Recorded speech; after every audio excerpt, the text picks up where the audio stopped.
はいはい、聞こえておりますでしょうか。愛宕山の鬼道場の指導官のコルマラと申します。Hope everyone is doing well today. Apologies for being a little bit late. In my defense, I had a nap. And yeah, that is all. That is all the reason you're getting.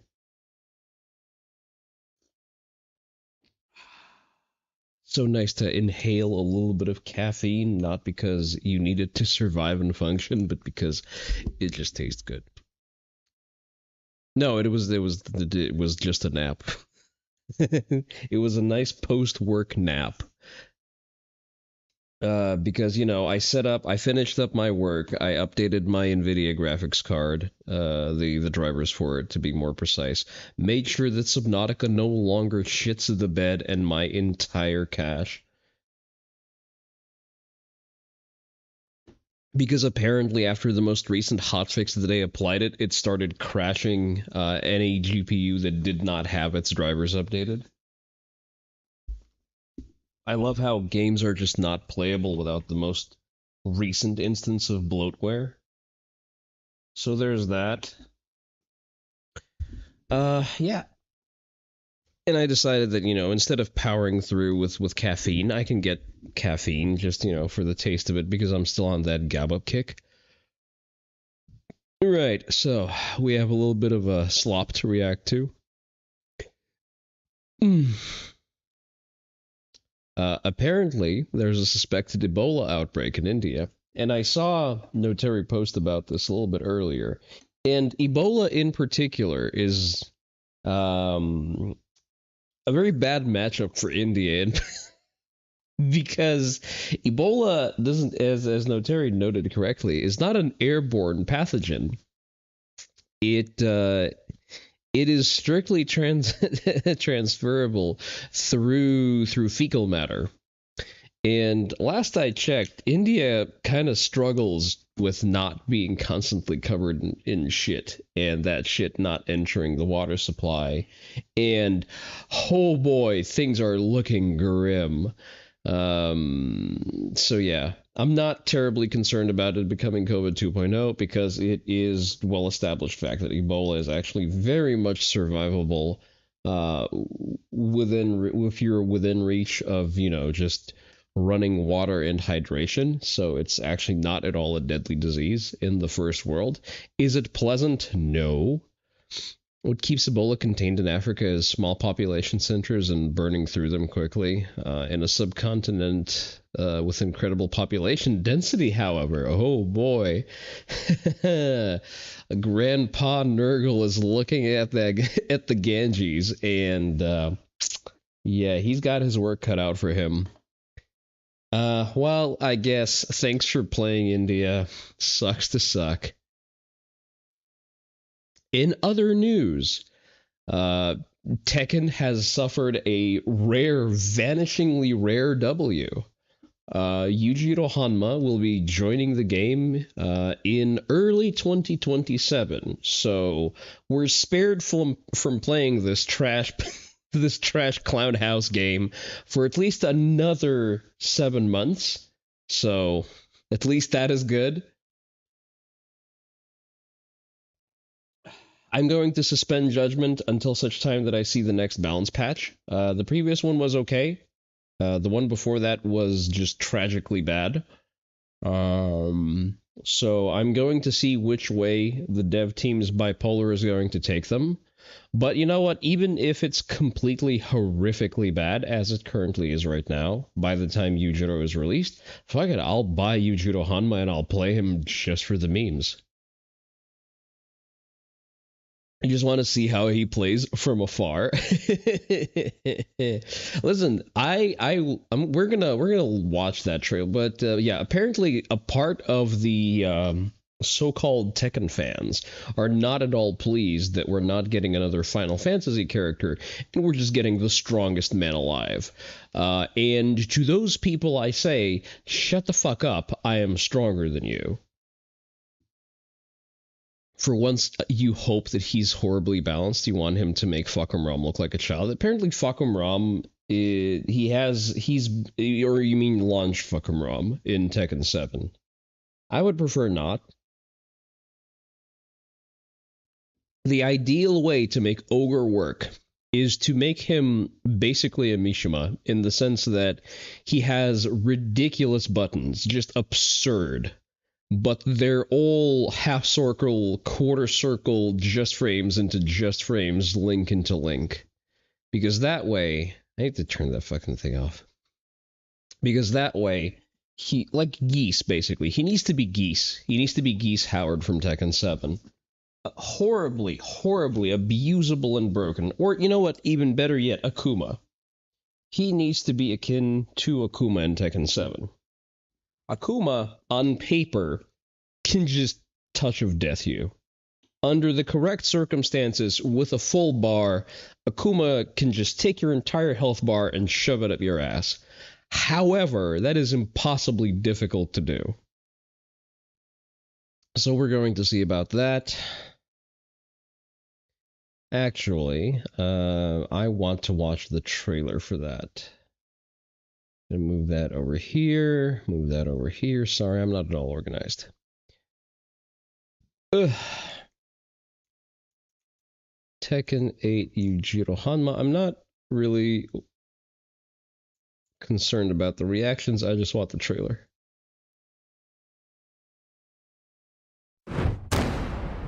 Nope.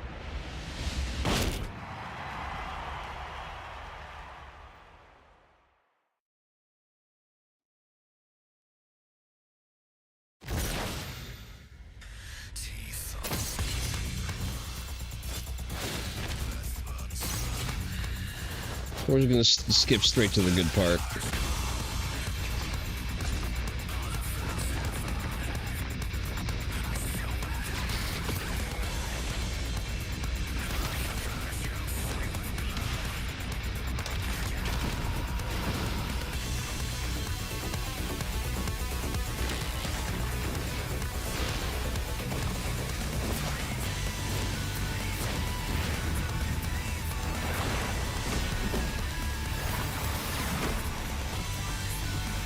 They showed absolutely zero.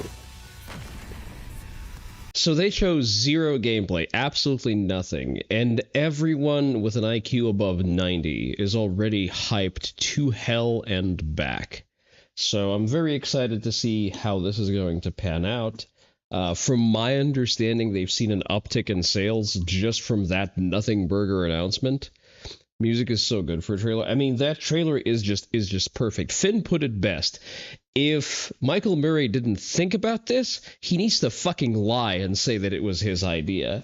Because this is like the vanishingly rare time when the Tekken devs have read the room correctly and executed on something well. Just vanishingly rare. They need, so far, they're batting 2 for 2. They had a good patch before that. They had a good announcement. They're going to have another balance patch when Kunimitsu is dropping. So we're going to see how that balance patch looks. And if that balance patch is good, I'm going to have to come back to Tekken because apparently it's no longer dog shit.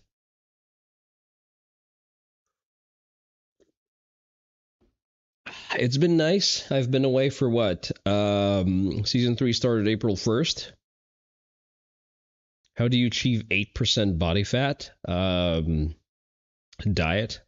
That's pretty much it. Just diet.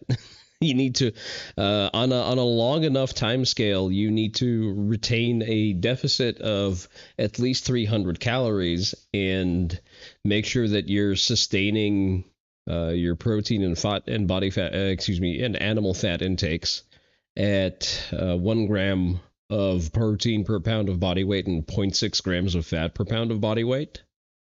And that's it. And you just repeat that until you're 8% body fat. Sorry, there is no workaround. Rather, there is no workaround that you as a non-professional athlete would survive. But yeah, apparently not all is well in the House of Roach. President Trump, I'll suck your sack dry, drink your stinky golden nectar, or eat your dingleberries. Just let me stay in America! Please. Unfortunate. I hope he recovers back in Turkey. At one point, don't you plateau and need to eat specifically only lean protein and avoid saturated fats? No. So, does your basal metabolic rate go down as you shed weight? Yes. However, it just means that you need to eat less and your calorie mass sort of stays the same. That's why you need to track whatever your output is preferably with a fitness wearable out, because, otherwise you would have to do napkin math all the time to sort of guesstimate what your needs are and then stack your workouts on top of that, as opposed to just having a wearable tell you this is your spend for the day, and it simplifies your calorie math significantly. At that point, you just sustain a deficit. There's no such thing as plateauing on a deficit, because your body has to draw calories from fucking somewhere. The problem with that usually is that you're eventually going to get injured, because if you train while losing weight, at a certain point, your body is not going to be able to repair the tissue damage that you're accumulating through the course of training, and something is going to pop. In my case, that was my fucking back, because I was a retard and I was cutting weight while also doing a lot of grappling. So there's that. Well, it wasn't just that, but yeah. I was doing pretty hard grappling while cutting weight, and yeah, that's pretty much it. All right. So yeah, we get a couple of clips of Hassan coping and seething. But it's so strange, because like this is not even beneficial. It's so strange that I get consequences for openly breaking the law for any of these people, right? It's not even beneficial. And they don't get it. They don't understand it. Like, who is this for is the question. Is it for you? Is this helpful for you if I go to fucking prison? No. It is immensely helpful that you no longer have access to a platform to continue poisoning the soft minds of your audience. It is immensely beneficial for me on an emotional level to know that the law is still actually applied and shits kids like you are actually not immune from consequences. It means that all is just in the world and I can continue as I was before. Oh. It's not. Except that it is. All right. But for those of you lacking context, Hassan Piker was served a subpoena in connection to suspicion that he breached certain sanctions relating to financing of adversarial states. It is also possible that he has failed to disclose things that would fall under FARA, and that would be failing to report the fact that he is an agent of foreign influence. So, in response, he just started blabbing. He just started laying out all of the information he could have potentially bargained for a plea deal, but because Hassan is just fucking retarded, he's just saying shit. And it's fantastic. I think that ultimately the target is probably Singham and his operation, from PSL to Answer Coalition to Co-Pink, like anything that he has ever financed. And it's not new. It's been around for a while, but it's obviously it's held through regardless, because like it's ridiculous, right? It's like totally fucking ridiculous to. It's totally fucking ridiculous to commit crimes openly, and then someone is actually investigating those crimes to try and to try and stop like the political advocacy. You're so glad the right no longer defends these types of... Wait, Gecko, at what point did the right defend that? Can you point to a point in time when that happened? Of an American citizen. That's not a thing. That's not a thing that I've ever observed. Because I think what you're confusing this with is you're misidentifying this as a case of free prosecution for speech. That is not the case. If Hassan was prosecuted for speech, I would be the first one to say that that's wrong. That's also not what's happening here. Hassan is being investigated for breaching long-standing sanctions against Cuba. He is also breaching FARA, which is foreign influence disclosures.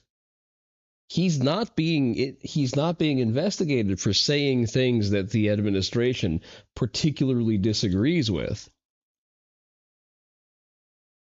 Motherfucker broke the law and thinks he can get away with it, just as he gets away with breaking Twitch TOS. Him is an American citizen. He lives in China now. And he's a centimillionaire.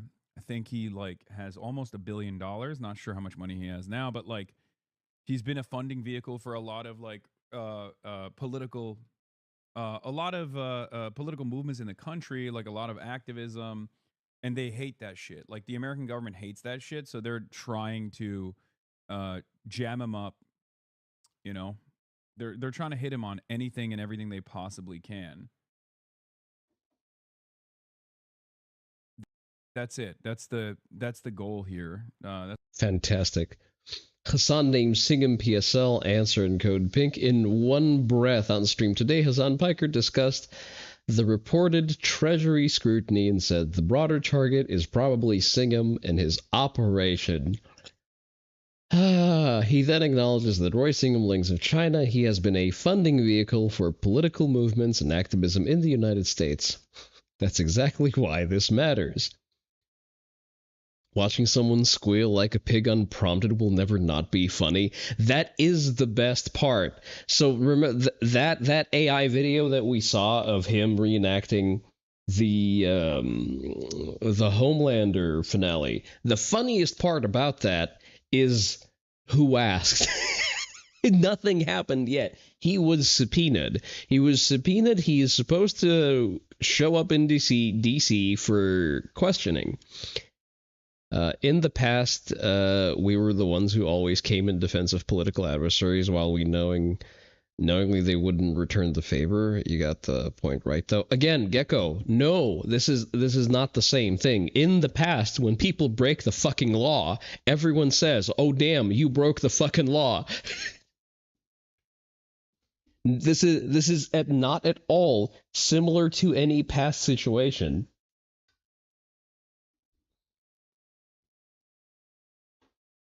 At no point has the right, quote unquote, the collective that is loosely known as the oppositional counterculture right, has come to the defense of fucking anyone when they just deadass broke the law.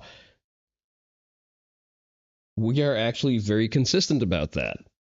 Because technically, on a practical basis, most conservatives are law and order conservatives. If anything, the only one who is being a hypocrite is the left, because the left is made of hypocrites. Like if they didn't have double standards, they would have no standards at all. This is more analogous to, for example, them insisting that Kyle Rittenhouse broke the law and therefore wanting to witch hunt him. Whereas if it's Hassan, well, who gives a fuck that he broke the law? He's brown and he's crying, therefore it doesn't matter. Gecko, the problem is, you say that it no longer happens. At no point did it happen in the history of ever. Something that didn't happen can't no longer happen because no longer requires it to have happened. Are we on the same page here? You are celebrating that a thing that didn't happen is still not happening. Okay? Right. It's time for me to dole out the good boy points. So, as was announced in the server, we are now introducing a point system. The point system does nothing but document desired behaviors. And once a week, I am going to go through reports as of a given date, and I will assign points per verified reports. So, I'm going to copy that over here. Today is what, the 26th? So let's see. I'm seeing reports from myself, so we're just gonna go for me first. As you can see, I've assigned points to people who have confirmed Oni Dojo patches or other merch. That's going to be the starting points that we start off with. If you're not on the list yet, it means that you have 0 points. And the way you get points is you submit reports in the Hall of Achievement in the format of thing, number of points it qualifies with, and then you attach the support. The support being the thing that sort of validates or supports what you did. So I have 1, 2, 3, 4 workouts. So I have 4 workouts for a total of 200 points. So there you go. We have Dom, who has submitted a comment and a like on a short. So that's a lump sum of 6 points, and I believe he submitted a workout previously. So he gets 56 points extra. So that's going to be previous column plus 56 points. Keep it organized like this. Actually, let me organize mine in the same way as well. So it's going to be this equal the previous column plus 50 times 4. Plus 50, plus 50, plus 50. Mine is mostly derived from workouts, just because that's what I've been doing this week. Right, and we have Codename for 5 points with doing his reps with shooting practice. Where's Codename? Codename is right over here. So we're gonna go here. Plus 5 points for the reps. Fantastic. There is our tally as of right now. Dom is actually in the lead with a workout plus YouTube engagement. Very good. Shout out Dom. So that is the tally for the week. If you want to move up in the tallies, these are not organized by score. At some point, once we move through these a little bit more, I'm going to come up with some kind of regular recurring rating, but not right now. Right, so that's that. Right, continuing on with the Sloppa. What is this? A little bit of this and a little bit of that. Our pro got nerfed 4 times. Pro playing max difficulty. What did he do in his previous life? Pick a struggle, brother. Final boss of having 0 right. Imagine if he was Ginger, Disney's new project. Got cooked pro fries. See, that would be funnier if it wasn't an AI image. That's the only thing that's throwing me off. Like this was at least funny for the OnlyFans girl because, like, yes, I know that was also not real, but at least it was, an active filter on a person who exists. Be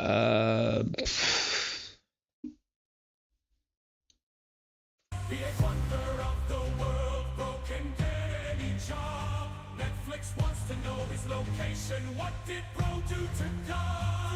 Definition of getting nerfed, 7 in 1 notch. Human combo X5. He's gonna write the easiest college application letter of all time. Collecting them like the Infinity Stones. Bro's disability maxing. Walking target, I hope I'm not applying to the same college as him. Just pick one, bro, the definition of the 9 deadly sins. Fagrid, take a bro's got a PhD. Okay, let's calm the fuck down. I don't know, I don't find this particularly funny. Boo-hoo, sue me.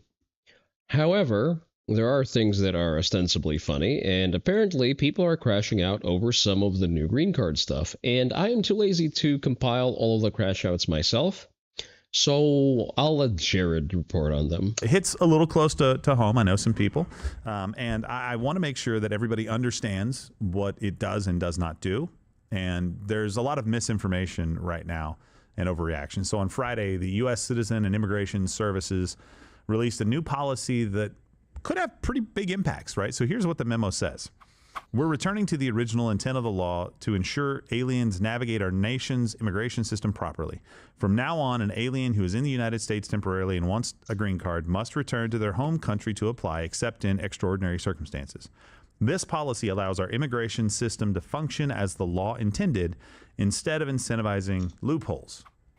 And the reaction to this has been much like you would think, right? Some people freaking out, a lot of people freaking out, but for different reasons, right? So the people that were the most angry about this are the people that think that they have a right to be in your country when they're not citizens of your country.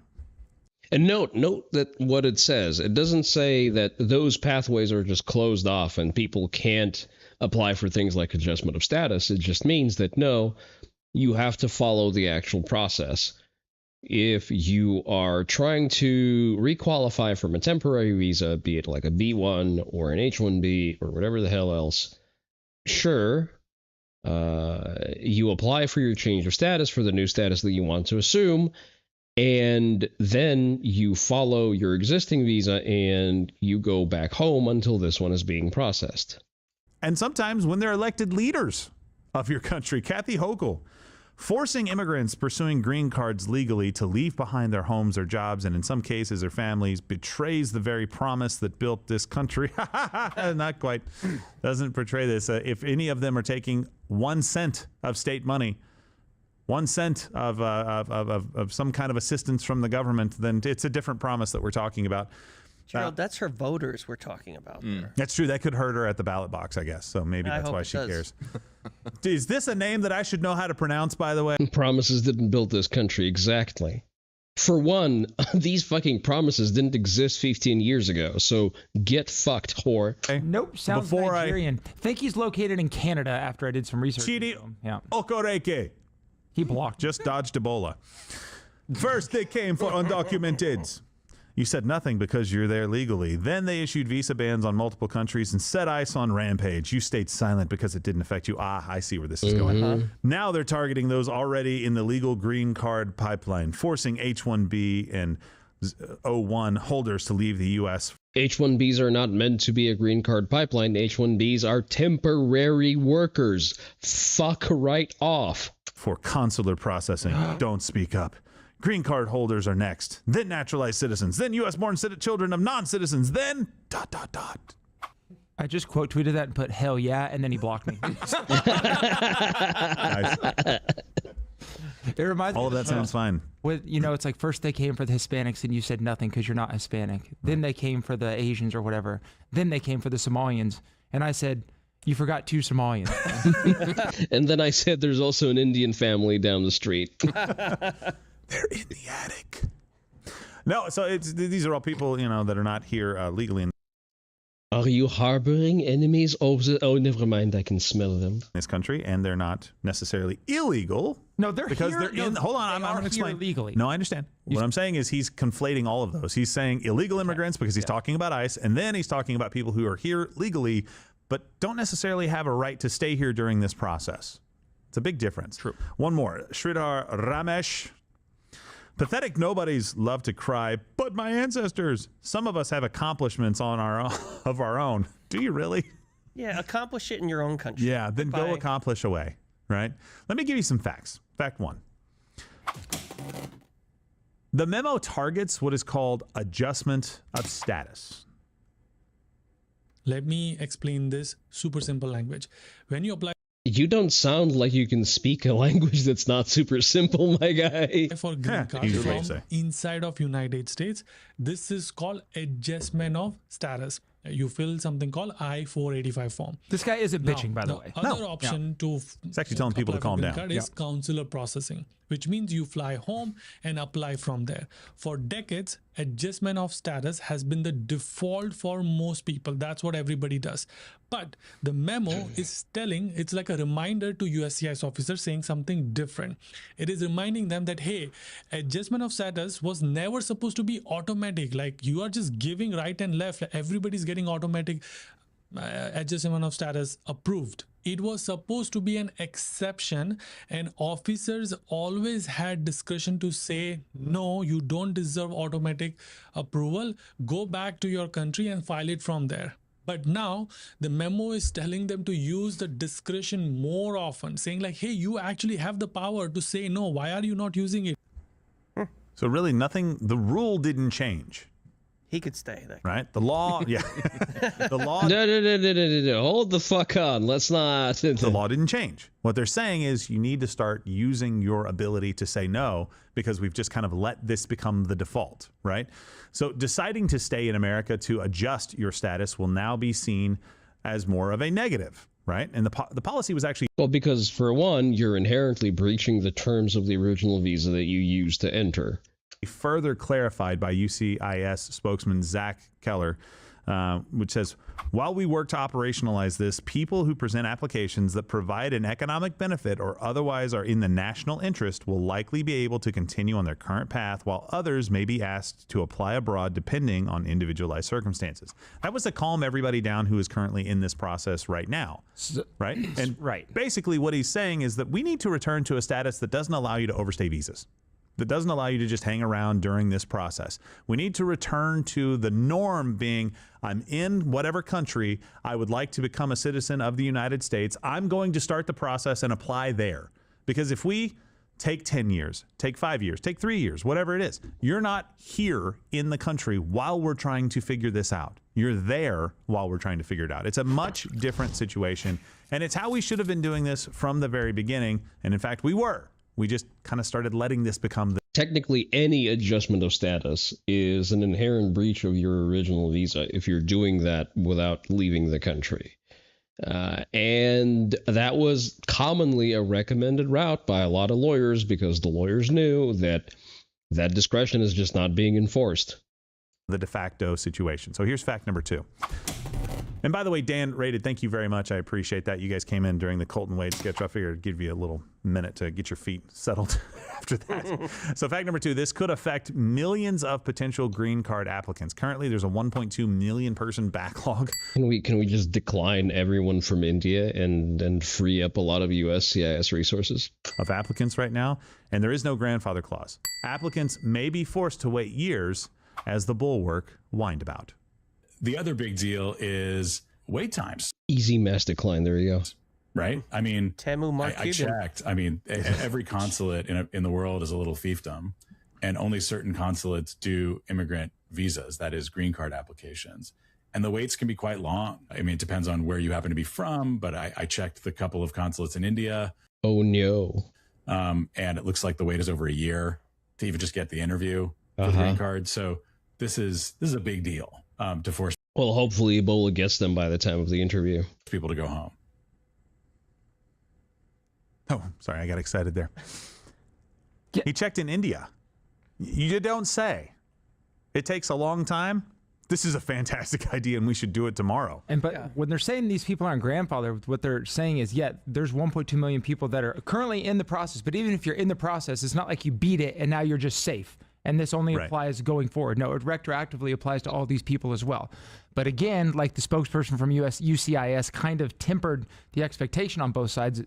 It's that, yes, this will affect a lot of people, but if you expect this to be some mass deportation, that's not what this is either. But if you're, so for example, maybe you're here and you're in this process right now and you're a drain on society. You're a net negative on society. They may look at you and go like, hey, you need to go back to your own country to apply for this.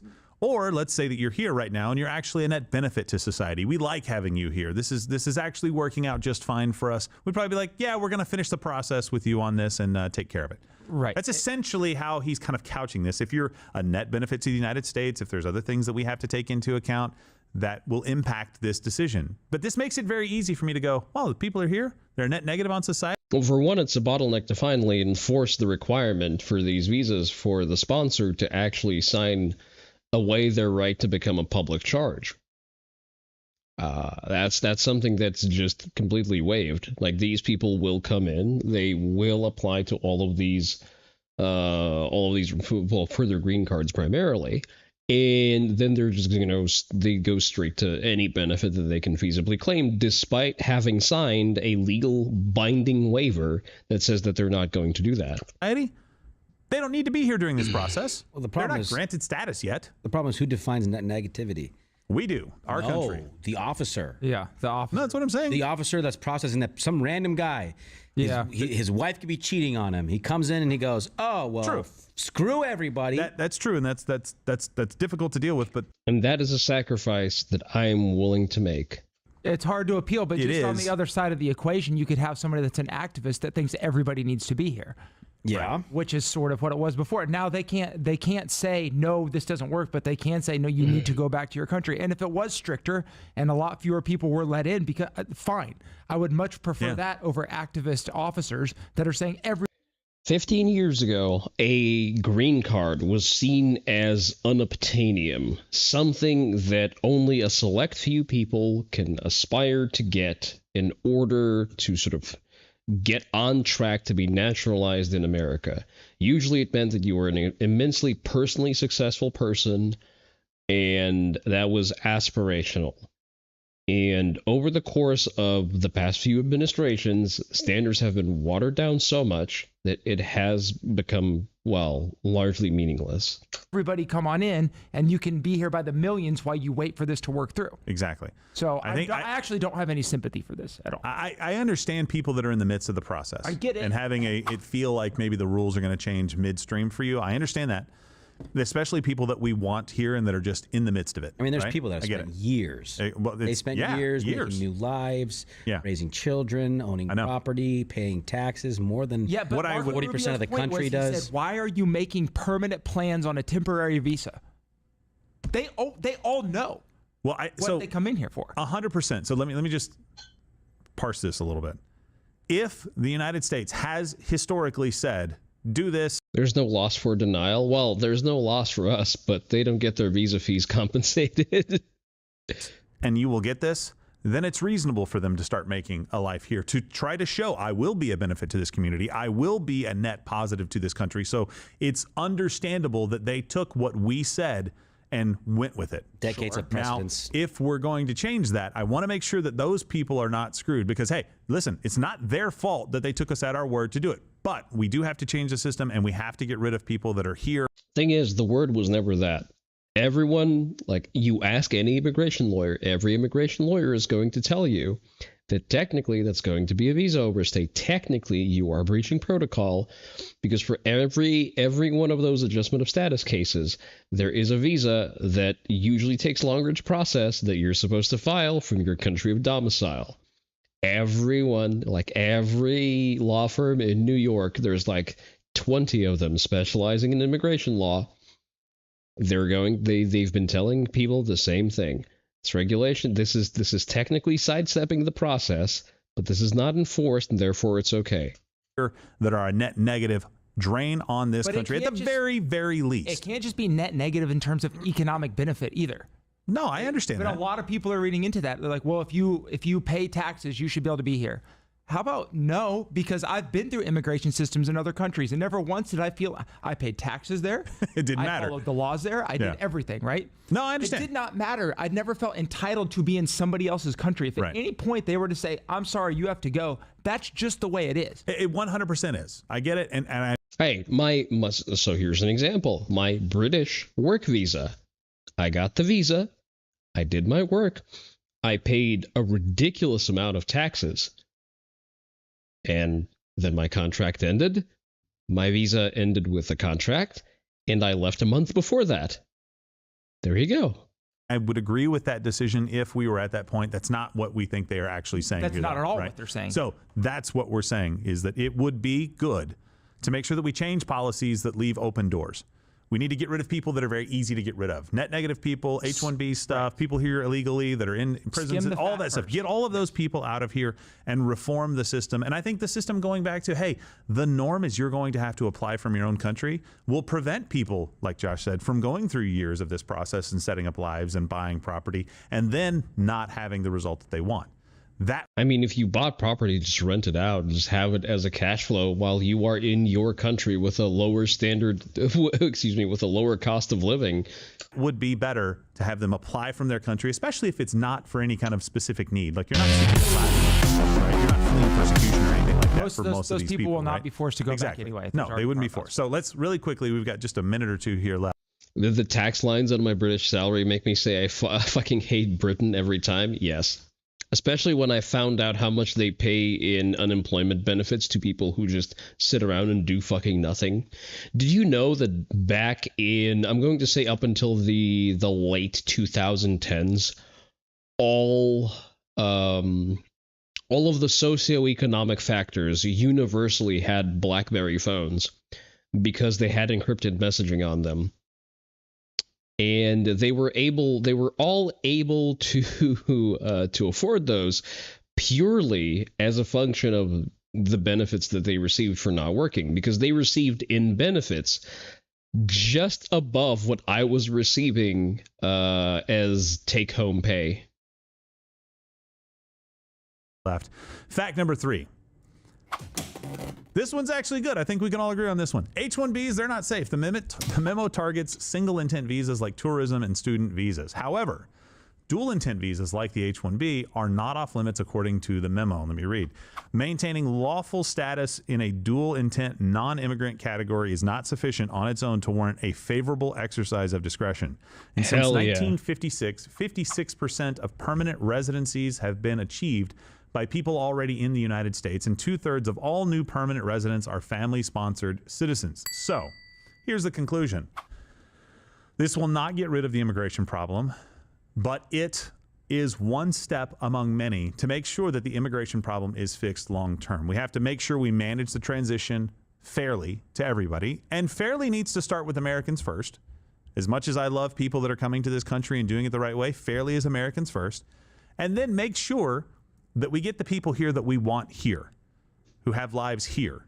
I understand we have to make changes, but we have to do it in a way that is fair. Fair to us first, and then fair to them. I think the fairest way to handle this is just bar the issuance of any visas to India. And then we have to answer the question, Lane, I think you bring up a very, very good point that most people haven't really thought about. Who is entitled to actually physically be here? Go to any other country in the world. For the most part, there's some people that have very lax standards because nobody wants to be there. Go anywhere outside of the West. Anywhere outside, and see who's entitled to be there and how they view it. Do we want to be open for some of the best and brightest to come here? Yeah, of course. Are we in the same position? Yeah, that's what the O1 visa already solves, though. Position that we were 100 years ago, 200? No, we're not. Of course not. And we need to make sure that we understand that. We need to make sure that we are not setting ourselves up for failure and having the kind of empathy for people who are just trying to get to a better economy that will ultimately tank ours. We can't do that. This process has to change, and it has to change today. And listen, here's the other thing. It will be messy, and it will be hard. There is no easy solution. There is no non-tearful way to get this done. There is no place that you can kind of go to and make everything magically happen and fix this problem. You will see people being taken out of this country and crying about it and telling I would like to see video, please. A story that will tear and tug at your heart. And I hate that. I hate that for those people. I really do. But we have a problem that we have to fix in this country. We should have never allowed it. See, this is why I can't get on the same page as Gerald. He's a little too soft. He lacks that turn the knife energy that Steven has. In the first place, but we did. That ship sailed. We have to fix it, and it's going to be difficult. Yeah, I'm skipping that ad just for that. I skim past just a little bit and let Lane kind of chime in. The difference between a dual intent and single intent, right? And so we said that dual intent visas like the H-1B, and the H-1B visa obviously is a very hot topic right now because people really don't like that program. Understandably so. It seems to be taken advantage of either more, or apparently to everybody else, it's taken advantage of more than any of the other visa programs. And you stopped caring about tears when you watched the heroin dealer murder an Oklahoma trooper in cold blood? Yeah, that's a pretty good flashpoint. It's used to bring in a lot of people that maybe we don't, I stopped caring about tears because when I never did. No. Let me say it this way. The don't want to become Americans. They just want to become whatever they are here. See, that's the difference. Like, you can't just become here what you were there. When you come here, you become like us. You become American. And that doesn't mean you don't remember the place that you came from. It just, you remember that you left there to come here. Is all I'm saying. Yeah, it means that you don't call the cops when you see your neighbor open carrying a handgun in Texas. Throw false idols in the clean rivers we have here. Yes. There's no reason to, or your feces. Like, both are equally bad in my opinion. But describe to me, Lane, and for the audience, what's the difference between like this dual intent visa versus a single intent? So when everyone was freaking out, they're like, the U.S. is going to send back their best and brightest. They're giving up on scientists. They want to be, whatever. Yeah. That is, first of all, I think we could argue that we need to send back a lot of the quote unquote best and brightest because they're not that best and they're not that bright. Right. But to digress, the thing that this new memo is targeting is people on what they call like single intent visas. Those would be student visas, right. Business visas, tourist visas that are only issued for people to do one thing. And then when they're done with that one thing. For a limited amount of time, for a limited amount of time. Right. However, some people use that as kind of the entryway or, the gateway into being here permanently. Right. And we're saying, well, if you want to try to do that, then you're going to have to go back to your country. For sure, those people are going to have to go back and apply, I would say almost unanimously. Yeah. They'd probably let you. So if you're a student, for example, they're not going to get rid of your visa for being a student. Like if they approved it, they'll let you become a student. 100%. But then once that's done, you'll have to go back home to apply. Right. Right. And for people that are on programs like H-1B, it's a little bit different because those are dual intent, which it's understood that a lot of these people would want to make the transition to permanent citizen or permanent residency, because that makes sense. If you get integrated into a company, you build a family, you're here for years, you would, logically want to make that. You get to fleece the American people and send money back to your home country and not participate in the economy like you should. Which is why, in theory, it's good that these people, H-1Bs, are not totally off the hook. Right. They'll still be looked at, and these officers have, they've always had the discretion, but now they have sort of the. What's the word that I want to use? The permission, the license to look at these more thoroughly and say, well, you're not really fitting the criteria that we need. Go back home and apply for it. Do this the right way. Which H-1B holders that are here for valid reasons have really nothing to worry about as far as this specific. You want the ethnicity list of the creators of the proximity fuse, the atomic bomb, the F-15, and the B-2? It's going to be, it's going to be a lot of tall glasses of milk. Program goes. There's arguments to be made to remove the entire H-1B program because we already have others that allow for exceptionally talented people to get visas here. Yes. But this program could affect the Not all heritage Americans, mind you, but pretty sure zero Indians. Hey there, Fagoth. Shittiest of the H-1B visa holders. Good. But probably won't affect that many of the H-1B visa holders. So that's really what both sides are not telling you as far as I want another program that affects the vast majority of the H-1B that would visa be holders. Act of Congress probably. Spoiler alert, the heart transplant was not invented by a Hindu. Yes. To remove it as far as that would be fantastic. Congress, could you please get on that? But I also want to revisit a little bit of the conversation that we were having that I had to move us through to be able to, again, finish for time. And that is the real world implications of this, right? People that are going through this. And I kind of summed it up by saying people that are going through the process based on how we told them it would work, you feel for people like that, right? And at the end of the day, I don't think this is the biggest problem that we're dealing with. So when you look at immigration, you have to kind of segment it out to be able to deal with it in kind of chunks and bites, right? You can go, okay, well, H-1B, we've got to reform or get rid of that program because that one's being abused. Illegal immigration, okay, we've got to close the border. We've got to make sure that we stop the flow. Illegal immigrants here in the United States. Let's start with prisons and get out criminals first. Let's prioritize criminals because obviously they're hurting the community. And then let's move on to everybody else who's here illegally. And looking at visas, people that are overstaying or misusing visas, right? So, see, I disagree with doing this piecemeal. I think you can walk and chew gum at the same time. Cancel the entire visa program, create private sector subsidiary run by Rocket Man, and conduct research at one of the many offshore bases. The Federal Reserve isn't federal, if you get what you... Fagoth, you're overcomplicating a solution. What did you miss? Apparently Indians are crying and we're supposed to care for some reason. Other than that, the Oni Dojo has implemented a point system, and I've awarded points for this week, and our mod, Dominic Bites, is currently a holder of the #1 spot as a combination of having bought Oni Dojo merch, which you, by the way, can buy through this link, and logging a workout this week. So I'm almost catching up because I don't get points for leaving likes on my own videos, and I also don't get points for buying my own merch because that would be stupid. We should send the motherfuckers to China. But yeah, to answer your question, see, you are offering an overcomplicated solution. It's actually a lot easier. We can just, enforce the laws that we already have on the books. We can just entirely cancel entire visa classes. We can't just shut down the entire immigration system, and we also can't proxy it out to a private entity. However, we can get rid of things that are obviously not fit for purpose, such as the H-1B system. It's very obviously not designed with fail-safes in place, which is why we're currently dealing with the Indian problem. There are different categories. So when I break this down into a category, I don't want you to go, but I want people out of my country. Okay, so do I. But certain categories are much more abused than others, and we want to reform those categories in ways that make sense, right?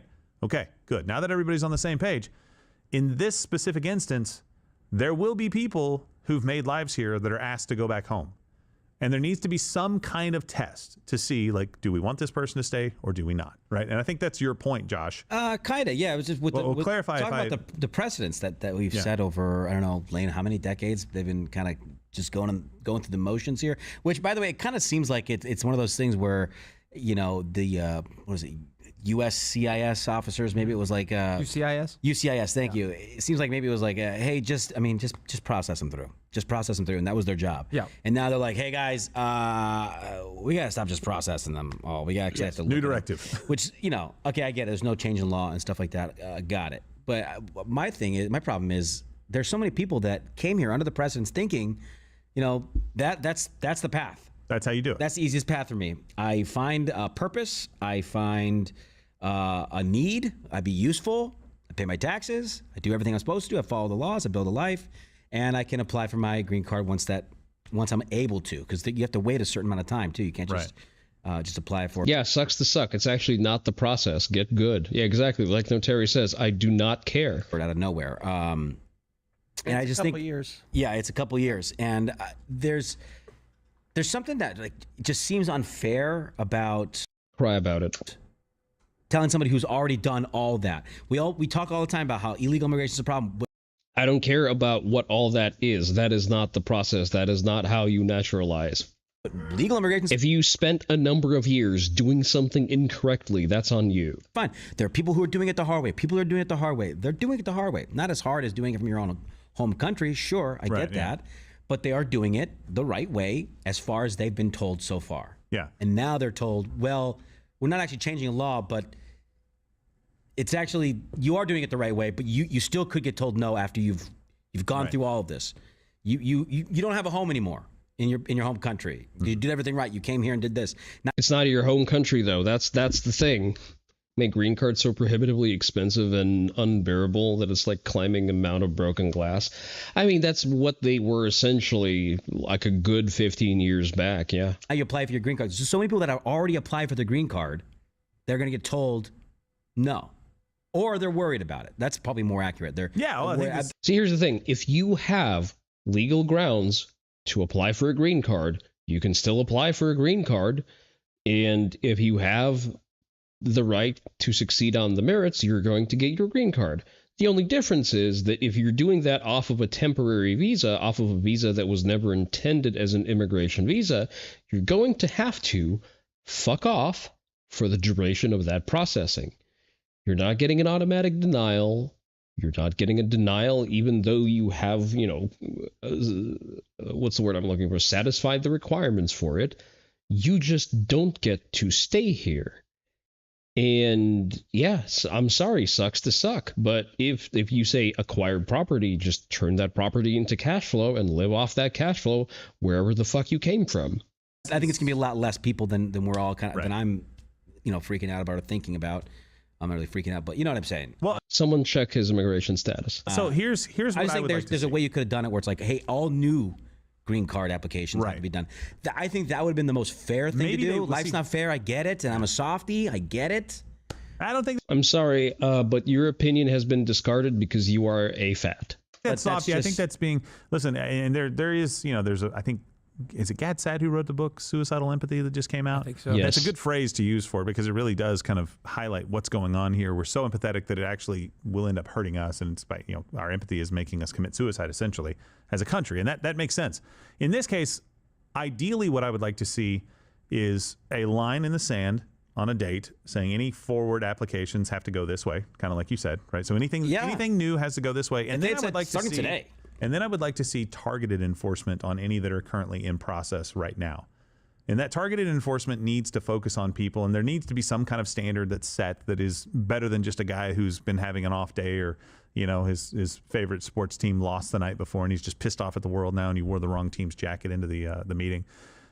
There's some kind of standard that says you are beneath the threshold, and so therefore you need to go back to your country and do it through the consular way. See, here's I don't know. But so make the other I'm argument. going to push back a little bit Yeah, on that's this fine. empathy, because if you say, okay, those 1.2 million people that are already here, they're good. Well, what if they already didn't say that.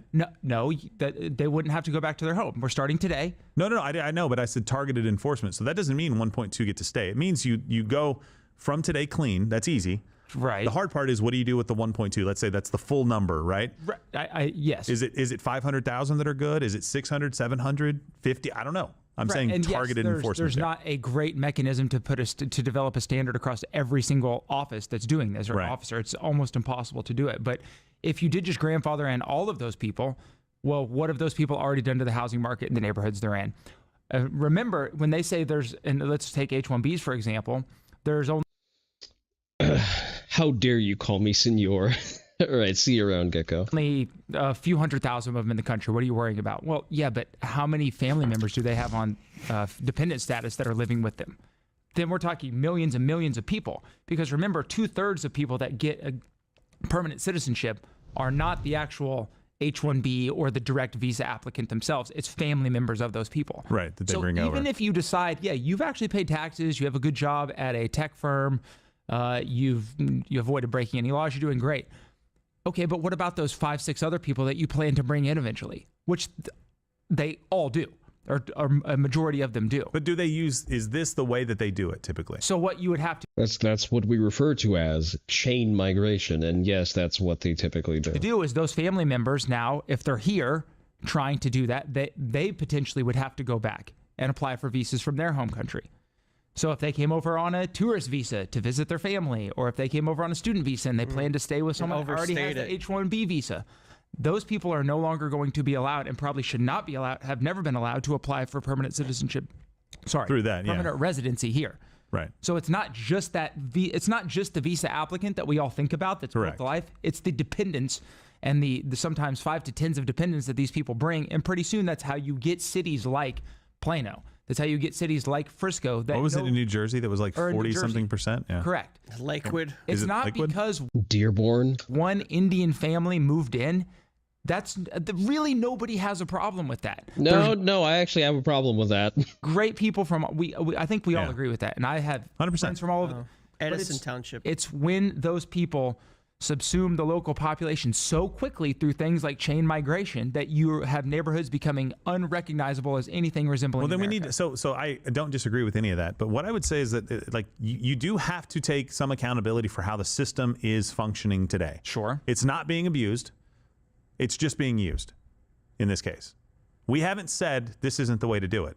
We've guess said that's the there's biggest basically problem, two right? paths for you to do it. You can come here on a visa and we'll No, incorrect. The system is being abused, but the system was never designed to have safeguards against people from low trust societies. The system was designed for people from Europe to bring actual high-skilled labor or high volumes of capital to the U.S. The system was there to enable brain drain from other first world countries.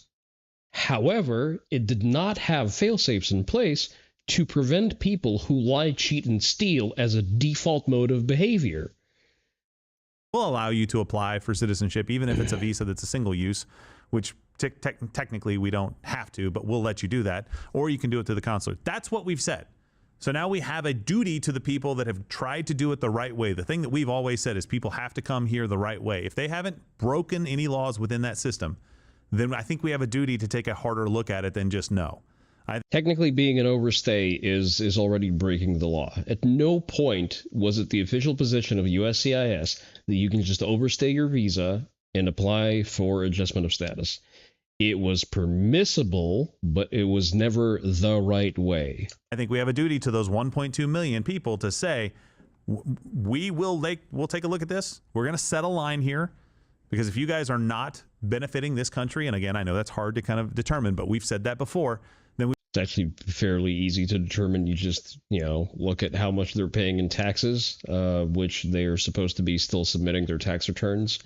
And you look whether or not at any point they've applied for any kind of government assistance, and there you go.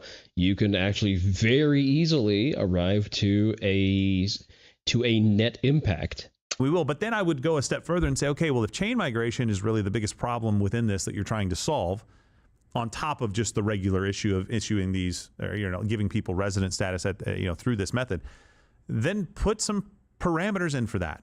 Yeah, and you can deal with the chain migration part of it and saying, listen, you're not going to be able to bring over aunts and uncles and cousins and everybody else. This is it. They have to apply just like everybody else has to apply, and they can't apply here on a visa.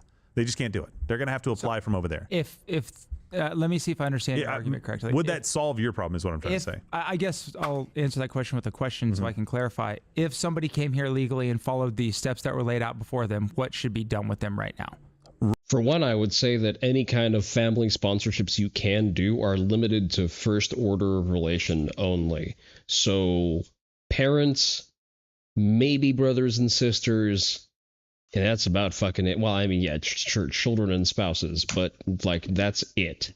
Right now, I think the best thing to do with them is to honor that we said, here's how you do it, and they're doing it. That's what I think. So unless, and so my caveat, and this is a caveat across all groups, so whether it's H-1Bs or anything else, if you're a net drain on this country, and there are a number of different ways that you can define this, and that's where it gets gray. I think Jared was missing a very big piece of that. At no point did USCIS say that this is the correct way to do that. This has been the recommendation from every immigration lawyer worth his salt to say to do that because the correct way was not enforced. At no point was it a direct instruction from USCIS to do that. USCIS was just rubber stamping that shit, especially under Biden. Implement commensurate years of uncompensated mandatory labor tagged to a number of dependents brought in on the visa and welfare claimed. Yeah, that you could do that. Public service. It would say parents get priority pending a background check, because if you want to take care of your parents, okay, let's see it. You fuck up, they get tossed out. Yeah, that's valid. That's valid. Okay, I get it. But if you're a net drain on this country, as the GOAT Tom Holman said, families can be deported together. Then no, I don't. I think they should look at you and go, listen, you need to go back home and do this because this isn't working. You can't do this. If you gamed the system, if companies gamed the system to get you here and brought you in on an H-1B visa in a way that they weren't really supposed to do, but we kind of just allowed it. Every H-1B at the expense of an American employee gamed the system. Every dependent brought in requires an upfront cash deposit that's an exorbitant, obscene amount of money, expensive as fuck. I mean, at the very least, you could actually start enforcing the requirement to not become a public charge. So long as you are not becoming a net drain, that should be sufficient. System. I didn't say that. I didn't say at the expense of the American employee, because some of them do a job that we're like, yeah, we kind of want you guys to come over here and do that. That's fine. Sure. But how do you change these things? $50,000 cook? No, we don't need that for an H-1B. Yeah, but a lot of the coders and programmers, we don't need that either, and they probably come over and develop. I don't disagree. Now we'll just use Claude or something. I don't know. But see, AI changes immigration. How are these parameters set? How are these rules made? Is it something that Congress has to do, or is there someone in charge of With I which guess it law? would You be, mean I like guess it would this be one right law, here? written law. Maybe- So it would be lawmakers, Congress. Well, are you talking about like the stuff that I'm if- talking about? Yeah. Like So like if net you negative? wanted Yeah. to set, you want to set parameters, you go, okay, no tourist visa. You absolutely not. You're on a tourist visa. Why would you be visiting the Statue of Liberty and seeing Mount Rushmore and then going, oh, I want a green card? Yeah, those people will almost ubiquitously be turned away. Right. Yeah. So how? Well, for one, you really can't do that. You can't just come in on a B1 visa. We go one step further, like the amount of money has to make people in Hassan and Billie Eilish's tax bracket go, no, gonna spend it on it's a deterrent method. See, Fegoth, because you are a very energetic young Zoomer, you think in extremes and you operate on, let's just break the whole fucking thing. That's not the purpose of the exercise. The purpose of the exercise, as I've just explained, is to facilitate brain drain from first world countries. Simply assigning a dollar price tag to doing something, to participating in the immigration process, doesn't really solve that problem. Because in that case, all you're going to get is immigration from the fucking UAE. And those people, just on a cultural level, are not a lot better than the Indians. I'm afraid to tell you that. And the extremely wealthy upper echelons of Indian society can still afford that. So we still need to operate on a qualitative basis. There needs to be an assessment process. There needs to be a very strictly policed system which actually checks for, you adhering to the things that you commit to. You commit to not becoming a public charge. You give I understand that comes with naturalization, but you give the Pledge of Allegiance in English. And you also eat the fucking cheeseburger. How do we make that an actual law? Like, you cannot apply for green card on a tourist, because... I mean, technically that's already the law, because a B1 visa in and of itself gives no grounds for applying for a green card. Because of your tourist visa. Right. And right now they're giving them the discretion to say no, and he's saying, why can't we just make it a line in the sand? I'm sure you could. What stops? That would take a change in law. Yeah, it would take a change in law, but it would also take a change in policy from the... No. My brother in Christ, you did not do research for the show. God fucking damn it. A B1 visa does not automatically give grounds for applying for a green card. A green card, if I recall correctly, requires a certain number of a number of years of being lawfully present in the country. This administration, because President Trump, I think recently was even saying, like, of course you would want these kids to stay that come over and get these advanced degrees. You'd want them to stay and be a part of this country. That was like a 3-year-old clip that people were reading. Was it? Okay. Yes. But it was what he thought about it. Yeah. So you'd have to get the administration to probably change their stance on this. I think the problem that we're grappling with is that there are cultures that don't want to assimilate into being an American, in being American. And there are people that are taking advantage of us. There are people who are coming illegally. It's just everywhere you look, this is a problem. And so people are like, I am so done with the problem. I don't want to parse it out. I just want it taken care of. And I understand that. I get it. Like, there's I get specific that too. communities around the country that are much more impacted than others. I get that too. It just seems like trying to take points off the scoreboard. Like, see, here's the thing. Like, again, different immigrant communities behave differently. Second generation Muslims fucking stay Muslim. Second generation Indians stay Indians.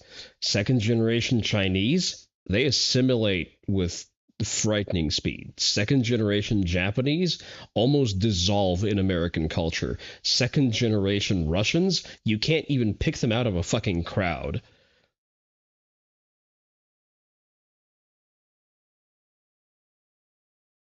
Fun fact, when you run the game, you can take points off the scoreboard. Also true. if you look at it like a game, right? You've already, the damage has been done.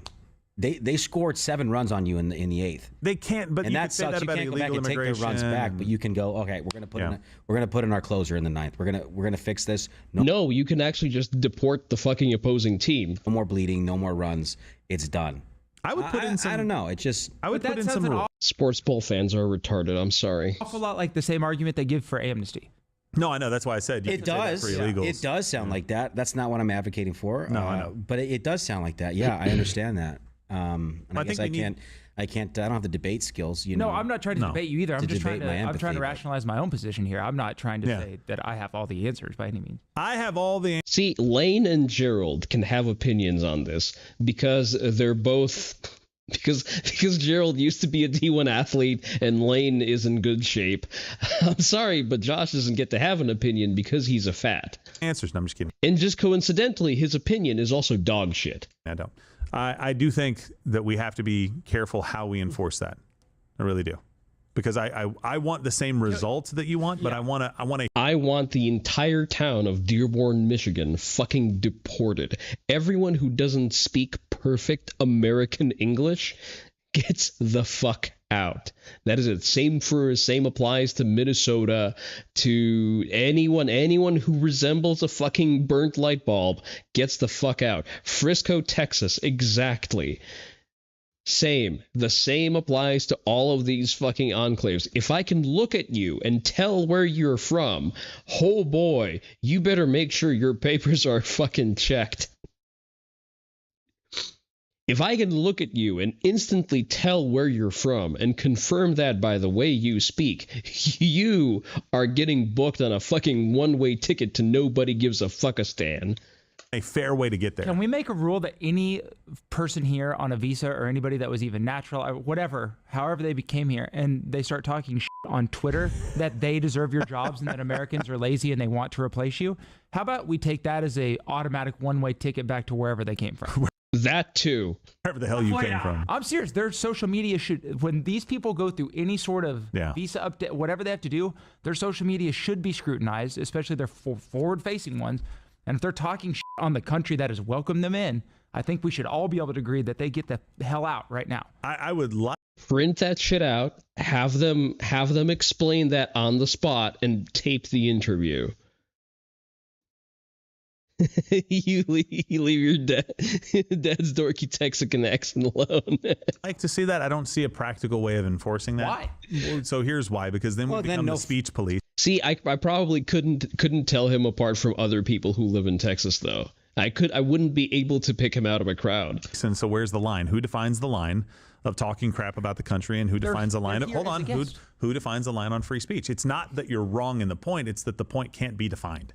You can't define it clear enough to get it to be something that is free from abuse, just like hate speech. Correct.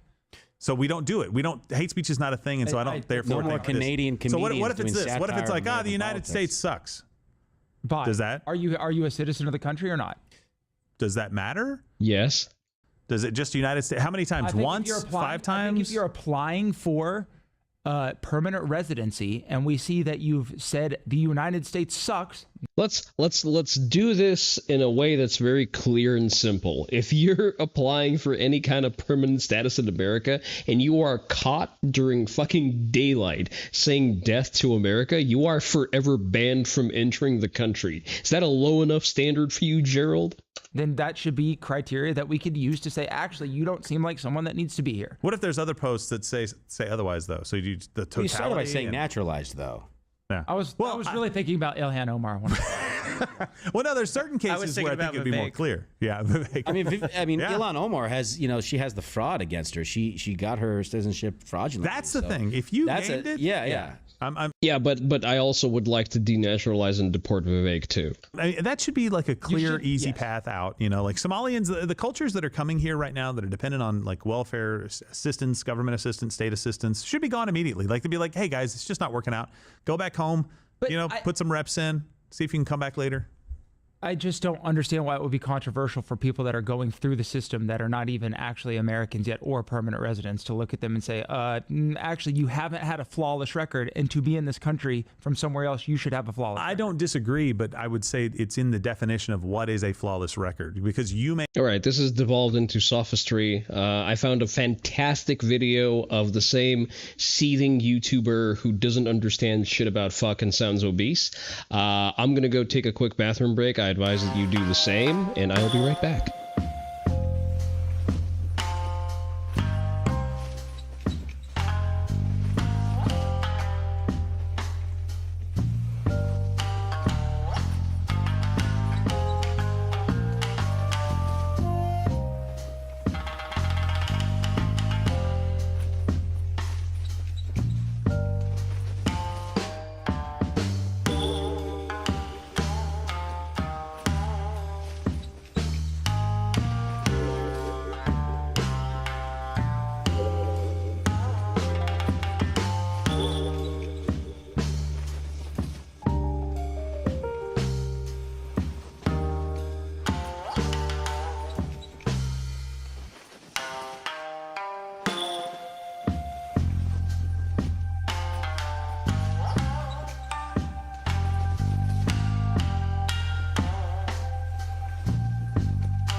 Right.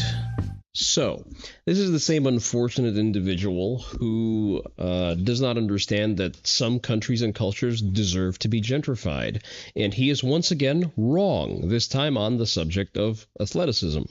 It's not at all surprising. Society's beauty sickness is nearing its endgame. Holy shit, just out of the fucking gate. Society's beauty sickness? My brother in Christ, I can hear the number of your flapping chins from that statement alone. Fuck right off. With the arrival of epic Marxist take, I know, right? The enhanced games. Today, fitness influencers are ditching health altogether and embracing extreme optimization instead. So, okay, we're mixing things that just do not go together.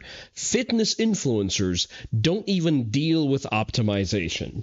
First and foremost. Second of all, fitness influencers have nothing the fuck to do with the enhanced games. Going so far as even drinking their own semen. Nikolai is going to give me his... Yes, Connor Murphy, the fucking infamous lolcow of all of fitness YouTubing. His divine protein shake. Yes. Steroid-induced fertility. Now, how do you not get girls pregnant? Well, I'm infertile from steroids. Getting locked away. No, he's not infertile from steroids. He's infertile from being a dumbass because he started pinning tea from the age of 14. You're not gonna put slander on my boy's name like that in chat, Fagoth. I know that Johan knows better, or at least, by God, I hope he does. For psychosis. I made it out. I made it out. I'm out of the psych ward. I'm out of the psych. And even fatal peptide overdoses. On the morning of February 25th, 2000. Funny how he doesn't have that gigantic opinion about GLP-1 agonists. Is Ozempic a problem because it's a peptide? 2022. Boston's heart gave out while working out at a gym down the street from his home. This is a body that's destroyed, 100% destroyed from drugs. He had end-stage kidney disease. Boston killed his kidneys with Adipotide. a peptide. And it's only getting more popular. Tech billionaires are making transhumanism a reality, which is all culminating in Palantir's Peter Thiel funding the very first enhanced games. An Olympic Games Based? I didn't realize that Peter Thiel was actually financing that. I am now Peter Thiel's strongest guy. style event where doping is encouraged. PayPal co-founder Peter Thiel is among the venture capitalists behind a multi-million-dollar effort to bring the enhanced games. And their poster boy James Magnussen, a 6'6", 250-pound Australian swimmer, said he'd... Is that the guy that people were posting with his like gigantic monstrous lats? ...juiced to the grills to win $1 million for breaking the 50-meter world record. The event was hailed as groundbreaking by the ungovernables, the ferocious, the conscienceless, the idiots. Don't punish them, kill, kill. ...its organizers, despite Magnussen coming last. But here's the thing, how the fuck do you really juice the gills for men's freestyle, though? Peter Thiel needs me? Yeah, I guess so. Palantir and Elon are problems, but John Money's gender ideology and Jess Ting's Epstein links are not. Gotcha, Louis Theroux of health. This is gonna go over the head of most people here, but never mind. Yeah, our guy needs a sort of a demon.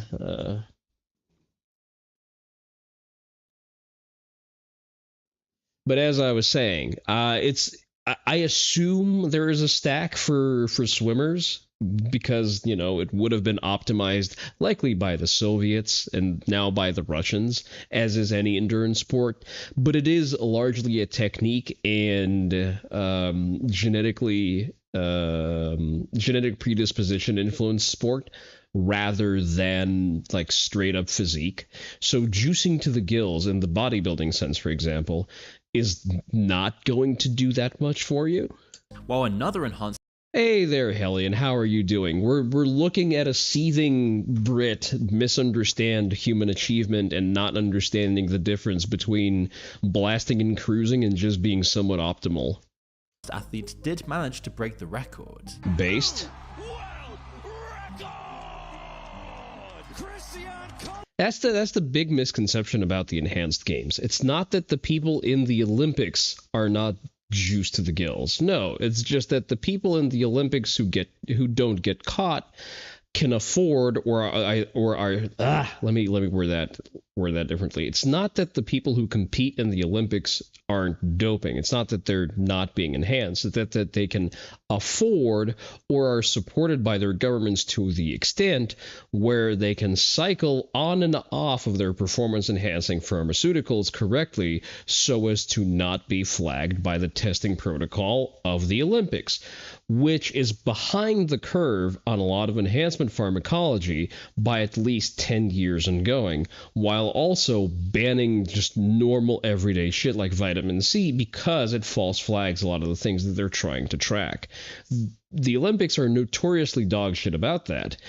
And the Olympics are largely a dog and pony show because they also hamstring a lot of good professional athletes from earning a living from the sport that they're competing in, despite raking in obscene amounts of money by selling broadcasting rights and ad placements. So realistically, what the enhanced games are just a sort of normal, somewhat, is there a freak show element to it? Yeah, somewhat, a little bit, because like no testing is going to bring out people who are banned from their respective sports because they got caught doping because they couldn't afford their bespoke pharmacologist to manage their blood chemistry correctly.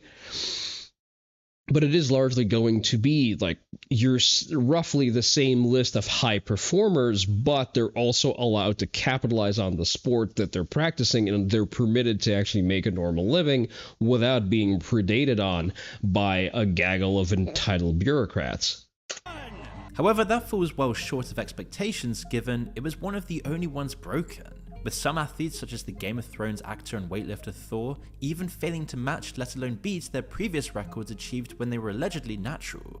Here we go, he's fighting, he's got to pass his knees, he's got to... Allegedly natural, again, says the obese Englishman. For one, there is no proof that Bjornsson juiced for this event, that he didn't just show up, in the course of his just normal prep. He is also what is he? How old is Bjornsson? Is he in his 50s? To finish this, he's got to lock it out. Oh, he just cannot. It's just a bit too much. It all raises the question of whether athletes were enhancing the entire time, or simply whether enhancement isn't capable of making humanity better at all. But the tech billionaires behind this have no intention of letting the facts get in the way of their plans. It is also rumored allegedly that Teal is funding Clavicular, the looks-maxing influencer who promotes enhancement by any means. Yes, an unverified rumor. Please continue. I would love to hear about that. And yes, Bjornsson is old. Eddie Hall doesn't even play at that shit anymore. He's well more mature about his age. Well, I mean, and strongman is a brutal fucking sport too. Full auto spam at the door, get one of the most clean headshots. Are you referring to Gray Zone? No matter the risk. Individualism is the most important thing to succeed. Like, I don't really think that you should strive to get along with everyone. You should just try to advance yourself as a man as much as possible. Well, oh boy, someone who correctly identified the ills of our society and has produced a somewhat extreme reaction to it, but not an entirely inaccurate one. High school reports should have stayed there. In school, these slop tubers ruined the... wait, what? These slop tubers ruined the algorithm? Gray zone, 10 rounds, snake left and right, one high right between the fucking eyes. Fantastic. Good work. Hellion, I'm not sure what you're trying to say there. I'm a little streamer brained because I have to switch back and forth between chat and the video. Brian Johnson is spending $500 million on Project Blueprint, his project to cheat death itself and permanently alter the human race. Based? Hello, base department? I'm sorry, how is this a problem, and how is Brian Johnson even a part of this conversation? Oh boy, a tech millionaire reinvested his wealth into no longer being a skinny fat failure who is about to die of a heart attack at 40. Oh, imagine the horror. Brian Johnson is probably the best litmus test for whether or not you're just a seething fat. That has been a very consistent observation of mine, because all of the people who seethe at the mere mention of Brian Johnson or the work that he does are just invariably human-shaped failures who are incapable of exercising any kind of agency over the state of their being. Because just, the fact of an adult man taking the time to itemize his biomarkers and figuring out how does he make those better makes them irate, because they're not willing to exercise even a baseline level of effort of copying his fucking homework, which he makes public, by the way. We really are. It's not like he sits there like a goddamn Chinese immortal hoarding his secrets to the elixir of immortality. No, the dude just tweets about the things that he knows and that he has confirmed to work on his fucking public Twitter. Are at the stage of potentially the most extraordinary existence in the galaxy. So, Dr. Maristani here. Just want to take a moment to talk about blood flow. We know as we age. My objective is not life maximization, it's species maximization. It's straight out of their favorite sci-fi story. What? No, it's not. It has nothing the fuck to do, at least with the stories that you're showing me. Let's see. RoboCop. Cyborg reconstructed from damaged human tissue. How is that relevant? Terminator, a world war that came as a result of a rogue AI taking over nuclear capabilities and then nuking humanity. How does that apply? Ghost in the Shell? What? Achieving singularity because people have discovered the cybernetic brain, or rather the electronic brain. Blade Runner, we've achieved technology is capable of producing a near perfect facsimile of human behavior in the form of replica. Like which one of these is supposed to? I don't know the other one, the Limit. I haven't watched that movie, but like. What is the connection with biohacking? It is the merging of corporatism and transhumanism. What? How? As the brother, stretch before you reach, because you are so fat that you may actually injure yourself. Full immersion cyberspace and full body prosthesis with complete cranial transfer possible. I mean, say what you want about Ghost in the Shell, but it is kind of awesome. I mean, yeah, sure. It's the favorite word of Marxists. They can't spell corporatism without tism. Ghost in the Shell, barely clothed android. Hey, you know what? We don't nude shame the pretty ones, okay? The money to be made off of these drugs will reach $335 billion. Oh no! Imagine providing a service that people want. In less than 10 years. But even with modern technologies and unlimited wealth, they still need something else to make this work. A society that sees their bodies as deficient and upgradable. Now it's fat. I'm sorry, is a natural lifespan of 30 years not deficient? Would you like to just, die of acute onset appendicitis? Fat, ugly. How about us gradually losing telomeres and literally living ourselves to death? That's not exactly optimal. Like short, I'd say, when I started taking this. Your fucking plated arm would like an upgrade, even if it's just to remove the plate. There you go. Steroids, all those things, like, definitely changed. Like, I got more jacked and, like, better looking. Ah, yes, fantastic straw man. The retard who hopped on gear to replace the puberty that he was about to have. That's oh damn, you really showed us. Honestly, I'd say for sure. They need that's definitely driving corporate profits by promoting a product that is illegal to buy in most countries. Guinea pigs willing to risk their lives on extreme methods of human enhancement. I'm sorry, what? Roll that back again? They need guinea pigs willing to risk their lives on extreme methods of human enhancement. Dietary supplements Actually, no, that's not what's happening. At no point in the fucking ever is that happening. And if we're still talking about Brian Johnson, he is his own guinea pig.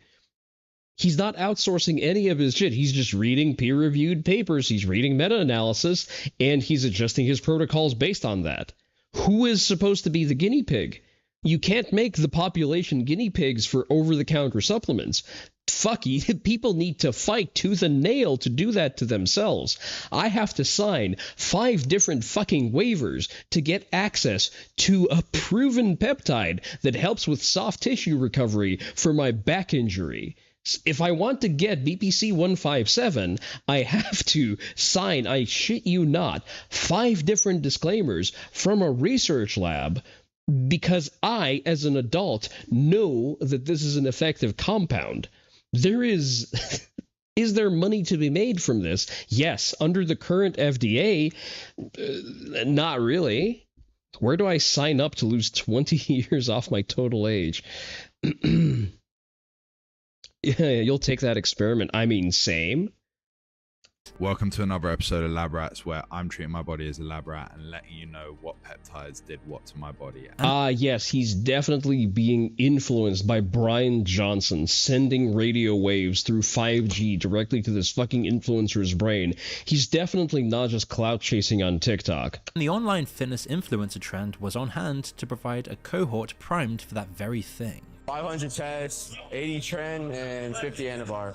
Yes, to test the protocol that actually has been tested to death ever since the 70s and the 80s, also known as the golden age of bodybuilding. It's almost as if none of this information is new, and retard TikTokers and Instagrammers are just producing regurgitated content from doing this to themselves now while being able to narrate their dumb shit into a camera.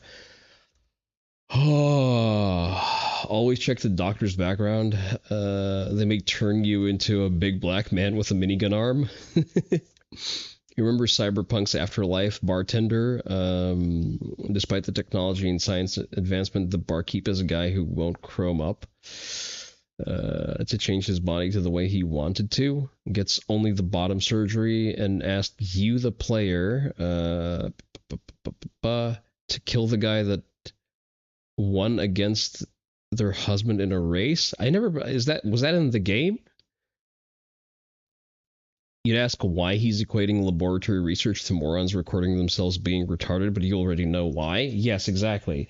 It's that evergreen meme of leftists pretend to not understand things, thus making discourse impossible. Daily, pre-workout. I'm doing 500 tests right now, a weekly, 500 mast, then every day 8 units of growth hormone, then insulin, 8 units pre-workout, 15 units post-workout, and Lantus insulin, it's long-acting insulin, 25 units every day. I'm doing BPC capsules for my digestion, and then BPC 157, 500 mcg a day, just peptides, and then MOTS-C 1 mg.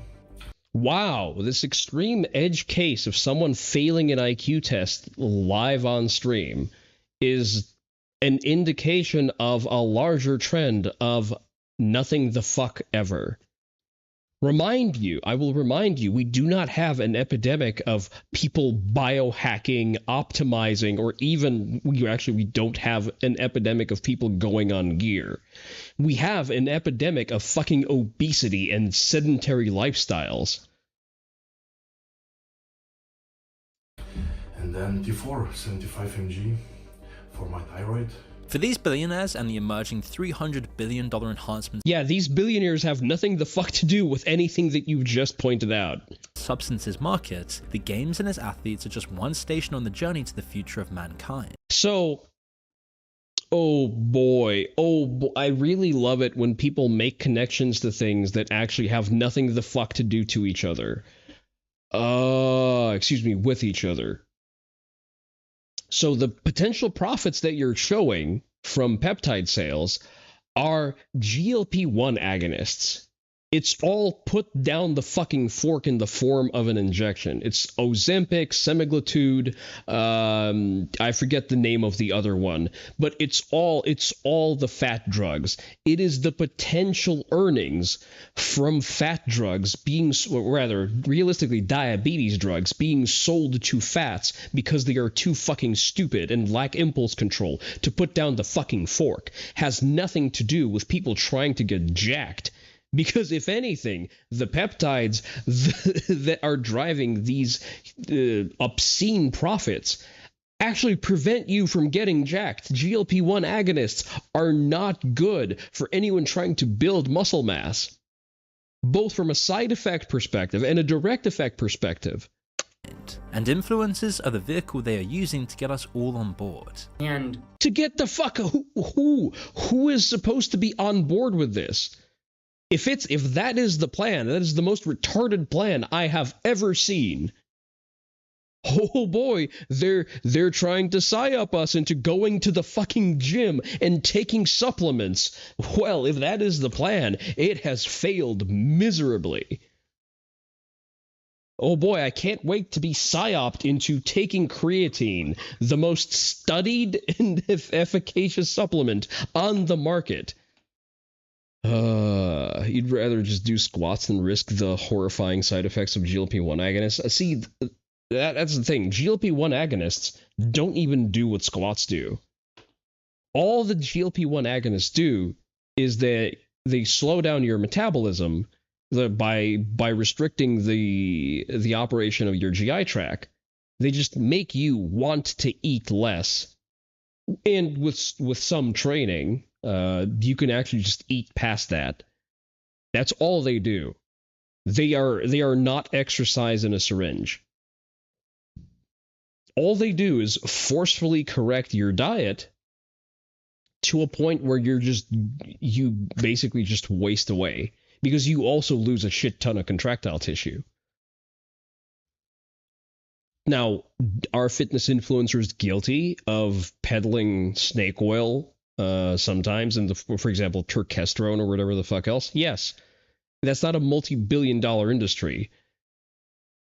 It's people hopping on to a 20-year-old trend because no one today remembers it, and ordering white label compounding pharmacies to create a run of it. They point to a paper that showed that it sort of works.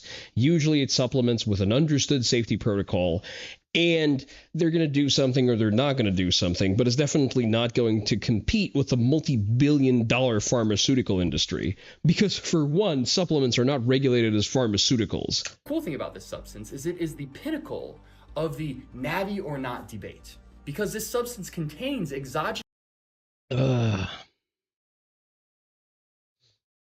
You tried your pipe to practice technique. You know what happened from the barest whiff of nicotine in leaf tobacco that never entered your lungs? You didn't want to snack for like a day. Nicotine is a known appetite suppressor. I personally do not condone any kind of nicotine use. I don't believe in nicotine use, even in pharmaceutical forms. I stay well the fuck away from that shit.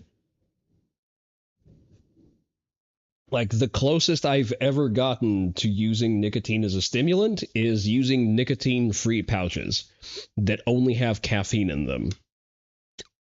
Some biohackers swear by it. They usually do it in the form of patches.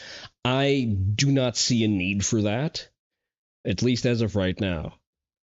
hormones. Yet this substance is produced naturally. Yeah, it also has like follicle stimulating hormone. It has nerve growth factor. It is neuroregenerative. It protects against all... Yeah, Connor Murphy trying to grift and clam on to whatever crumb of attention he can get off the internet by becoming prison gay has nothing the fuck to do with the subject at hand. It has nothing to do with transhumanist billionaires trying to live together, or with, well, I mean, this is an example of just, you know, an internet grifter trying to stay relevant. Alzheimer's, that when they give spermidine to animals, it has shown to increase their lifespan by up to 25%. So I started ingesting this substance, my own, and the results were incredible. I started feeling like... Yes, no, Terry. Unfortunately, he is.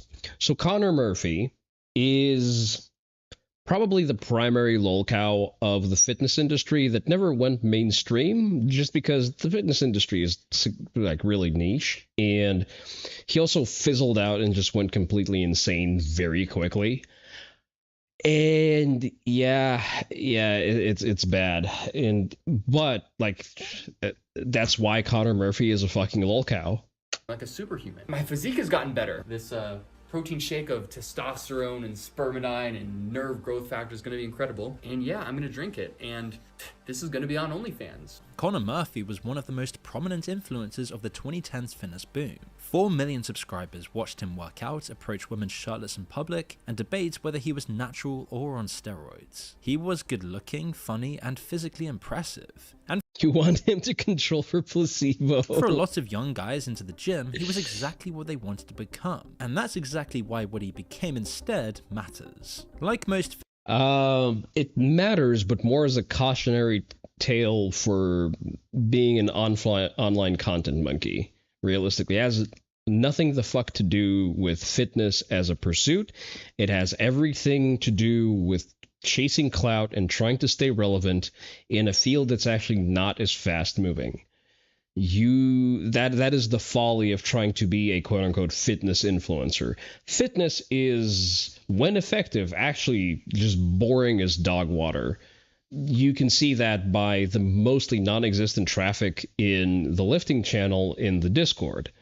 Because what the fuck is there, like, outside of having a very specific technique related or like programming related question?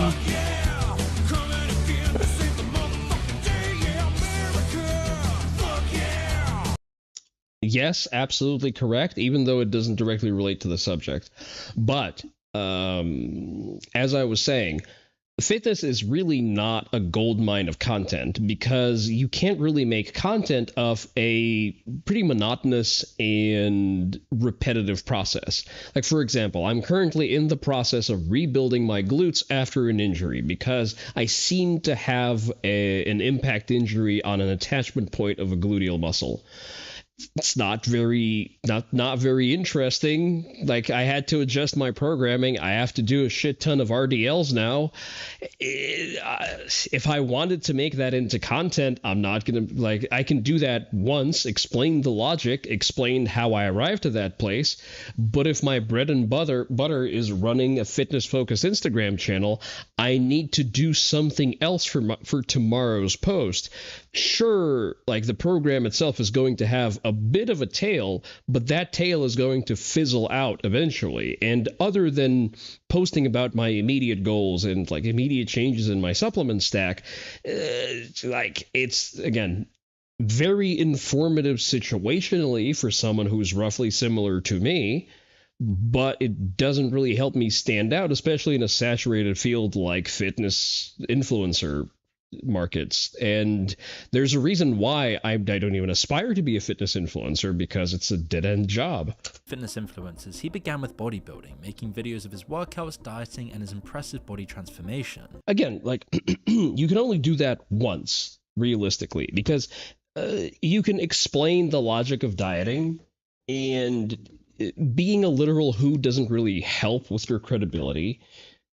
Which means that no one's going to go back sifting through your catalog of your dog shit Instagram posts to look at the specific eating protocol that you were doing at that particular time because that was the flavor of the week fucking diet. People will go back to Dr. Mike's channel and look at prescriptions for building a program because he probably knows what the fuck he's doing. Because he's credentialed, he's trained people who have achieved things, and it makes sense to go to him to that information that's structured as being evergreen information. He builds a large following as fitness influencing explodes on YouTube. He's young, handsome, and obviously ripped. People, mainly other men, gravitate to him easily. But his transformation isn't really a journey at all. It's simply a... Mainly other men. Note that little jab at everyone fitter than OP being gay. Solution for his insecurity, and the validation his audience gives him still isn't enough. That sounds like projection, my guy. Think about it, man. Think of the reason why a lot of these people started. It's because they were like, they had like insecurities when they were young, so they started, you know, wanting to get bigger. So he pivots away from pure fitness content and into vanity videos instead, walking around shirtless in public and getting women to touch him. 3 chances to guess the color of my shirt under my jacket. You want to see your new favorite color? Oh, Hey, Moon, chill out with the homophobic remarks. yes. Oh my god. It's cringeworthy, demeaning, and YouTube loves it. Demeaning who exactly? But it's still not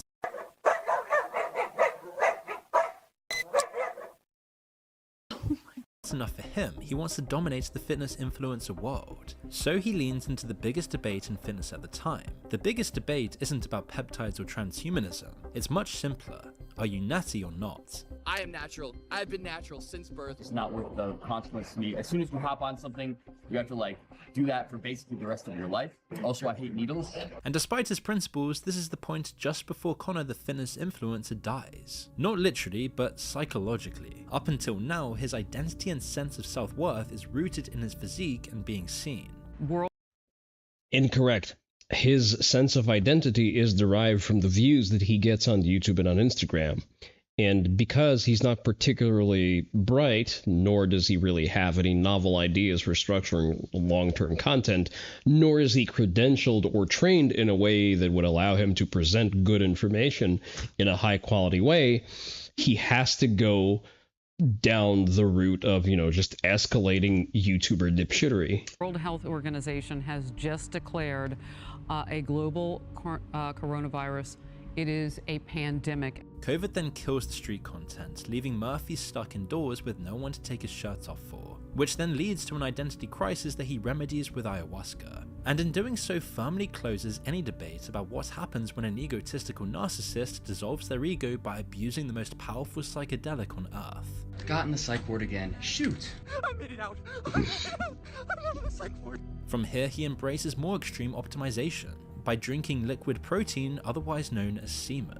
Okay, but I fail to see the connection between that and Brian Johnson. I really don't think Brian Johnson fried Connor Murphy's brain using 5G radiation. I'm just not buying that. The results were incredible. I started feeling like a superhuman. You know, my physique has gotten better. My physique has gotten so much better over the past several weeks. But keen to explore enhancement even further, he moves to Thailand, a paradise for enhancement lab rats. PEDs are available and laws prohibiting them aren't enforced. So yes, I decided to hop on anabolic steroids. Oh, so a washed fitness YouTuber who has topped out his natty potential now is hopping on gear for attention. And that is relevant how? So here's my physique on day 1, and here's my physique on day 30. Do I think it's natural or not? Well, to be honest, I don't give a fuck anymore. And he goes much further. He becomes a looks maxer and goes from this to this. Insecurity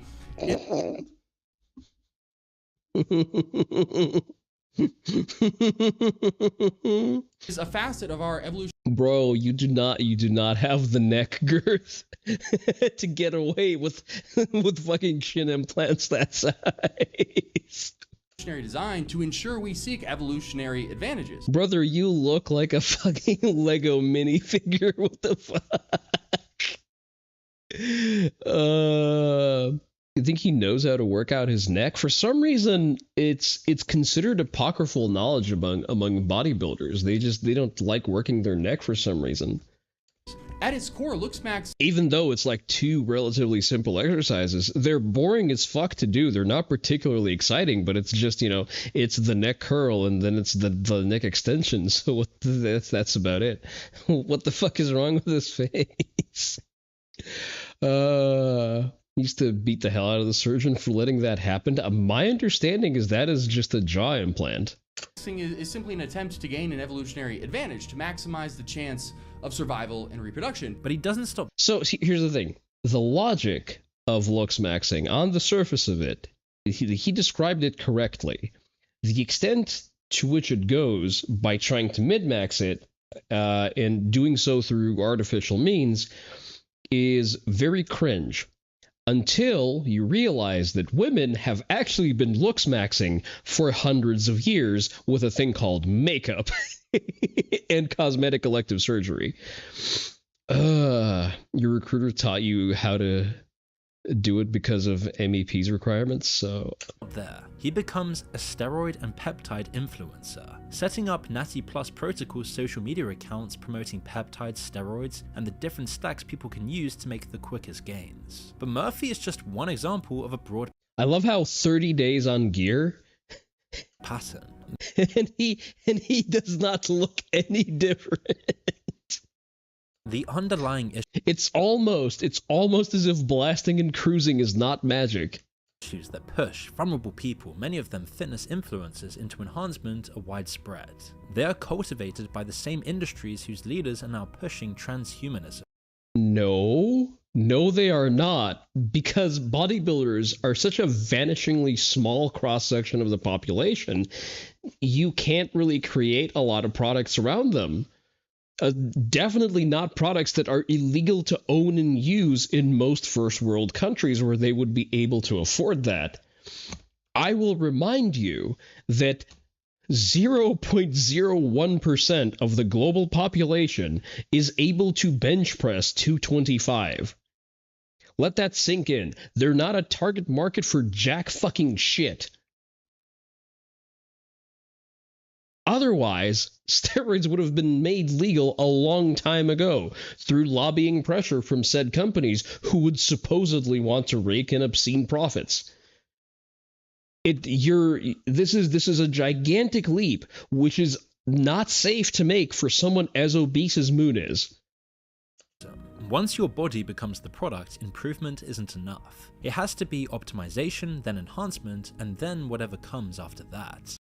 No, that's not how that works. Improvement is just a normal state of male psyche. You know, if you're not an obese, pointless, irrelevant YouTuber, you generally, as a standard human behavior, especially as a standard male behavior, want to improve.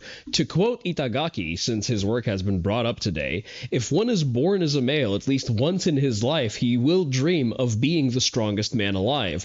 We actually don't need to be psyoped into thinking like that. Testosterone is a hell of a drug, my guy. You would know that if you weren't at a fucking BMI of 32.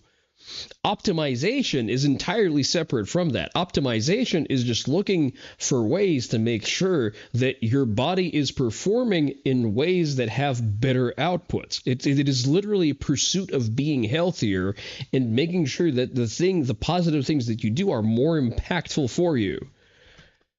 Blah, blah, blah, toxic masculinity, yada, yada, insecure, small PP man, typical Redditoid talking points. Isn't there a whole Japanese cultural concept of gradual improvement? Not really. Well, yes and no. I wouldn't say that's a Japanese concept. It's just a normal concept of consistent applied effort. Scrolling through TikTok and YouTube shows most fitness... You shouldn't scroll through TikTok. There's your first mistake. What the fuck are you doing scrolling TikTok? Are you retarded? Influencers are using steroids, peptides, and simply glorifying enhanced... First of all, why are we just lining up peptides and steroids as if they're the same fucking thing? Like, those are materially different pharmaceutical product groups, for one. Second of all, even peptides among themselves have such a wide berth between all of them. Fucking CoQ10 collagen is technically a peptide. You can just buy it over the counter in a grocery store. Is collagen also bad to take now because it's a peptide? Are we just because fucking, I don't know, human growth hormone factor is IGF-1 is a peptide? Does that mean all peptides are suddenly bad? Or maybe you just don't know what the fuck you're talking about. This is what happens when you hear dudes say words without looking them up, pretty much. Your YouTube shorts are full of home cooking recipes, Nick Freitas, unsub, and Hons.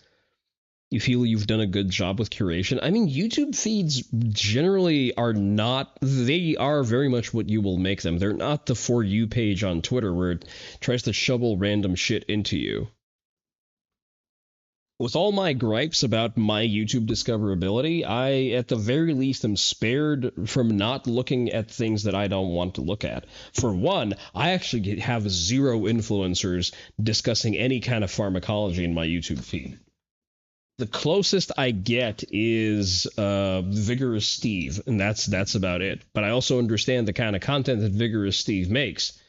And I also understand that, like, I have a very, very narrow overlap with his content and what is directly applicable to me. I only did 200 tests, 200 trend, and like Anavar. No, what? I did the 4. So again, we're trying. God, it annoys me so fucking much because it's just the implication of equating things like BPC 157 and test Tren Anavar, like known fucking animal grade substances.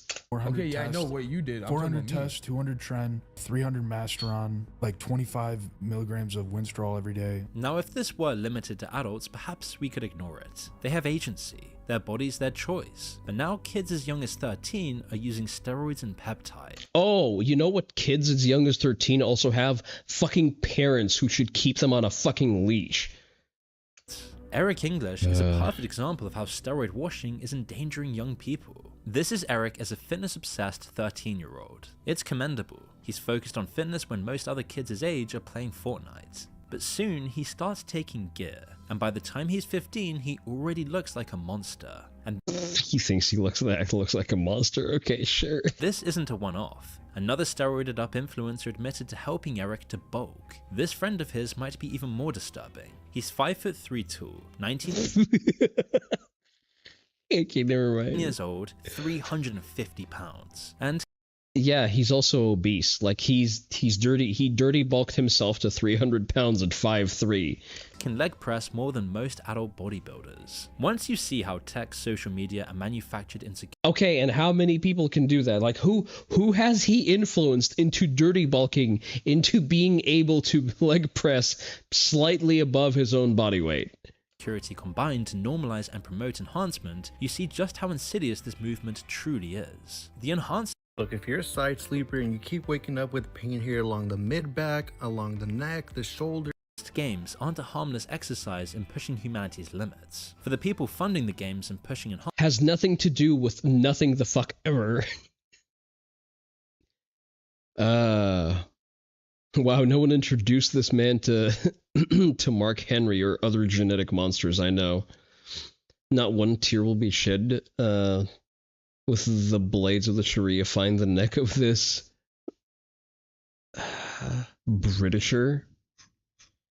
Enhancement is the next obvious stage in human evolution. It's an irreversible milestone in their harnessing of tech, social media, and societal body dysmorphia to engineer a society of enhanced humans. I'm gonna build a country, and so.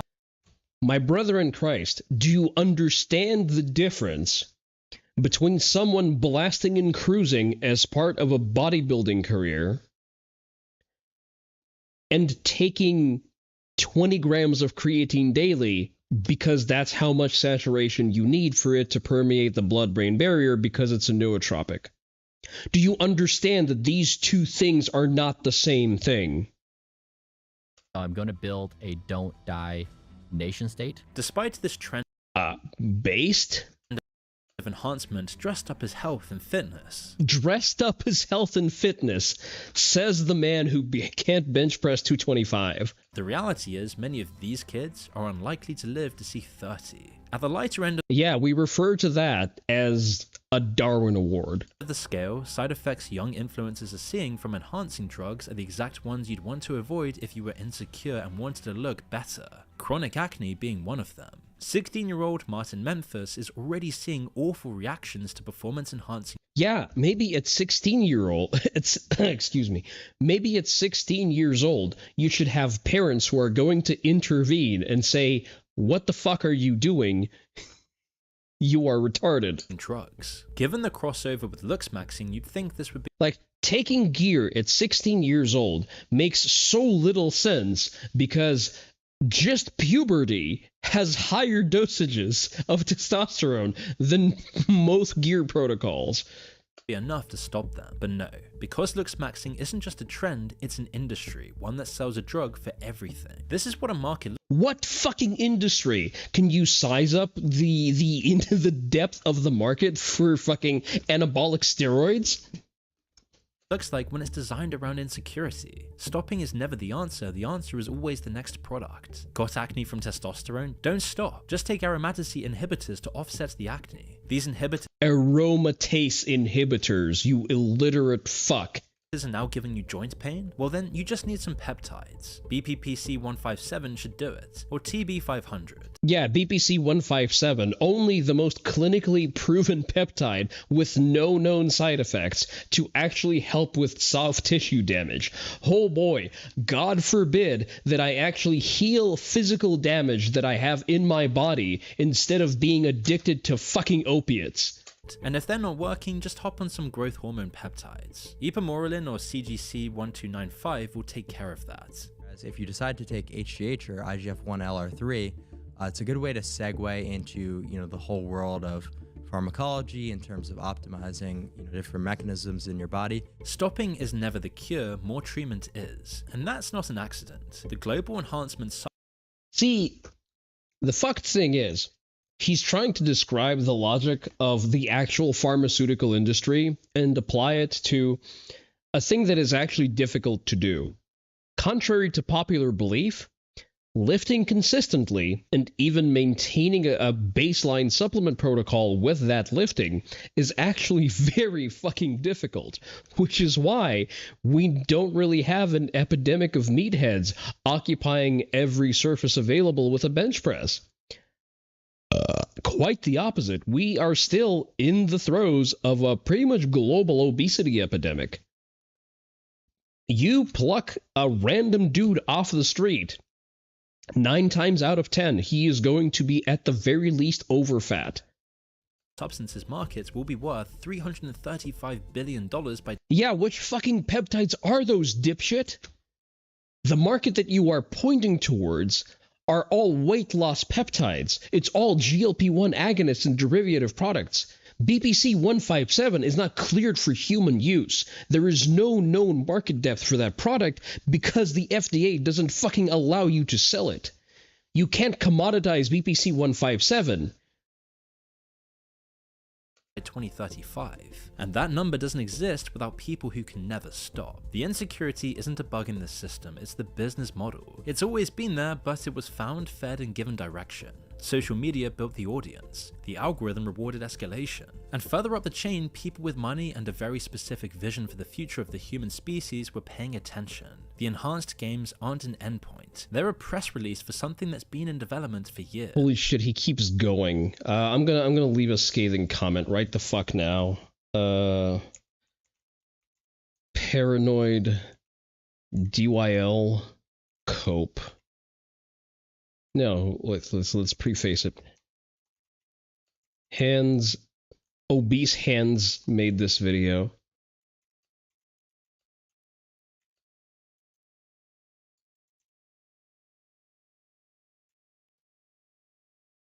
There we go. Fantastic.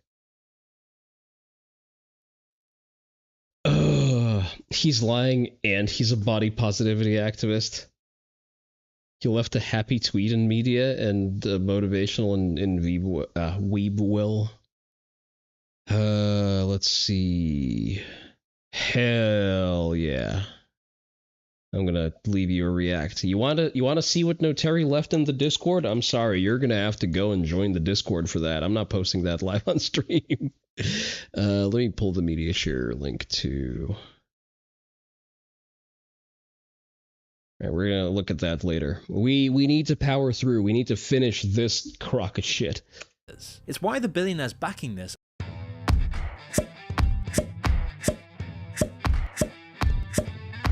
aren't spectators. I mean, realistically, the only one who would pee-pee slap me for that image is YouTube. I'm just too fucking lazy.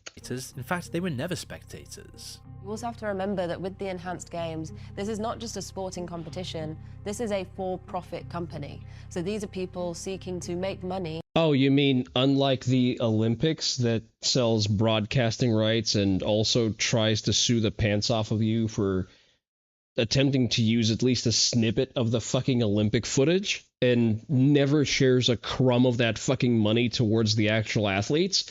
Damn, that's wild, man.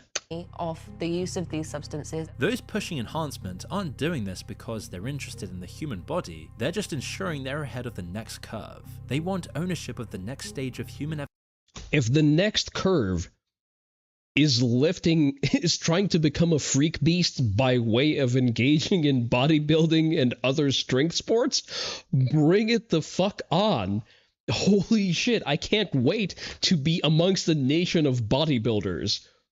Maybe that way we can actually, I don't know, bring our fucking Medicare expenses down. It would have been nice if Pistol Dad from Turkey could have made some money off of being a badass silver medalist. Yeah, and he can. He's prevented from earning money from his primary competitive sport.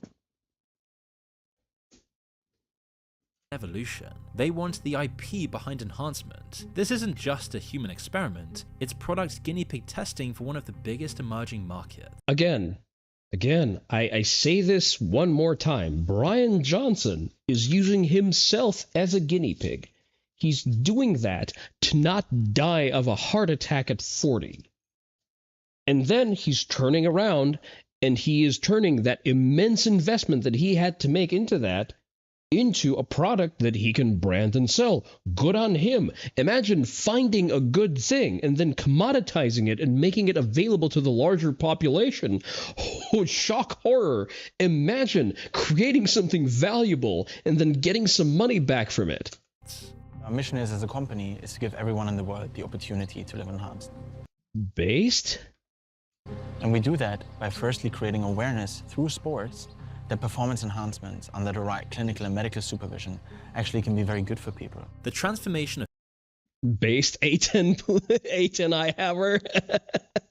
Fitness influences into human experiments for new substances is exactly what deregulation advocates need. Oh shit, it's almost as if the D1 athletes are already doing that, but they're doing that in a manner that is unsafe, and they are also ones more likely to be under extreme stresses that would actually test the effects of said exposures. Regular gym goers aren't helpful. It needs to be posted, shared, and envied. That's why the tech industry, particularly social media, is so key to all of this. Your social media feed at this point? Obviously, gym influencers, the top ones right now. Do you think you would have gotten on steroids without social media? No. Oh, great. A 19-year-old retard is supposed to be a reference base for exactly what? Like, I'll show you my social media. Like, my social media on Instagram in particular is anime tits and ass, cats, and a lot of range days, a lot of tactical and vet bros. That is all my social media feed on Instagram is. So, skill issue.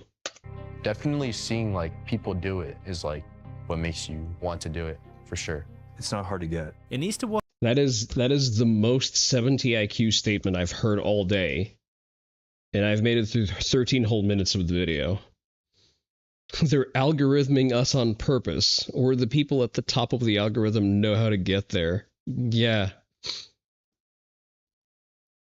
These fucking people only understand top-down control because that's all they want. I mean, yeah, it is a bit of a commie self-report. Work its way through the algorithm and onto the screens of insecure people, particularly the young. It's why Peter Thiel isn't just investing in the games, but also in influencers with no intentions of competing in anything. Is he actually investing into Curvicular? Do we actually have a paper trail proving that, or are you talking out of your ass? And Brian Johnson is harder to replace than Thiel, as he's not funding populist politicians or backing Luxmaxes. But this past weekend, he's been co-hosting the Enhanced Games as a broadcaster.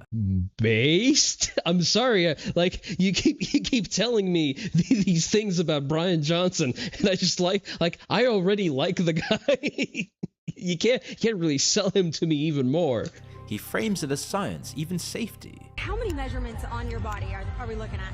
I mean, so the athletes had 735 biomarkers. Now, that was covering the heart, blood, bone, brain health. He's just extending Oh no, comprehensive testing on tier 1 athletes, that would be horrible. It's almost as if it can net very, very valuable data that's normally not collected. Eccentric and very open about everything he does, and unlike most billionaires, he does seem kind of harmless. A man just simply devoted to immortality and willing to turn his own body into a public science experiment. Some find him weird and funny, others admirable. But this is what makes him an unwitting ambassador for a darker ideology lurking beneath his own. He makes enhancement aspirational. Our bodies are problems to be solved. It's the same idea. Yes, my guy. The default of living to 35, maybe to 45, is actually very, very fucking suboptimal. The purpose of having a pattern-seeking, problem-solving brain is to be able to alter your environment and, you know, your body is technically the environment of your brain to make it be able to persevere as long as possible. Frailty and mortality are actually fucking problems. The whole of medicine is the whole of medicine is the body as a problem to be solved. Yeah. Idea is when a teenager injects peptides. Johnson just has better lighting and production and a more likable personality. No, the fuck he doesn't. Johnson has good research-backed data. He is following safety protocols. He's investing obscene amounts of money into what he is doing. And he is repackaging it into a very easily replicatable and easily applicable protocol. He is doing a community service while also improving his quality of life. Peter Thiel, however, doesn't use lighting, he just works in the shadows, letting others insidiously spread his worldview. According to Channel 5's Andrew Callahan, one of those is Clavicular, known for extensive abuse. Okay, so the source is a journalist. Johnson is being anal to the point of inhabiting the spectrum to do personal research? I mean, pretty much. Use of banned substances. Thiel is also personally invested in signal boosting friend of the show, Braden. After taking one capsule, Clavicular Peters. He seems to have a vested interest in creating a post-humanist, technologically transformed future wherein real people... Imagine not promoting dysgenic freaks. People like you and I cease to exist in our flesh form. I'm an accelerationist in what I do. So you started taking testosterone when you were how old? When I was 14. And just the... Wow, you're fucking stupid. introduction of things like HGH and aromatase inhibitors.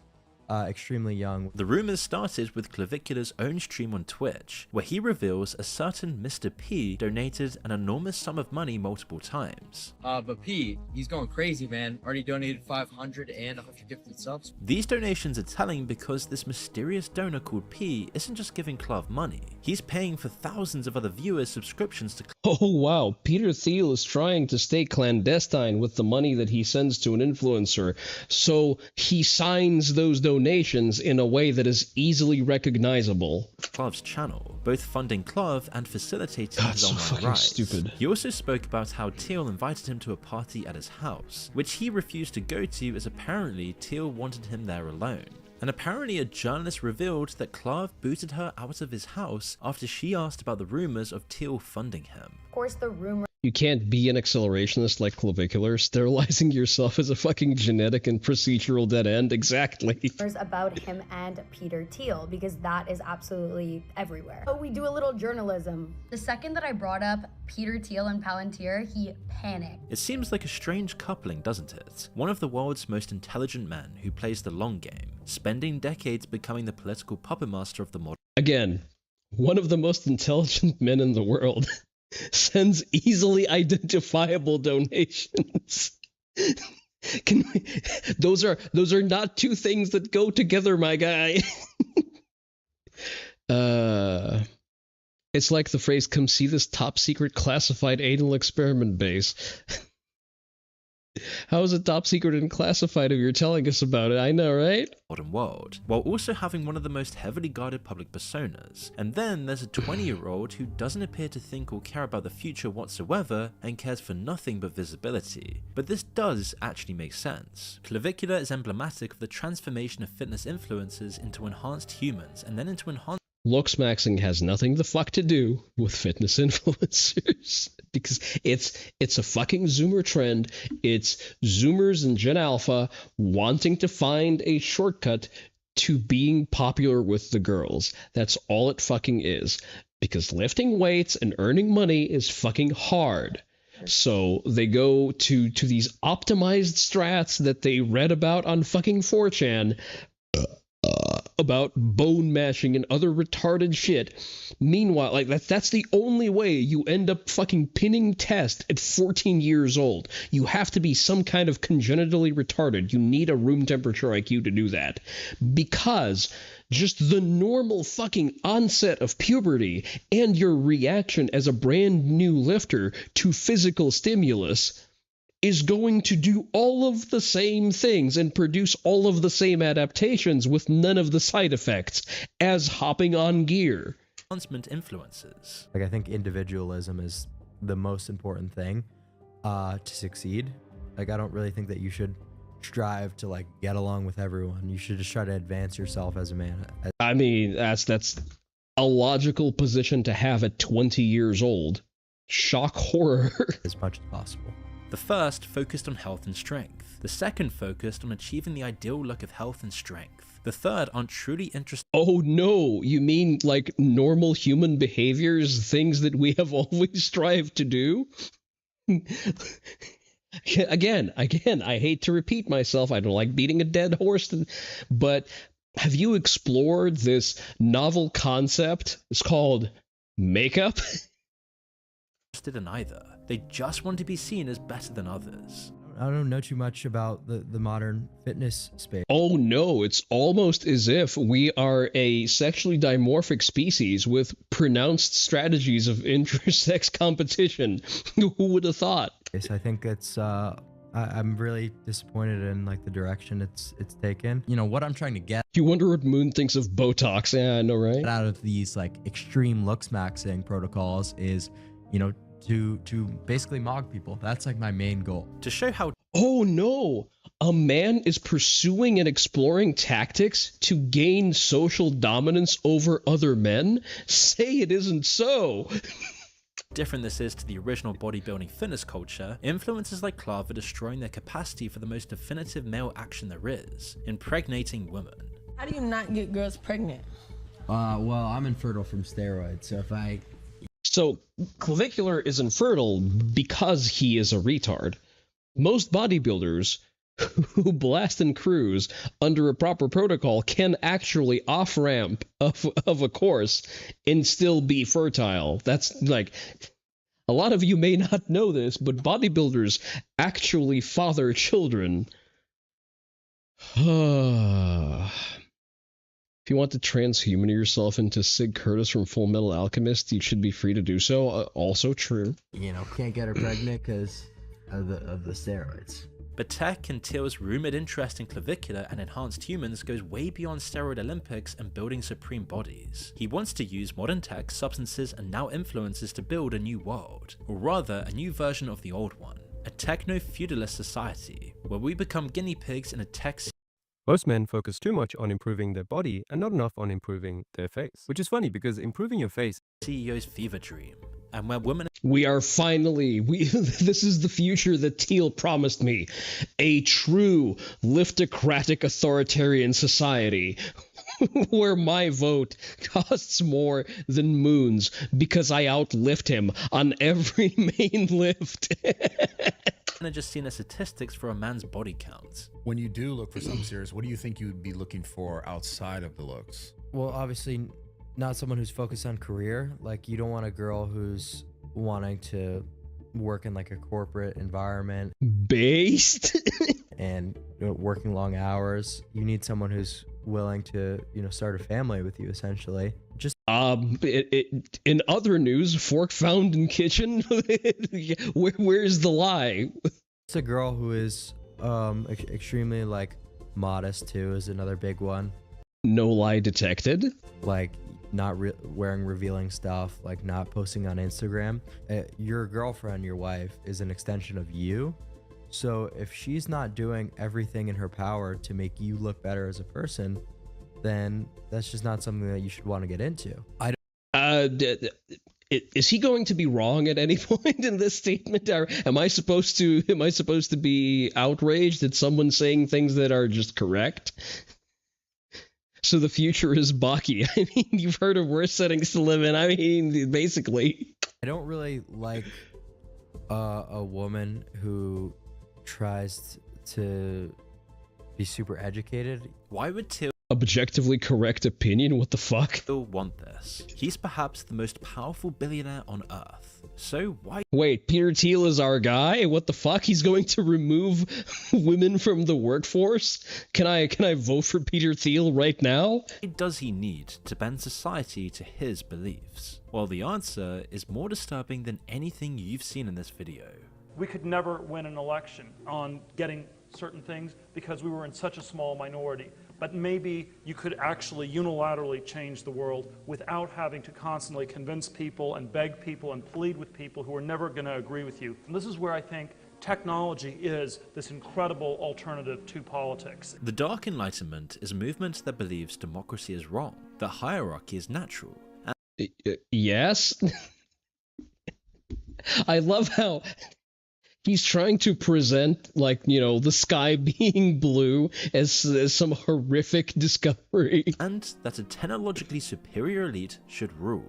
Politics has become so broken and so dysfunctional, is to find a way to escape from it. Yeah, I actually don't think that a barely literate fucking majority of people who contribute nothing and are ostensibly useless eaters should have any influence on who gets to run the country. I kind of fucking big agree on that one. If it were up to me, like, if you're not a net taxpayer, that's it. You no longer get the right to vote. Oh, you see, the Marxist brain thrashes in fear of the idea of democracy being stupid. It's not a way to fix it, it is a way to escape. If you believe that, an influencer who calls unenhanced people subhuman isn't a problem. He's just proof of concept. I mean, that's a bit harsh to call DYLs that, but also, listen, if I'm stronger than you, I can call you wherever the fuck I want.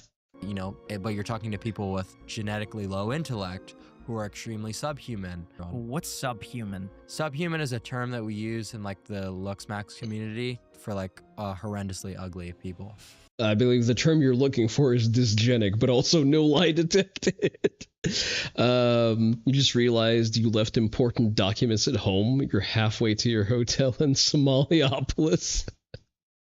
Unfortunate. Stay frosty out there. It sounds like incel language, but it's also exactly the... Sounds like incel language, of course, because words don't fucking mean anything anymore. Philosophical position of the movement Till has spent his fortune normalizing. These Luxmax creators were all genetically gifted. The movement has eerie... Can I just go and work for Peter Thiel, please? If any of this is even remotely true, he's actually our fucking guy. Parallels to scientific eugenics being applied to society, while they also want... Oh, I'm sorry. Are eugenics only acceptable when they're applied by means of Planned Parenthood? or women applying, you know, sexual selection? Then eugenics are kind of cool? Clavicular is not genetically superior by any stretch? That's also true. Want to establish authoritarian city-states where tech elites can remove themselves from democracy, and where ideal humans are competed for as citizens. I think we can try to, you know, create autonomous countries on oceans, underwater, all sorts of other spaces. And it's not just Till. There's tons of others behind it in Silicon Valley. Sam Altman, Mark Andreessen, even Brian Johnson. And influencers like Clav just appear like prime tools to normalize this message. I think everyone should... See, I disagree seceding from the dysgenic freaks. I think we should subjugate them and turn them into a servant class. You can become a full citizen if you're able to bench press your body weight for 3 good reps. Beyond testosterone. Fitness influencing's transformation into a modern pseudo-eugenics program for an anti-democratic tech utopia sounds extreme.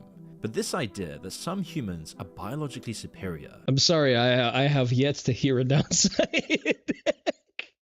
The solution is clearly to have people stagnate in the welfare-subsidized longhouse where we live and die as labor for the party. I know, right?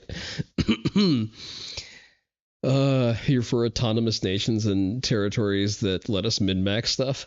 And that society should be reorganized around that seems like something we've seen before, and it always ends bad. Yeah, we've seen that before in fucking Athens or in the Roman Empire. Badly. Thiel was born in Germany, and allegedly one of his Really? I did not know about that.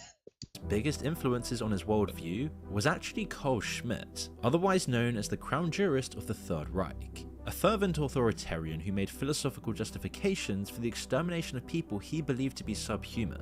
In an interview about Schmitt's influence on his worldview, Thiel specifically equates Schmitt's analysis on politics and democracy in pre-Nazi Germany to the problems he sees with democracy today. There are certainly certain parallels in the US in the 2020s to Germany in the 1920s, where liberalism is exhausted. One suspects that democracy, whatever that means, is exhausted, and we have to ask some questions very far outside the open window. That's sort of where I find Schmitt quite powerful as a thinker. His use of an Olympic-style event to showcase and further his aim of superior humans is weirdly similar to the Berlin Olympics in 19... If you want to understand how things work, especially these days, this game is for you. 1936, but the long... It's almost as if the enhanced games were actually not race segregated, funnily enough. If I say scary words enough, it is truth. Ignore the parallels to Gables. The piece of eugenics and transhumanism has now arrived. The final piece of the puzzle that will permanently tie together tech, power, and the future of humanity. This morning, the little boy we've been following for months, who received the first of its kind gene therapy for a potentially fatal disease, is marking major developmental milestones. Oh no! Treating preventable diseases? Oh, the shock and horror of it! No, we should have just let this child die. Oh. Earlier this year, he became the first patient in the world to receive a personalized gene editing therapy. Gene editing is now here, and while the case of a baby being saved is heartening, the reality is the billionaires funding this aren't doing this for sick children. They likely use this like the UK government uses child as a way to control the internet. Using children is always the front. And like the promise of AI, this won't be immediately deployed worldwide, but it will be controlled by wealthy tech elites for their own benefit. I'm traveling to a remote island for an extreme medical procedure that could change the future of humanity. In the shadow of the Caribbean lies Roatan, a hidden gem off the Honduran coast. Shrouded in mystery, Roatan hides a secret venture, Prospera, an experimental zone. Saving babies is bad because billionaires exist. Oh no. Why is this Quango not going hard against the CCP for CRISPR? Okay, full fucking stop. I'm gonna derail this entire fucking React video. Fagoth, what is a Quango? Just give me the definition of the word right the fuck now.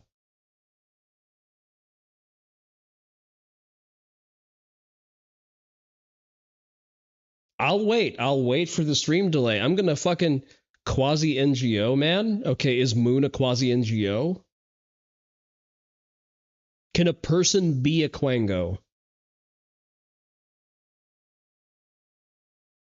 You're also missing a word there. Quasi-autonomous non-governmental association. Quasi-autonomous non-governmental organization. He's using the same leftist talking points. And he exists downstream from Quangos, but that doesn't make him a Quango. That's not what the word fucking means. You will use the words for their direct fucking implied meaning. You will use the English language correctly in this chat room. I will not allow women to use a word wrong and that proliferate on the internet. If Kirsha, Leaflet, and whoever the fuck else is using that word wrong, I will tell them that they are using the word wrong, and you should do the same. When you see a woman misuse a word, you exercise your fucking toxic masculinity, and you correct them, and you can refer them directly the fuck to me. You tell them that Kuromaru Onii-san says you're using that word wrong, and you should stop. Do I make myself clear?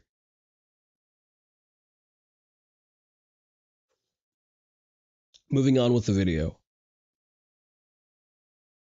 For governance, Prospera defies convention, crafting its own laws in a game of high geopolitical stakes against the Honduran government's backlash.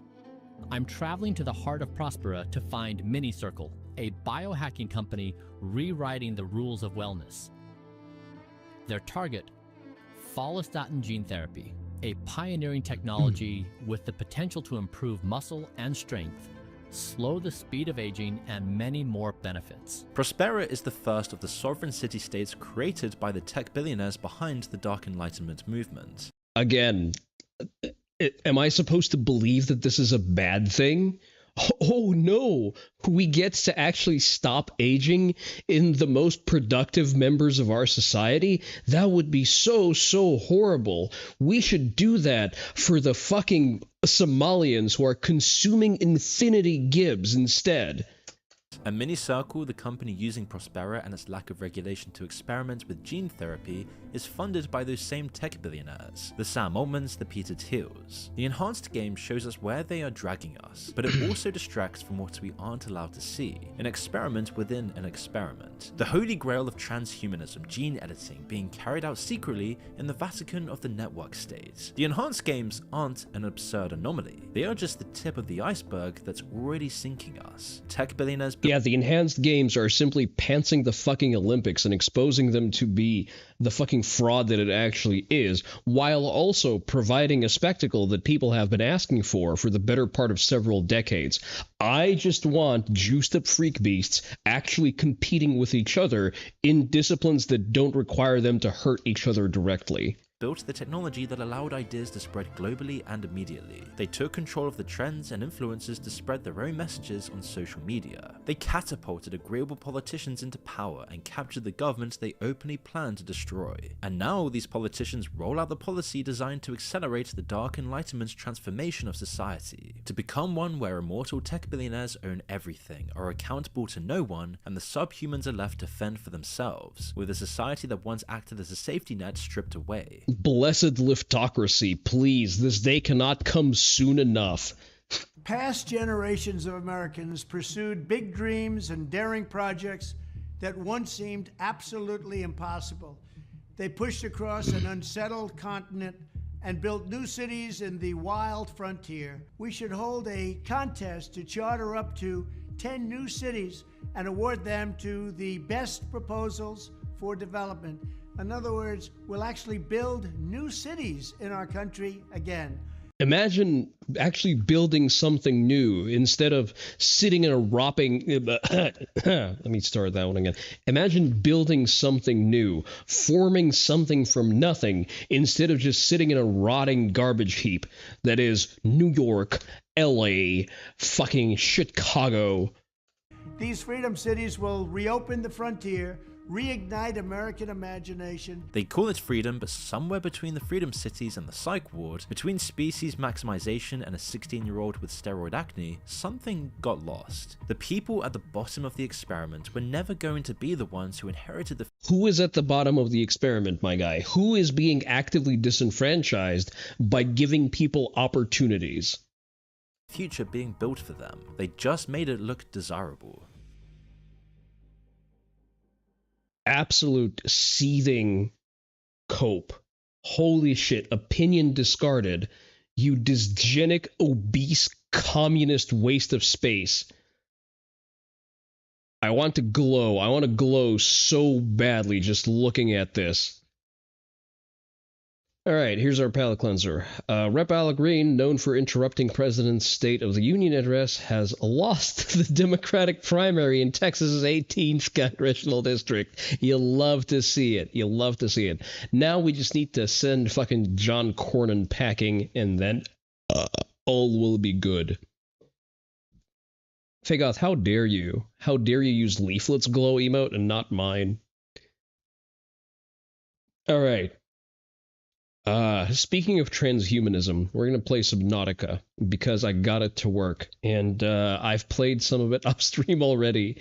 I want to reach the end of the early access content, so that's why I'm kind of powering through it a little bit faster than I normally would. We probably will have to remove Vector Chan over here. Sadly, there's not enough GPU to go around. Paxton 1? Hell yeah. Wait, is the runoff already concluded? That was fast. People were trying to kvetch about, like, oh, Paxton is unelectable, he has, like, infidelity scandals or whatever the fuck else. Who gives a fuck?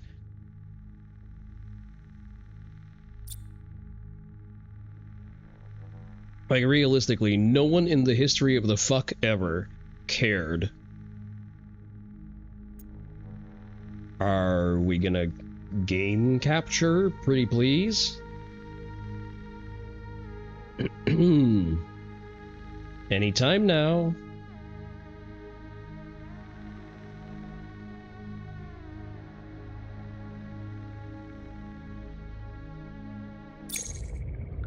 That's an odd problem to have. Moderates are turning out. There's no such thing as a moderate, only a traitor. Give me a second to solve this. Pull up properties. Can I have that as like a reasonably sized window?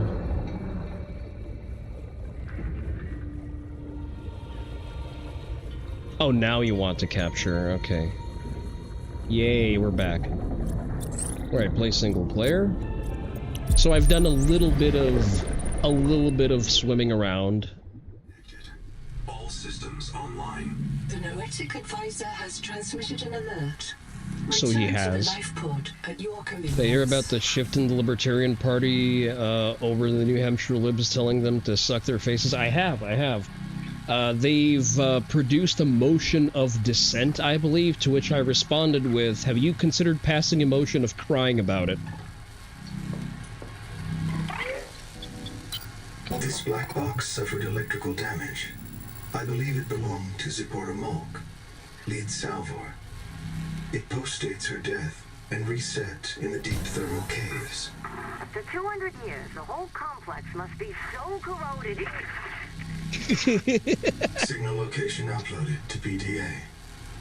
That's, that sounds like an OSHA violation if I've ever heard one. Alright, that one's still printing. I think I need to load some more into it. You want someone to mod an amphibious Gundam? Eventually. We will get that one day, I am sure. Let me make sure that I don't have anything superfluous on me, and then we're gonna go and look for stuff. So, I've made some additions. So as you can see, we now have a proper, I was about to say Seamoth Bay, but just, you know, a proper moon pool with a tadpole bay. I've also done a little bit of exploration, got a depth module, so we're not locked into our depths. Yeah, you know, it's just a little stuff, I actually don't need that last signal active. Let me turn that off. Do I need you? I probably don't.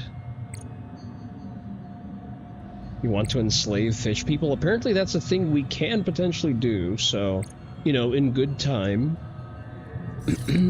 Oh, suddenly nighttime. Okay, sure. So, we're gonna go and recover that block box. Right now, the short-term objective we have, I'm just going to show you. So I've discovered alien ruins. They are very cool. The story premise is that they view reality through additional wavelengths compared to us. Which is an interesting concept, I respect that. So, you know, the world building is still very competent, despite the very pronounced lib shittery.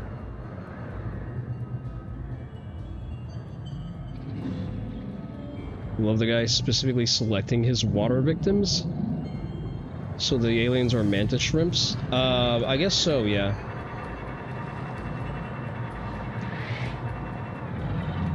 So there are actual alien constructs. Like these are advanced sentient aliens, apparently largely extinct, but there is some devolved life form that is still hanging around and seems to be semi-hostile, and they refer to it as tailings. We have an angel tree, but we can't sanitize that angel tree just yet. So that's what we're currently trying to figure out, and hopefully as we're pursuing these black boxes, we're going to be able to finally crack the code on some of these bottlenecks. And the nearest bottleneck that I can pursue is... something is tailing me, but I can't see what. New quest, gotta locate a waifu-grade alien? Oh. I'm not sure. I haven't seen the aliens, so I can't speak to how wifeable they are. So it remains to be seen. However, they did build some pretty impressive megastructures.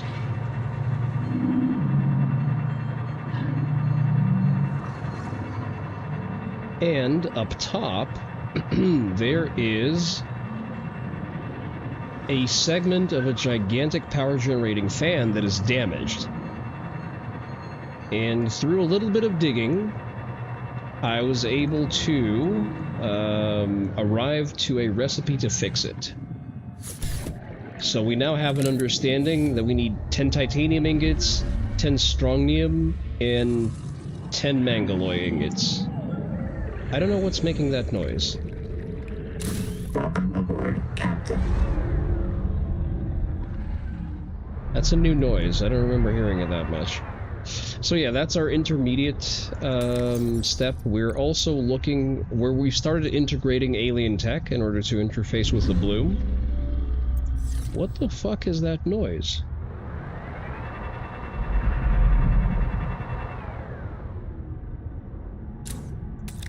We're gonna explore that later. But we now need to find a fragment of local tech. Oh, I forgot I can build a tadpole hull chassis. I actually have all of the materials I need for that.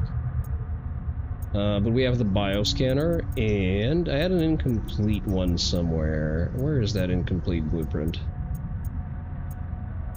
Probably under tools. Row beds, sonic resonator, but there's an upgrade for a sonic resonator. I found a piece of it, but not. I think I need one more. So there you go.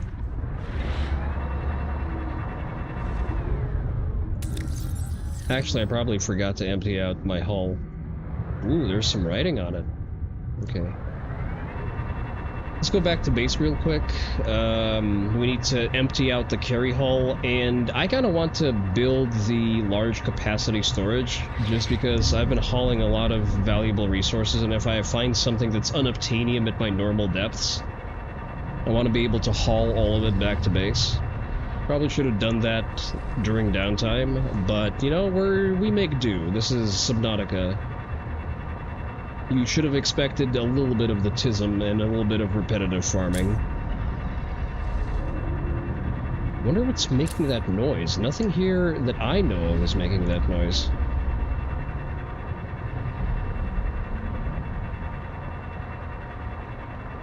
Is it something that's visible by the base?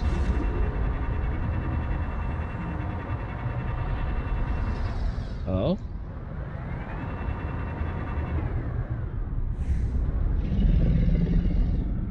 Wait, did I just see something?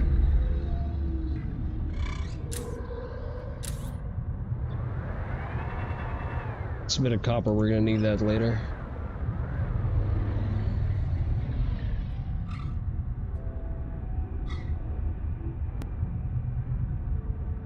Is there a Leviathan around that I'm not picking up? Surely I should just go into the dark and look for it. I'm gonna manual save just in case. Surely this will have no negative repercussions.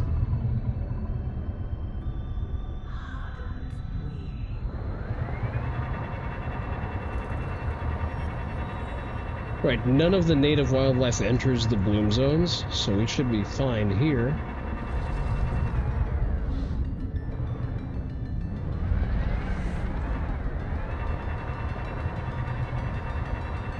I want to know what's making that noise.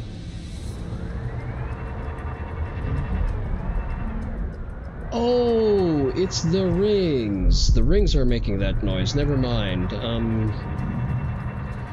Okay, I thought that was just, you know, indigenous wildlife. That's less exciting. Oh well. I didn't hear them make that noise before. Is that a landing? Have I explored that before? That's just salt, okay.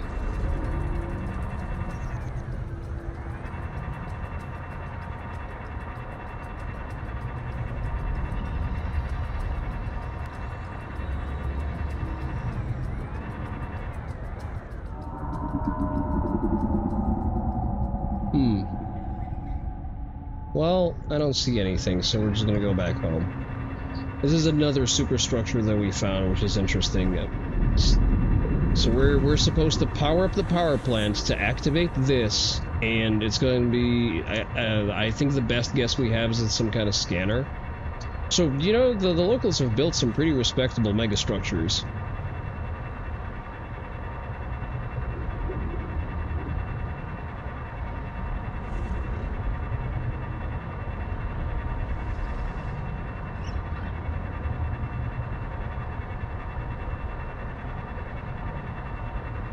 Alright, let's park over here. I'm gonna have to build... Oh, before I can do that, yeah, I need to build the vehicle fabricator. Copper ingot shouldn't be that difficult to come by. So vehicle fabricator first. And we need a copper ingot and we need glass. Alright, let's take all of this. Change recipe, copper ingot, we just so happen to have an excess. Before I forget, let's go and empty out the... Welcome aboard. The hull over here. A lot of silver. As you can see, I've been quite prolific with my farming.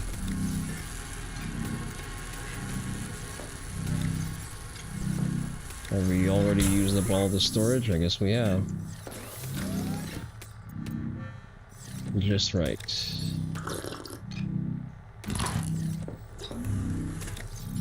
The hunger and thirst are kind of aggressive.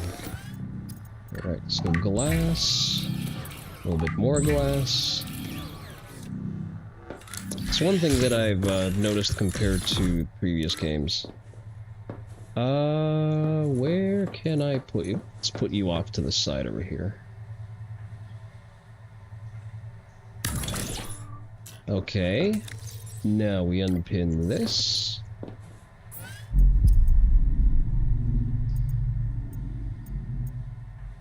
Alright, titanium ingots, strontium. We actually have a lot of materials. Enameled glass and dedicated core. Dedicated cores are made with a wiring kit. Ah, advanced wiring kit. We can make an advanced wiring kit. We are out of quartz though. Let's leave that here and let's go look for quartz, I guess. There should be some quartz around. Welcome aboard, Captain. It's a little bit scarce, but not by a big margin, so we should be fine. Yeah, because the speed buff that we get from the scout chassis isn't that impressive, so I think we may as well just hard spec into carry weight.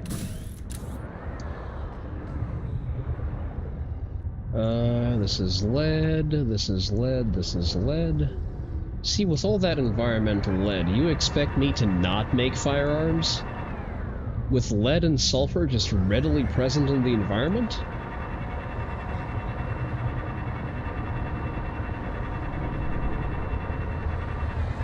Who do you take me for, some fucking hippie tree hugger?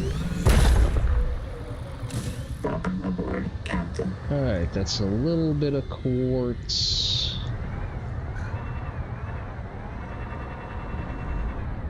I should double up, but I really don't want to spend too much time looking for it, so we're just gonna grab these water slugs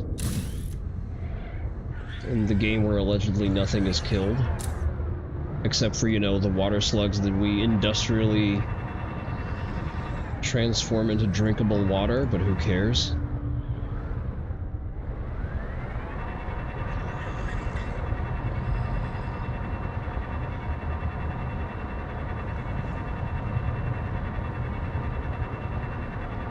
It's below us in the power hierarchy, therefore it is permissible to kill it, I guess. Given the mineral density of this planet, fabricating high carbon steel should be a joke. I mean, we just have titanium readily available. Machining it would be a punchline, yeah. Welcome aboard.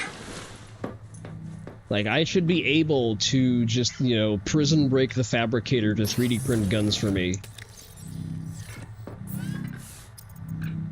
I eagerly await the day that modders actually do that. And I want to see the devs cry about it, because I know that they will. Right. Dedicated chip. We might be low on enamel, and we barely have any quartz. Okay, that's still a work in progress then. I'll drop this off. Yeah, quartz seems to be a bottleneck for a lot of these things. Huh. Well, not too difficult. Enamel is also not really difficult to find.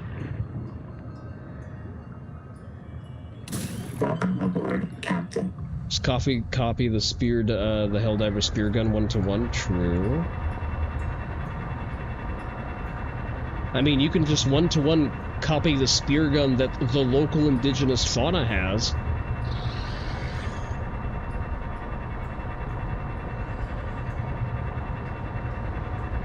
There is an example of local indigenous life that is called the Needler that actually, you know, just shoots gigantic harpoons at you. I feel it's only fair and proportional for me to also be able to spear that shit. I do not promise to not do that for sport. Better yet, give me a Mac cannon. That's Celestium, I don't need it right now, it's also probably out of bounds. I mean, I'm already here, I may as well. Also, fun fact, if you go out of bounds, a gigantic Leviathan appears out of the darkness and one-shots you, much like the Ghost Leviathan, which I guess is okay for right now, since we are in early access.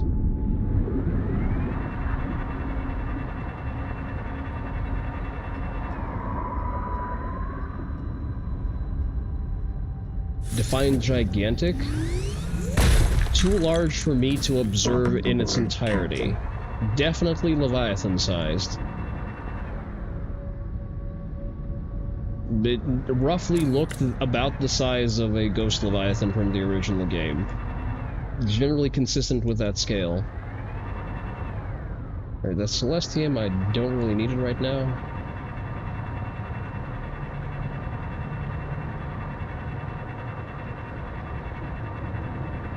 We are along the patrol route of the local Collector Leviathan, I believe it's called.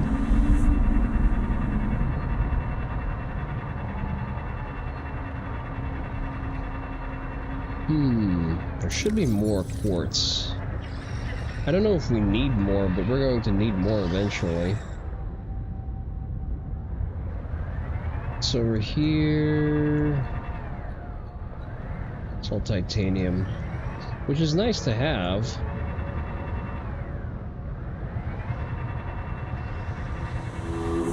You know what would be funny? A gigantic railgun. I don't know if I thought it, but I don't know if I said it out loud yet.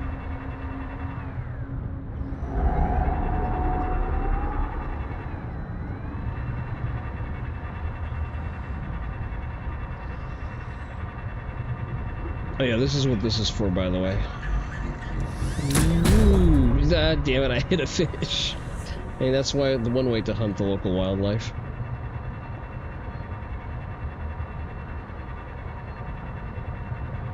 Right, I should have everything I need. Welcome aboard. I don't have creature enamel. God fucking damn you. Curse you, material limitations. I will have my revenge. I'm not gonna... Creature enamel is relatively easy to find. It shouldn't be an issue. Welcome aboard, Captain. You're going to be anal now for all their pretense. You want to know how they think leviathans are capable of sustaining their necessary caloric intake given the size and quantity of most wildlife?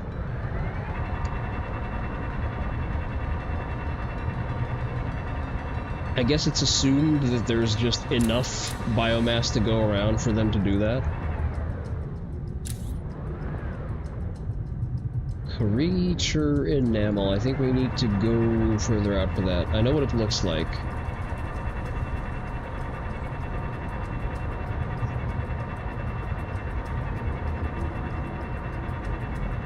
Either that or it's aliens and I ain't explaining shit. No, see, the one thing that Subnautica devs have been good with so far is world building.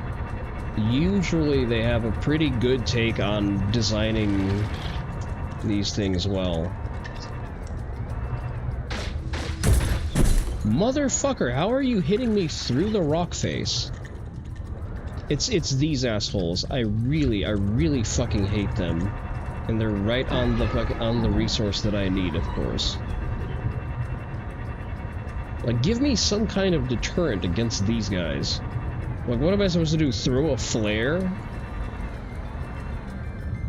If that's your answer, I'm gonna fucking use a flare to gouge your eye out. Alright, you know what? Fuck you. I'm not doing this.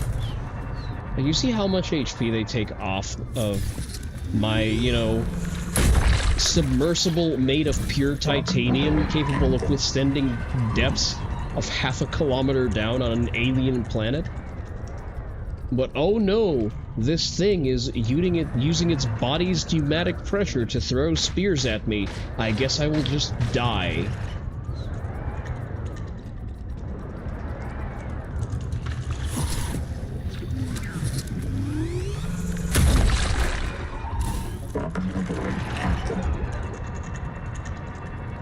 Like, I'm sorry, that just does not make for an internally consistent world.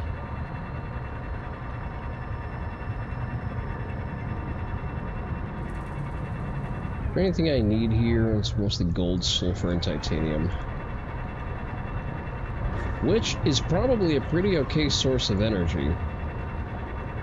I just don't feel like threading the energy transmitters all the way to my base from here. They look very ugly on the terrain, and I prefer to minimize them.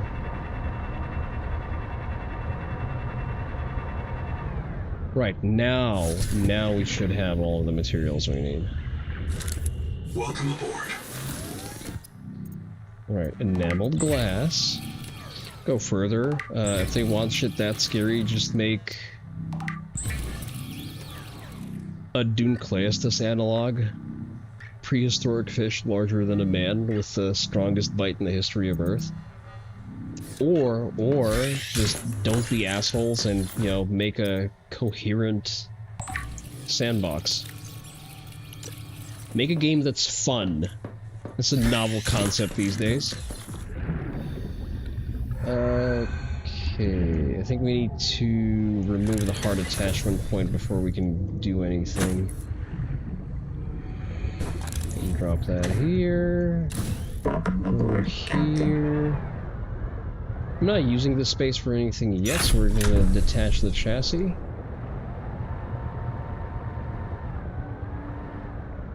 I need to...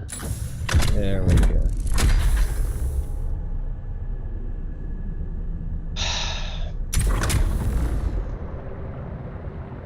Oh joy, I think I bricked the game.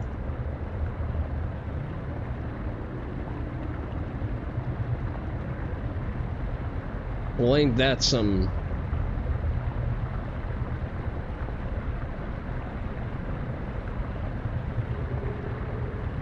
I mean, it technically auto-saved me just here, so let's manual save. Wait, there's an unstuck button. What happens if I do unstuck? This will take approximately 10 seconds, please stand by. Okay, teleporting to safety. I mean, I'm right by my base, so... Is the cooldown there to... My brother in Christ, you did not solve my problem. Am I going to have to reprint?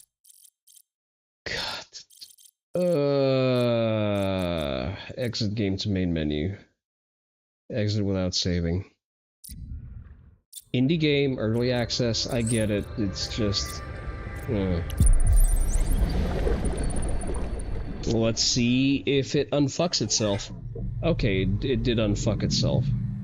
Pilot the tadpole.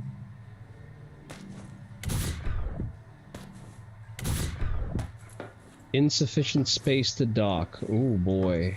Oh, that's not great. Enter move mode, set label. Did I just fucking hard lock myself? Damn, a repulsor would really be cool right now.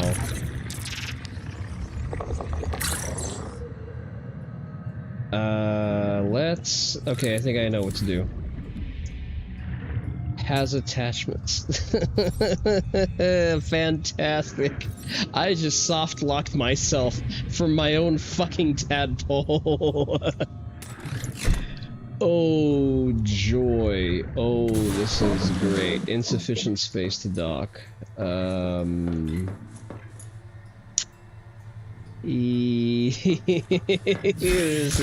This is just fantastic.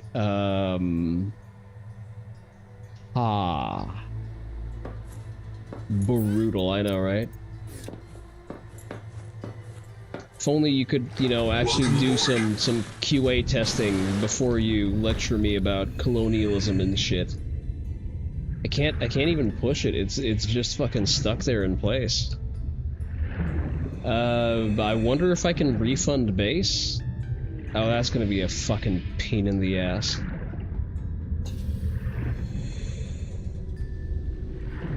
Can I like affect stuff? Oh wait, can I move stuff with this? Second. Maybe the solution... I was hoping that the solution is going to be violence, but it's not. Wait, you just moved? Yeah, okay, this one just moved. Why can't I move the other one? Did I not? 30 seconds. It's just pushing me away. Or is it? Just a second. Come on, unstoppable force meets a movable object.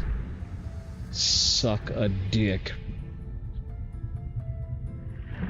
Welcome aboard.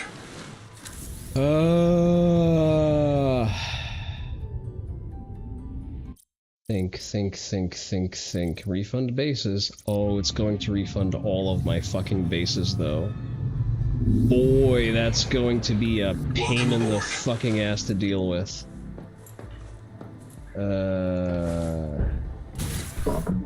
Insufficient space to dock. I'm trying to think. Look, let's just refund the bases. That's probably the fastest way to deal with this shit. I'm gonna manual save before doing that. I feel like I'm gonna regret that. Refund bases.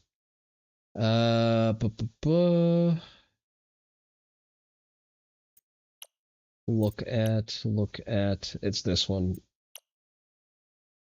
During early access, game updates may break your bases and leave it inaccessible. Okay. Back to game. Okay. It took my fucking tadpole with it. That's not at all helpful. Okay. Still immovable, by the way. Alright. Do I have access to my materials? I do not. Not directly, at least. Inventory, not all items visible. You are beyond unhelpful.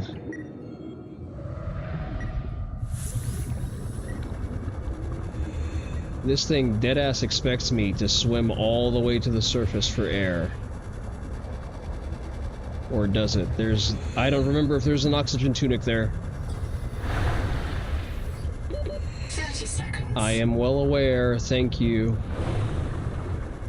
Wow, this is ass. This is actually ass, holy shit. Alright, we can work with this, fuck. Quick, we get some loose titanium, we get a basic habitat going. This is salvageable, Trust. There is no titanium, I stripped this entire fucking area. Oh, this is bad, Give me access to something that's a workable material, please. No! God fucking damn you. I'm gonna have to keep going all the way to the goddamn... Why did you refund the goddamn tadpole?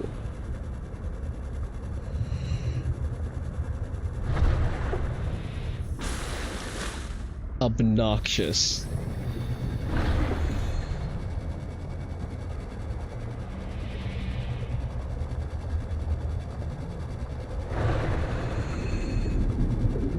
Not a single oxygen tunic, by the way. Okay. We need there's titanium around here somewhere.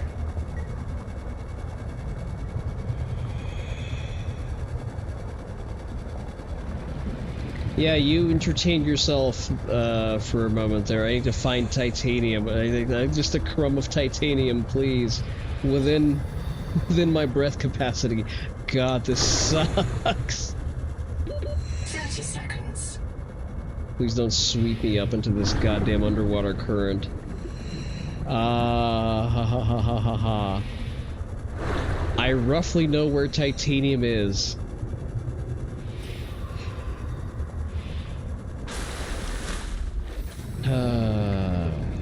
Undersea geothermal vents and undersea habitations are things you hope to see within your life. The boomers got to have Learjets zipping around. Listen, you're having an entirely separate conversation from the one I'm having right now. Right now, I am mostly interested in finding, like, a crumb of workable titanium. There it is. I see it.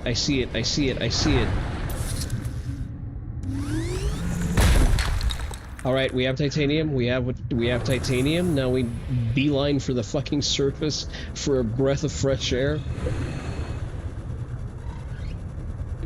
30 seconds. I am aware, computer wife. Do not nag at me. I am working.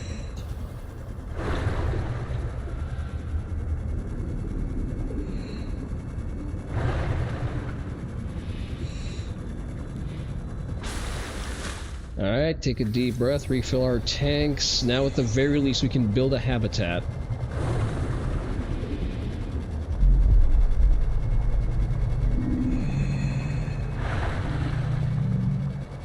I don't know what that noise is and I don't care right now.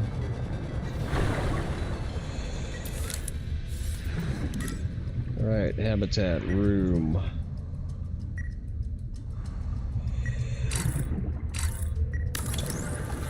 Warning.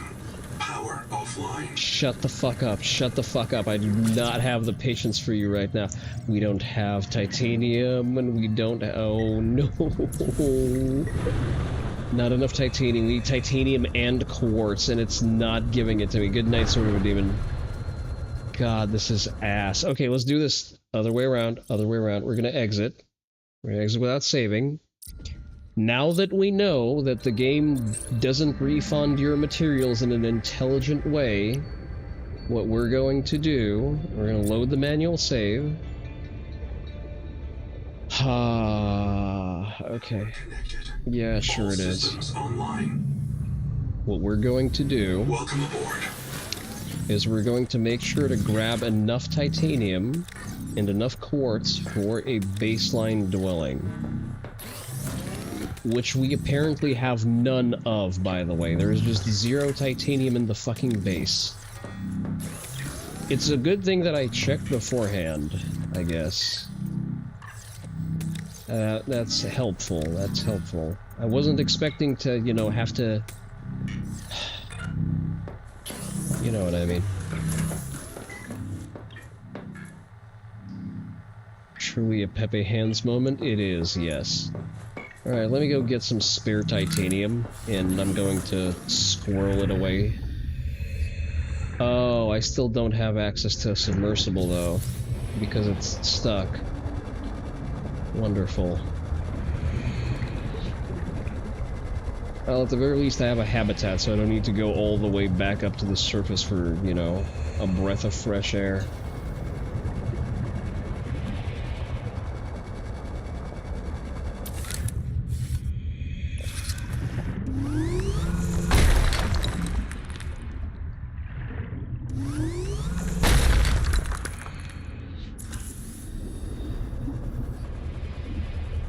Let me just ride this current out. 30 seconds. Oh boy.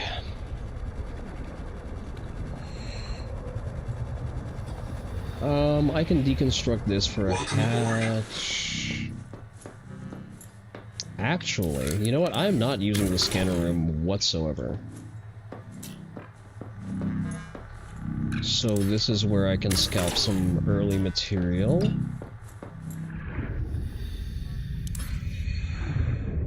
Oh yeah, because all the power shit is attached to it. Never mind. Actually, you know what? Yeah, let's have some of this, some of this.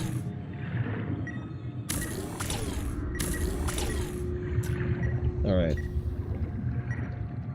Welcome aboard. Now we take a deep breath.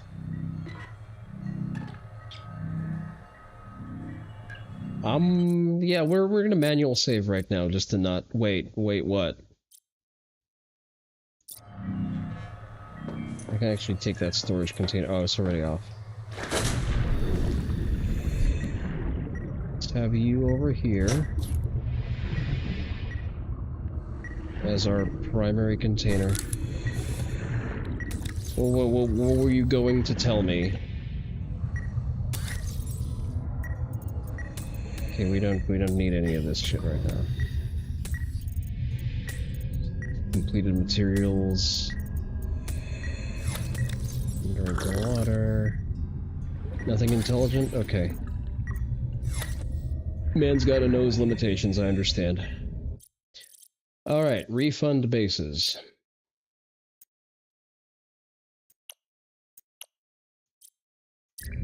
Okay. Back to square fucking one. Habitat beacon.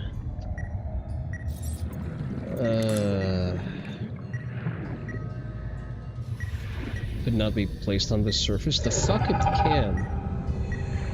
There are no river prowlers on this planet, but you know, valiant attempt.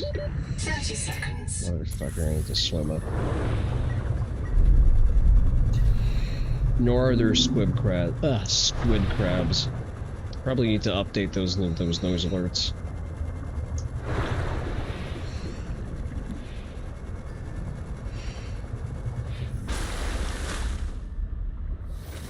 See, the problem with trying to scare me with the old sound alerts is that I know those sounds. They are familiar to me. And therefore I have a ready-made response to them. What's really scary is hearing something novel that I have not encountered yet.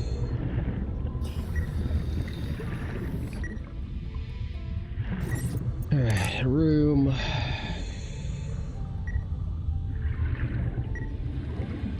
Warning. Power offline.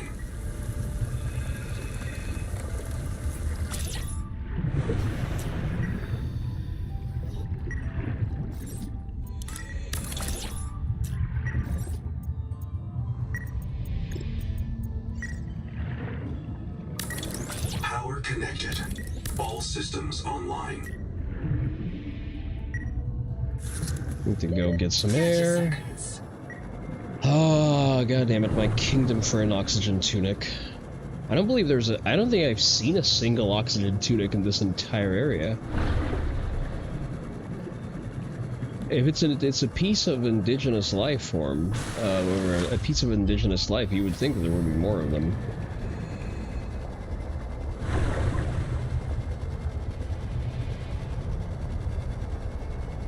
And I just need the base to become at least somewhat powered, then I'll deal with the rest. Oh, actually, we can cook with that, For one, you're already powered, okay.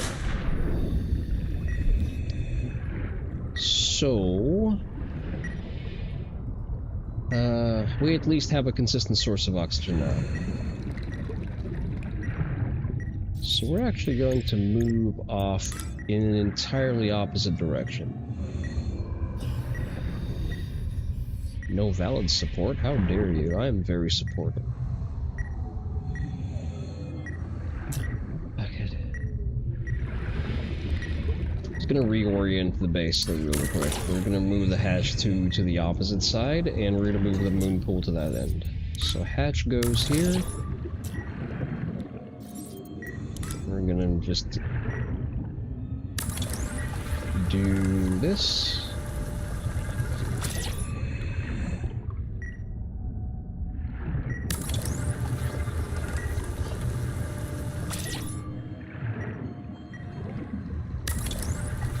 We're gonna be just short, but that's fine.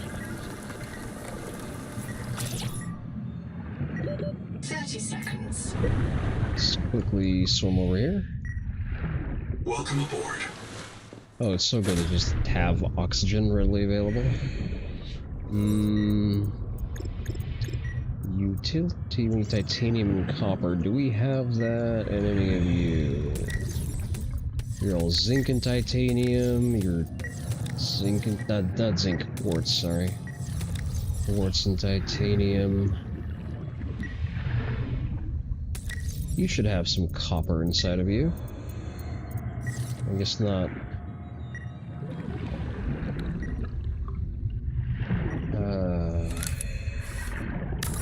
Let's finish you real quick.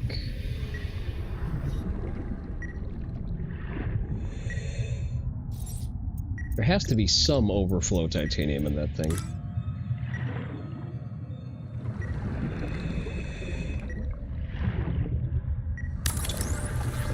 Now let's start working with whatever titanium we have, and we're just gonna have to find some more after we grab a little bit of oxygen. 30 seconds. Shut the fuck up, computer wife. Welcome aboard. I do not have the patience for you right now.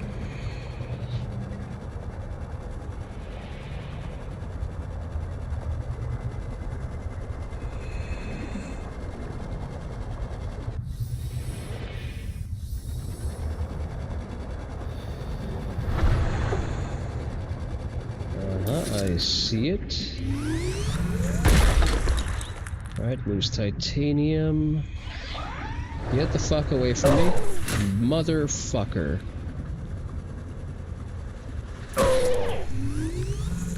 And they just pursue you. They don't let up.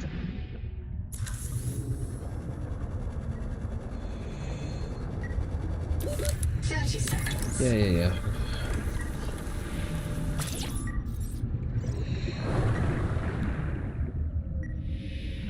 Welcome aboard.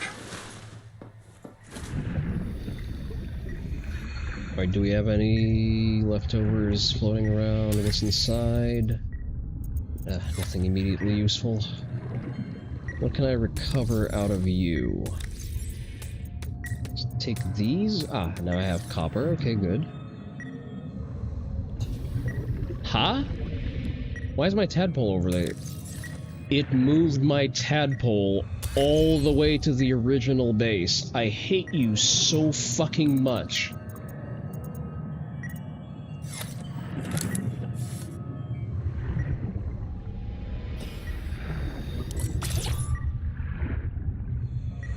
Does it reach from here?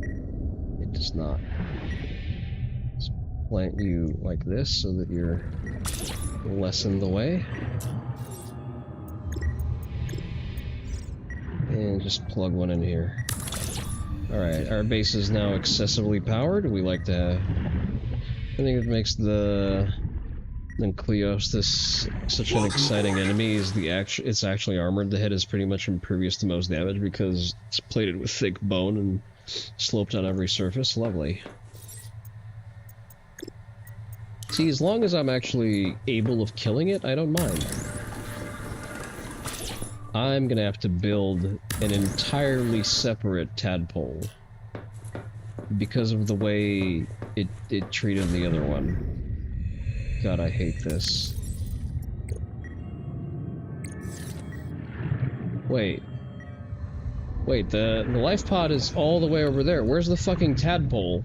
Did it eject the tadpole 4 kilometers into a random direction? Is there a console command to recall it?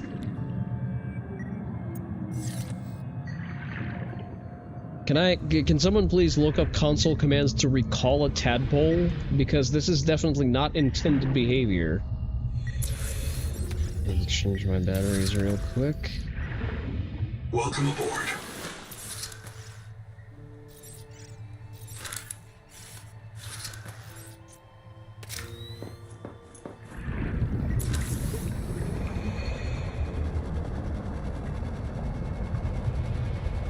What are we looking for? Titanium, right? Should be relatively abundant.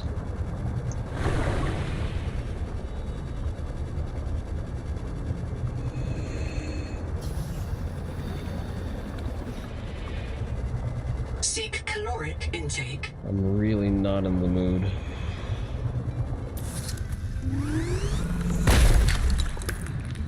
My nearest print bed is probably a little bit far away, so I probably shouldn't let myself expire of hunger. I am going to have to build an entirely separate fucking welcome aboard tadpole.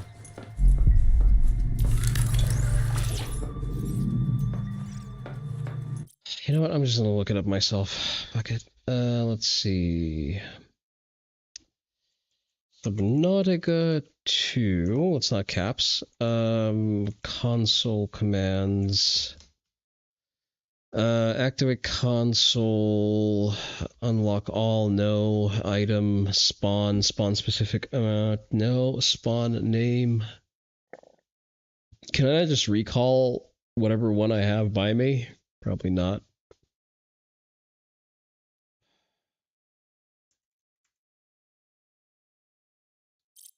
See, just spawning one raw would feel like cheating. Just gonna untab you for now. What is the material cost of a tadpole? If I need to go and get plasteel, then I'm just not gonna. If I need lithium to build one, I no longer care.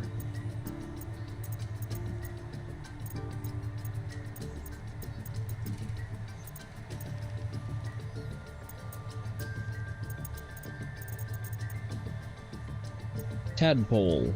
Titanium ingot glass system chip power cell. Fine. All relatively easy to source, I guess. Not tragically bad. To extend the room a little bit.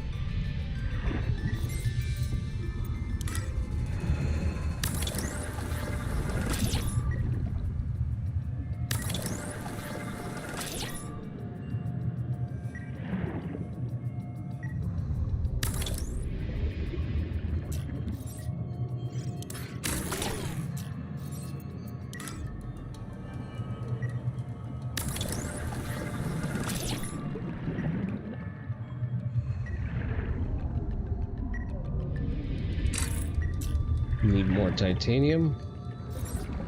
Wait. I could have deconstructed this fucking thing. Why am I able to do that now? I hate this so much. I hate this, I hate this, I hate this. Shrink mode?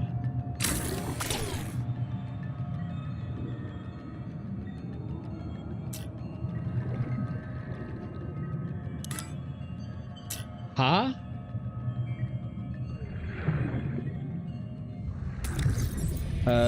Never mind. I just have the materials for it. I just have. Don't question it. Don't question it. I moved it out of the way. It's better that way. Welcome aboard. Just a second. Use go-to coordinates X, Y, and Z to teleport to the tadpole. Don't know if you can teleport back while piloting because it doesn't specify. I'm also pretty sure that if I go all the way out there, a Leviathan will just kill me. It's definitely out of bounds of the intended gameplay area, so a Leviathan will be up my ass post-haste. Alright, I need to actually go catch something to eat. I don't have a fabricator. Oh no, I do have a I do have a fabricator. I do have one. Should be able to build one relatively easily too.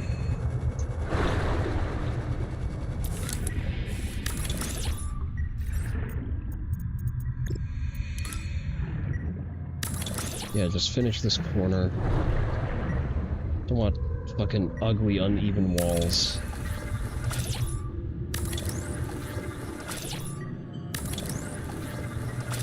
There we go, fantastic. Shut the fuck up, shut the fuck up, shut the actual fuck up.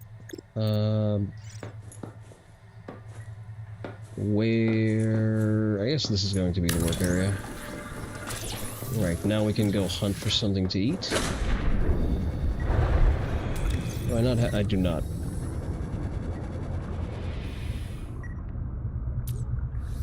A friend of yours has been stonewalled by the Canadian medical system for years. He needs to see a specialist for his back. He can't do work because of it, and he's a primary coder. I'll be with you just in a second. Let me catch something to eat, so that we're not, you know, urgently surviving.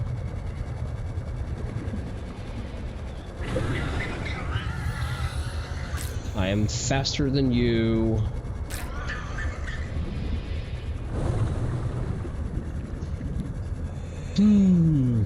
He can't do work because of it, and he was a primary coder, and instead of giving him help, they're pulling his home support. So we can't help you with your back despite having quote-unquote free healthcare. Shut the fuck up, computer wife. So we're not going to help you with our allegedly free healthcare that we taxed you to death and back your entire life. But we're also going to deprive you of any support because of your lost ability to earn a living.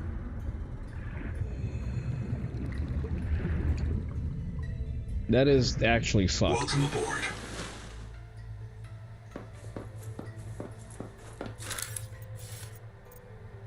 Okay. Okay, we're slowly restoring some semblance of functionality here.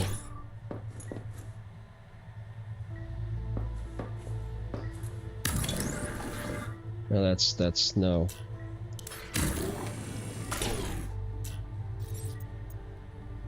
How did I lose material? Don't question it. Don't question it. I know why. Just don't. Just shut up. Interior wall walkers. There we go. It's almost as if socialized healthcare is a fucking lie that never works for anyone. All it does is just parasitize on actually functional members of society to bleed them dry. As PJW would put it, imagine my shock. Welcome aboard.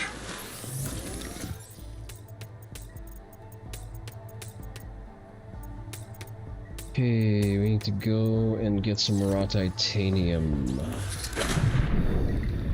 There was some raw titanium. Fresh water intake. God, it never ends with you.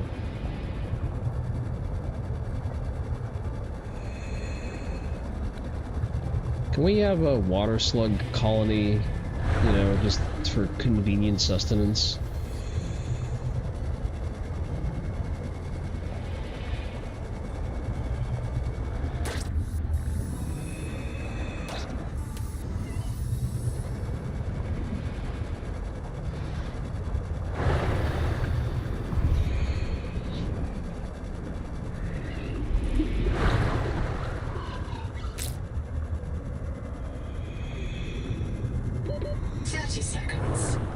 Shut the fuck up.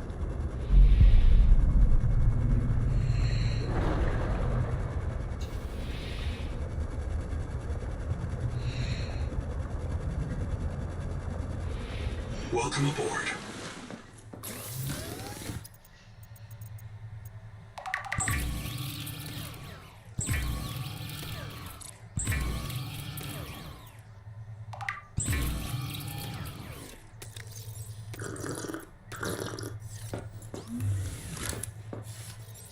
Okay, now we need to go look for titanium.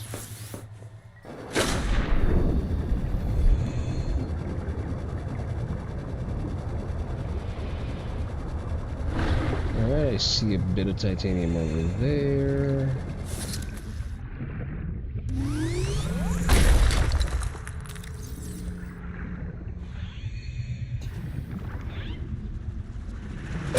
Motherf...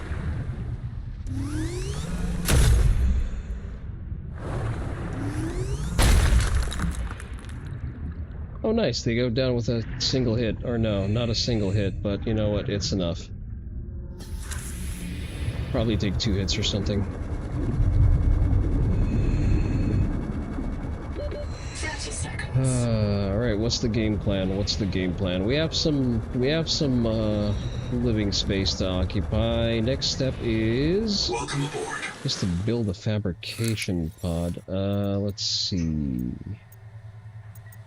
Exterior elements, vehicle fabricator, we need copper ingots, we need 2 pieces of glass. Okay. 2 pieces of glass. Do we have enough quartz for that? We do. Okay, 2 pieces of glass, check. We need copper ingots. Oh boy, that's gonna be a fucking hoot and a half to get. What am I missing? Oh, I'm missing quartz for this. Fine. We will make do with regular wall lockers for now. Mostly because I just need to carry all of the shit that's been displaced by the base being constructed.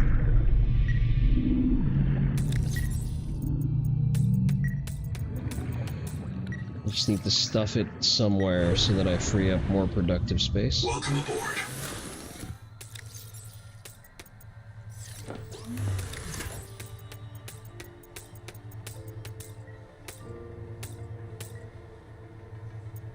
We don't need enameled glass until we start rebuilding.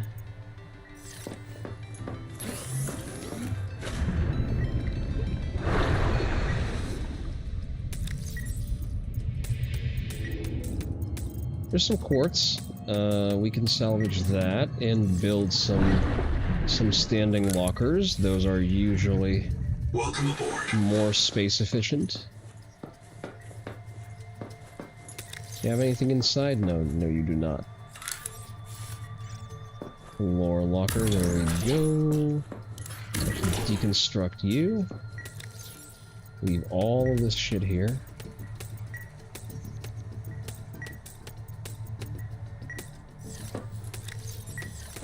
Thank you. I already fill you with something enameled glass, that's fine. Let's move you away, foot locker. Good enough.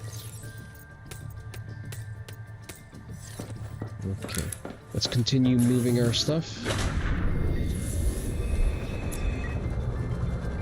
I get everything from here. It's mostly just batteries, but good to have. Welcome aboard. This will actually make moving stuff into the interior more efficient.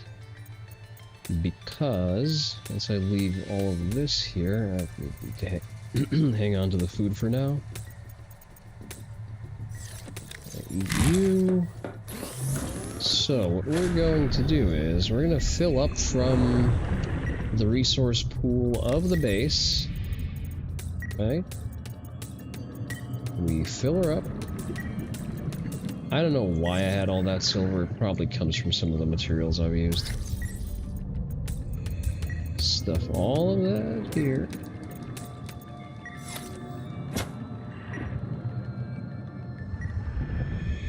Right. Grab some more. It's a shit ton of silver. Alright. And now I can haul more efficiently.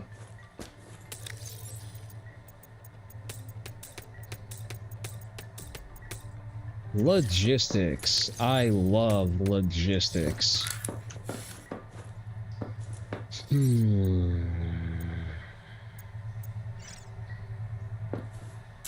Really? I ran out of titanium of all things? There is no way in hell there was not more titanium in that entire storage unit. Like, it's just hiding the titanium somewhere further down the list, making rebuilding asinine. There it is. Like, there is no way I don't have an entire base worth of titanium in there. Welcome aboard.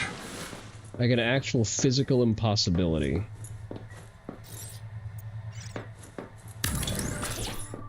Give me a fucking light source. It's impossible to work like this. There we go.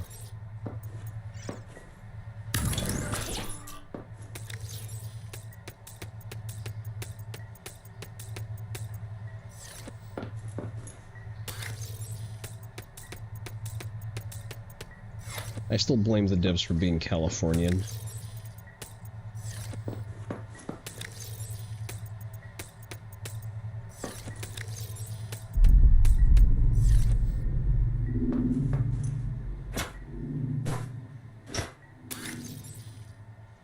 Okay. Let's go collect the rest of it.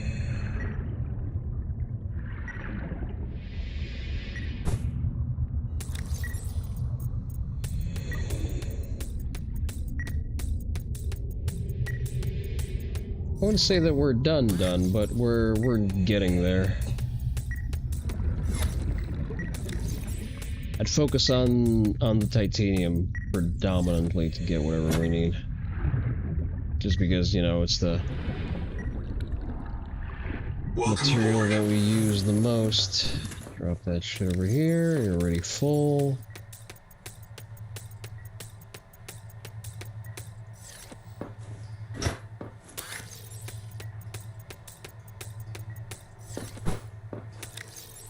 Oh great, we probably need another locker for this.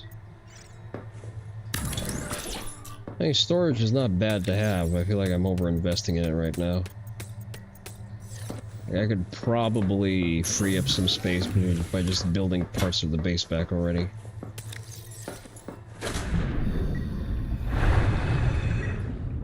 Alright, toss you over here. Okay, I see copper ingot. I think we needed that for something. We need that for the fabricator. Germanium sheets. Okay, we're getting into our processed materials now. Fill her up.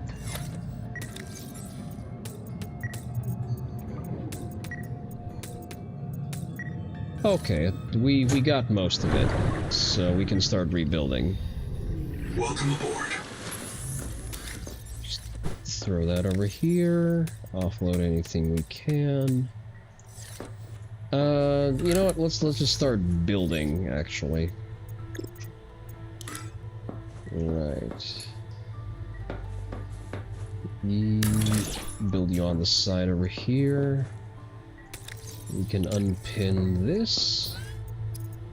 And we need a tadpole. We actually have everything we need to craft one, so we're just gonna do that.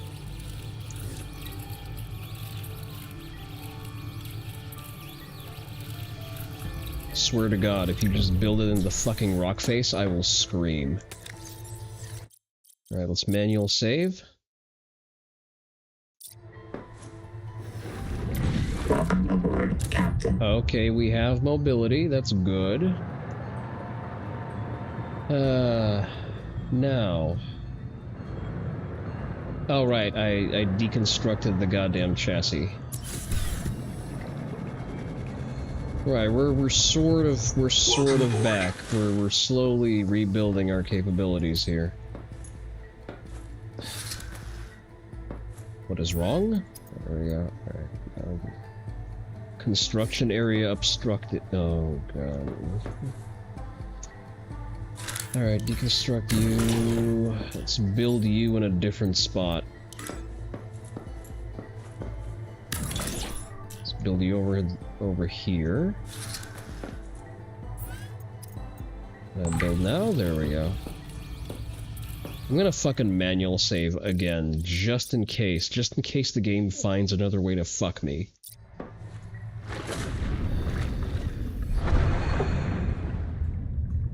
Welcome aboard, Captain.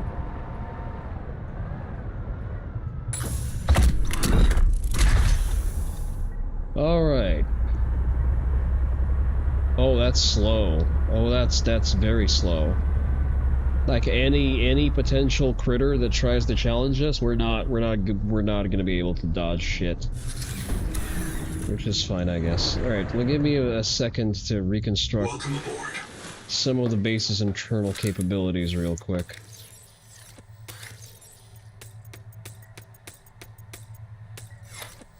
Can I still attach this to the hard dock? Or not?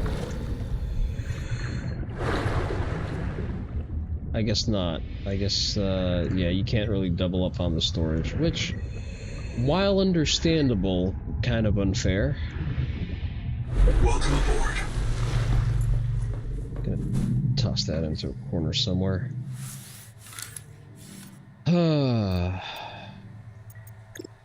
Interior facilities. Battery terminal. Just gonna place these side by side to each other. Power cell terminal, please and thank you. Mod station. Hey there, Stonerstan, how are you doing? As you can see, I'm currently molding, probably coping and seething a little bit too.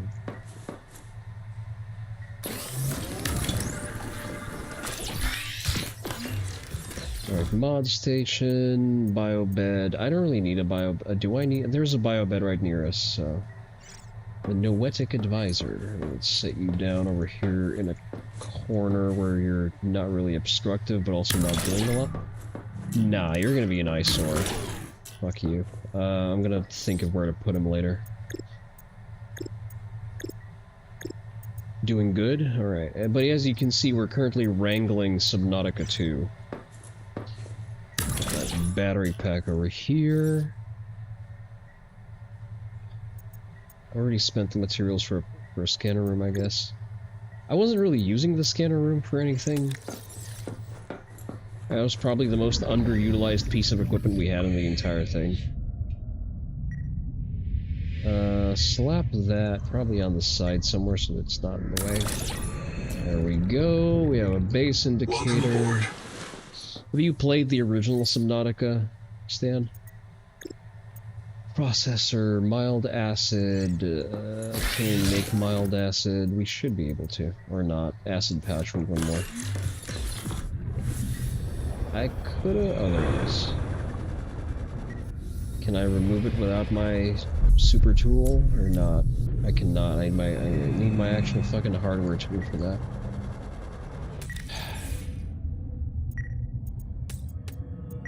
Which I don't remember where I put, by the way. I don't remember where I put my survival multi-tool. Welcome aboard. Probably in one of the containers here. Let's quickly check. I have a shit ton of mild acid. Why am I? No, I refuse. There we go. Processor.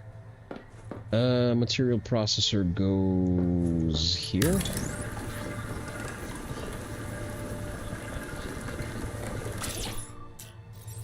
Okay. We're getting somewhere. Where do I put the Noah? Probably build it some kind of dedicated nook.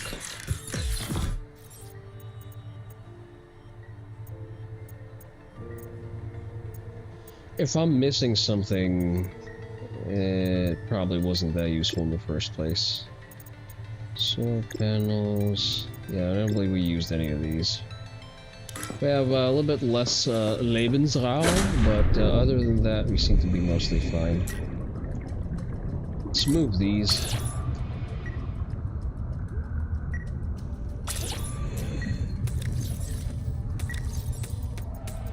Alright, just get this eyesore out of the way.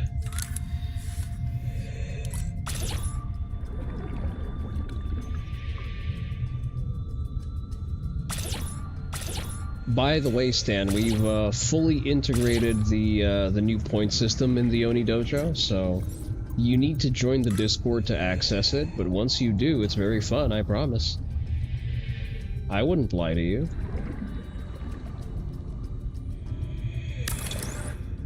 Wait, what is that? Oh, that's just some kind of secreter.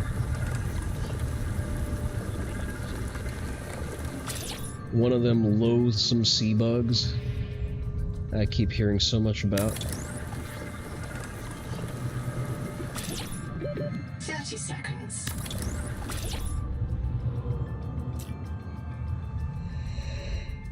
Welcome aboard. Okay, we can slap a ladder somewhere over here, I think. Nothing obstructed. Yeah, no shit, I'm standing in it. Okay, it's a little dark for my liking. Let's slap a ceiling fan on this. Right over here in the middle. See, nice and workable. Proper human-based workspace. Put the Noah over here. I guess I can make a system chip for you. System chip. Let's go make a scanner room, I guess. Wiring kit. I have so much silver, I may as well.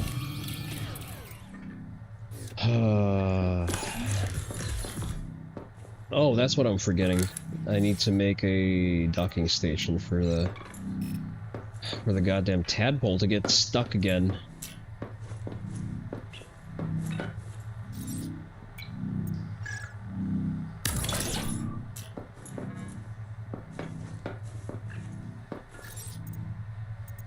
Exteriors. Oh, I already have the materials for it too. Ah. Aha. Can I just like fucking reduce you or something? Can I not do that? Just a teeny tiny bit. God. Noxious creature.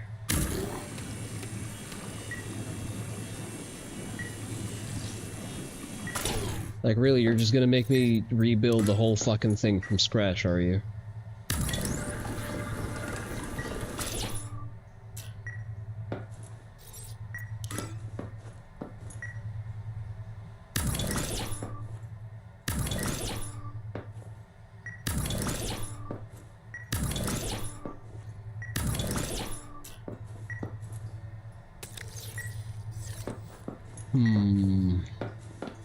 Does that work, though? Well, the vehicle fabricator still likes to sit there, so I guess that's fine.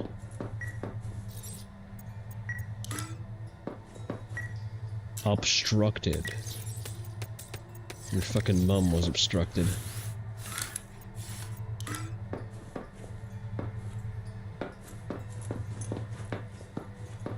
What the fuck is obstructing you? Welcome aboard. Ah. Well, back to square one.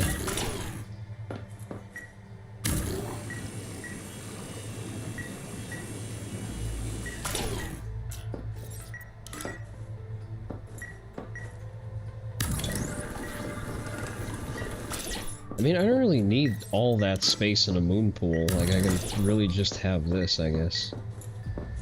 Just extend it slightly. Let's see if there's a rock bed there we're gonna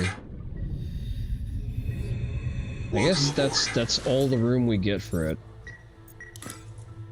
Now are you happy? Seek fresh water intake. Shut the fuck up.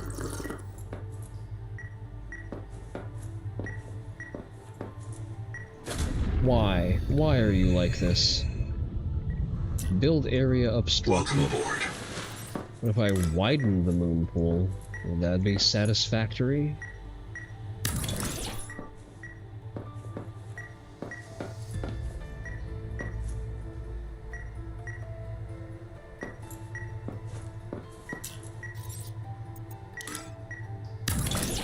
Okay, we can build here, that's fine. Fabricator? Why, how do I not have enough? Can you not draw from these? I guess you can't.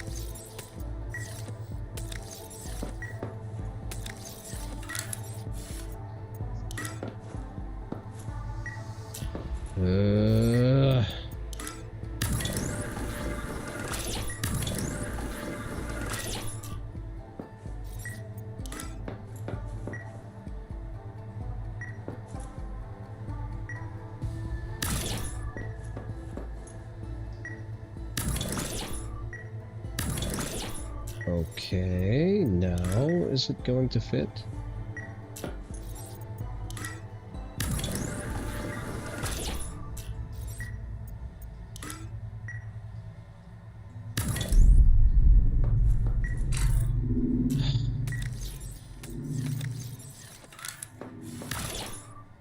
Bothersome thing. Okay, we're back to square one, finally. Okay, that definitely wasn't a lot of effort for zero progress. I forgot what I even need half of this shit for. Then we don't need the fucking flares. Let's replace your battery. You two... yeah, fine. Yeah, I'm not... you're gonna try a little bit harder to sneak a D's nuts joke by me, Stan. I may be tired, but I'm not brain dead. Putting lights out in a bit. I'll post the Beretta tomorrow in the Discord when you pick it up. Nice! Nice. Can't wait to see it. Let me have an account of all the strontium we have. Keep it all in one place, which is neither of these. I guess we're just gonna keep it over here. All of the processed materials go into that box. Probably have enough strontium, unless I've spent all of it. We have what? Raw materials somewhere else.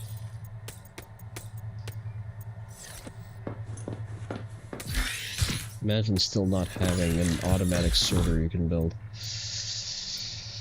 We have 7, so we need 3 more, unless it's knocking around somewhere. It's probably not. Okay.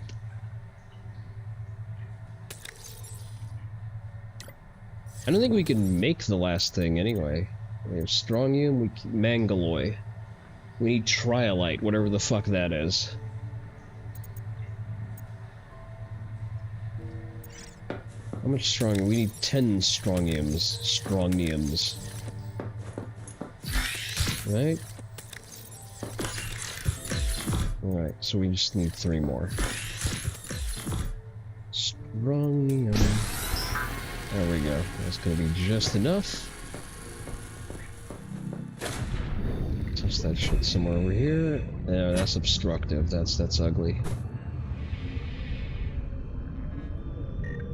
Alright, there's the other chassis.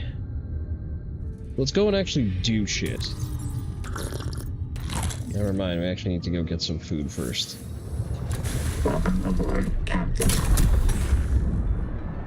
Fucking traumatized using that thing.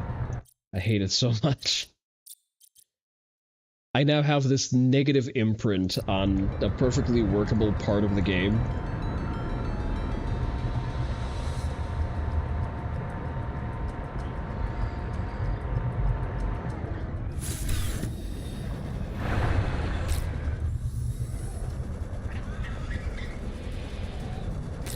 I think if I catch 3 of these and if I have salt, I can make it into some sort of prepared meal.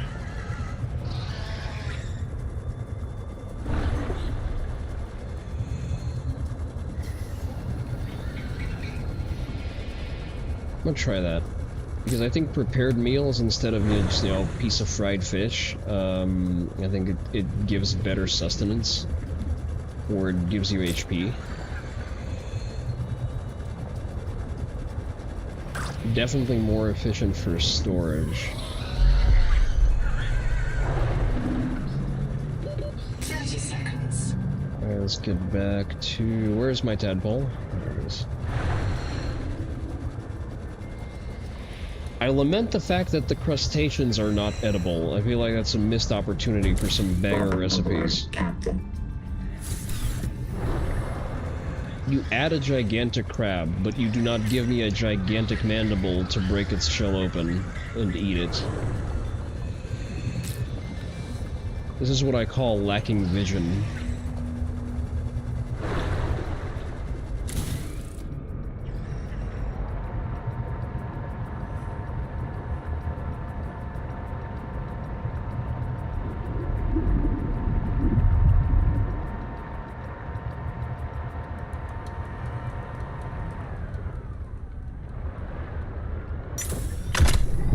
I don't think I need to maneuver into it, it just auto-attaches to where it needs to be.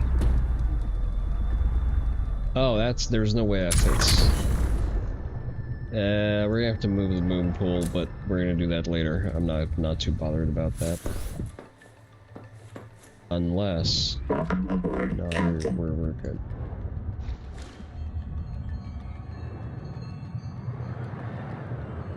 Yeah, we're probably gonna need to extend that slightly.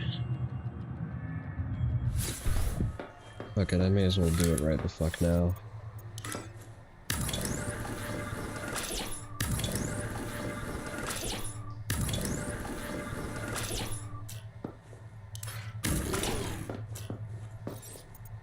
Moon pool. Move you over here. Yeah, that way we're finally not in actual danger of hard locking, soft locking ourselves again. There we go. We're just gonna move you. Oh, vehicle attached. Fair enough. Let's move you the fuck away.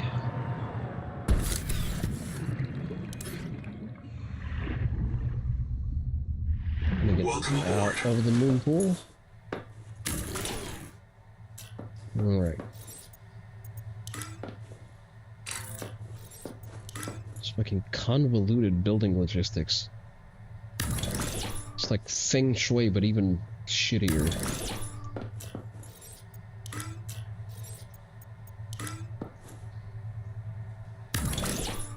Alright, we're gonna put the fabricator right over here. There we go. That way, all of our shit is actually going to fit without conflicting with the damn terrain.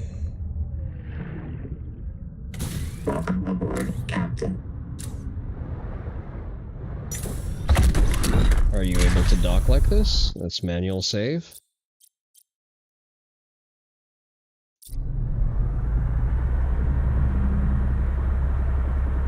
It's a bit of a tight fit. Nothing old lube can't fix. Insufficient space to dock, you say. You know what?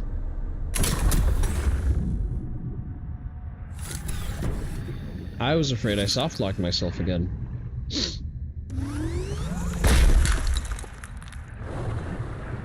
I actually have an abusive fucking relationship with this game now.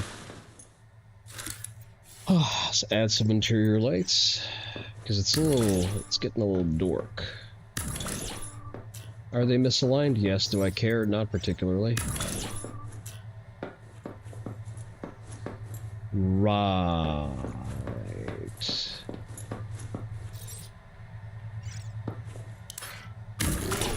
Move you out of the way. Extend this. Extend this. I need...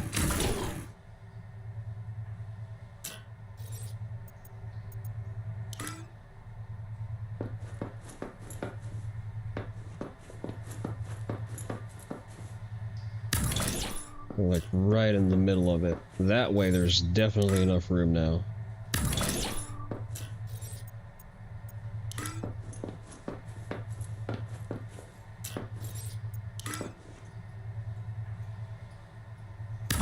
We just have completed shapes, please and thank you. There we go.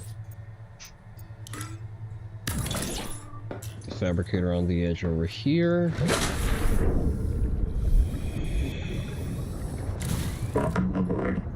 I am an edge with the amount of fucking haggling that I need to do with my own base. Manual save.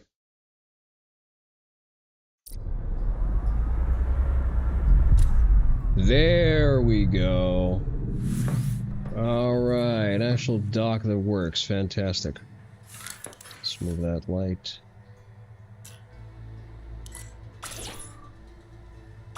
Right over here.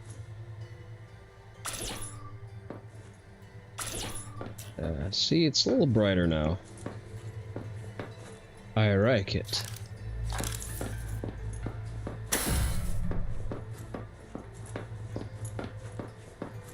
Kinda hanging on for dear life in terms of power consumption, but that's okay.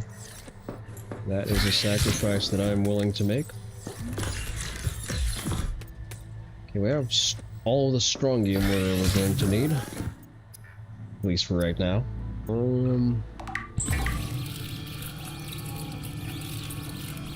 Sulaki, I'm not sure what that is, not sure I want to know.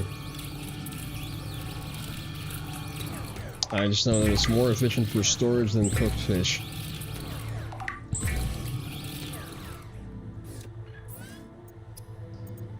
Oh, the little one. Alright, we're actually gonna eat. Oh, that's actually a lot of food. Not a lot of water. Store the excess food for now.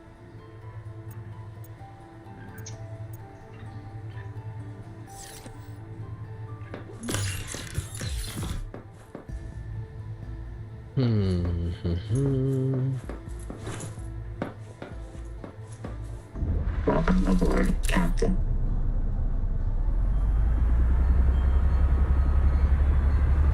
It's not even loaded and it's slow as shit. Okay. It's not unworkable. Oh, okay, it's a little slow to accelerate, but, you know, it'll get you there.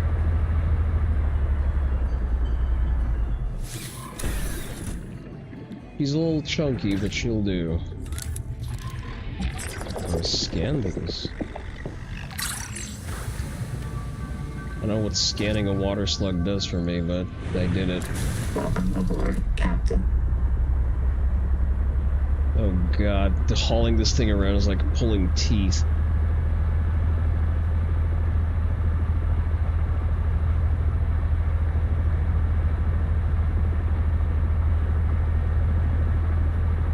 Alright, you know what? I suddenly don't really... I suddenly want to revert back to the scout chassis, actually.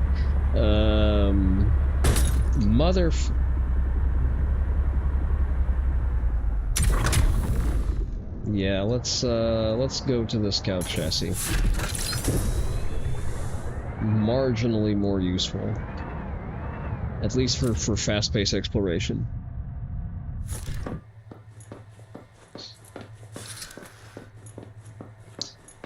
Right. What do we have that I haven't constructed yet? I think we have all of these. We already have the bioscanner mod.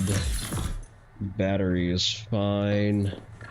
Alright, let's go find that one black box that we were supposed to find, and I completely derailed the entire mission.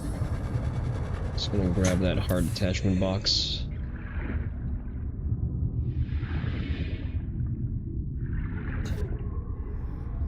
Welcome aboard.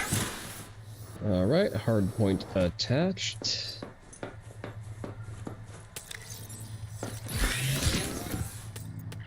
I probably don't need all of those spare batteries, but I need some. Is there a way to just nuke that tadpole then? Which one? The one out there in the distance? Probably not.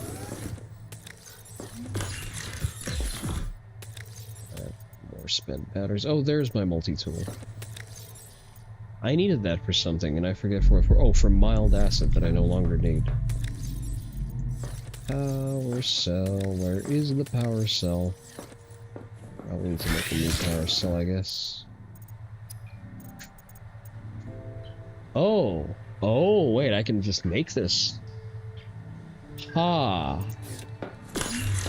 I can make more energy efficient stuff. Change. Is there another way to make strong acid? Sulfur. Okay, sulfur.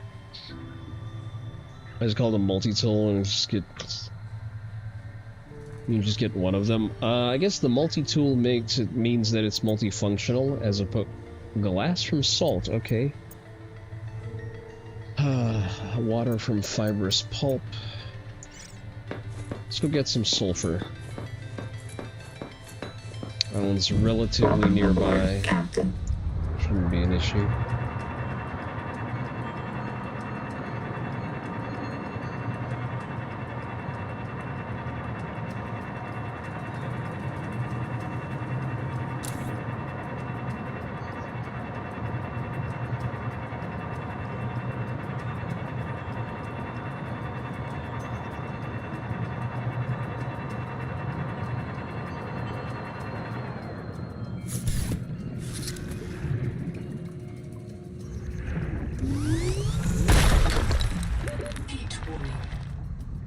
I honestly don't care anymore.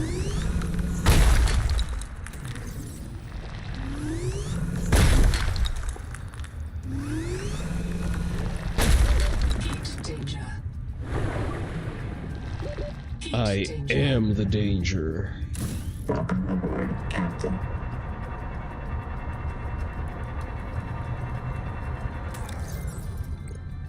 Alright, the hull chassis right now, because maybe it's good for resource harvesting when you need to move a lot of shit. I can see it be good for when you need to establish a new base, but at the same time, it just moving around at a snail's pace is aggravating. Welcome aboard. Alright, let's make some strong acid. Let's make 2 pieces of it. How long does it take? A minute per each. Duh. Okay. Wonder what I did with the original power cell.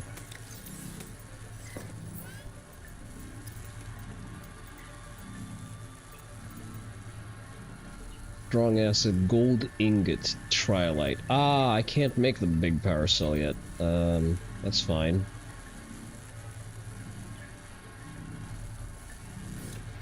Well, at the very least we can make strong acid, so that's something. Even though it takes a full minute to do so.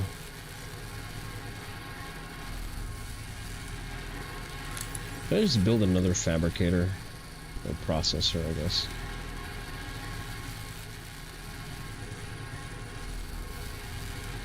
Would probably fry the battery if I did that.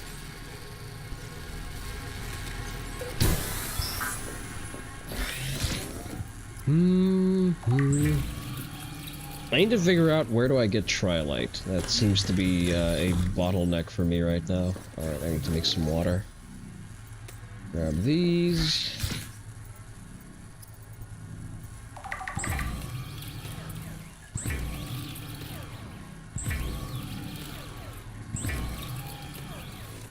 Alright, we have food, we have water, we have resources, all things we will need eventually. Probably don't need 4 batteries with me. Yeah, that's about right. Probably need my multi-tool though.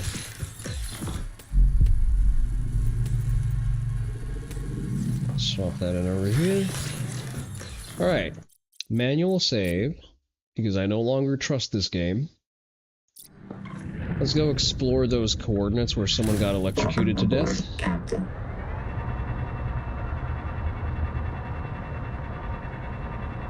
I really think the developers are missing out on the inherent comedy gold of the supposed Maximum depth reach. Hull damage. Oh no, that... I have none of my mods. I have none of my mods. God, I hate it here.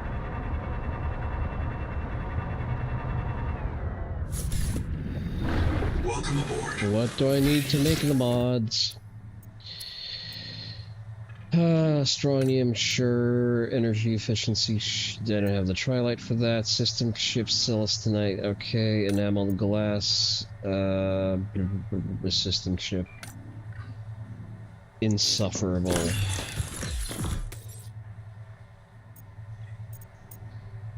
Titanium ingot, start working on it.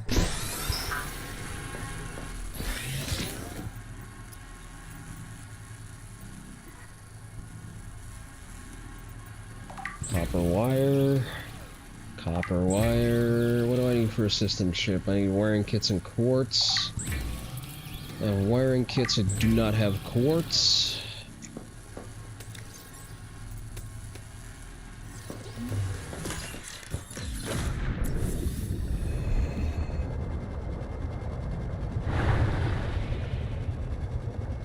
Will I be able to reach that quartz? I should be.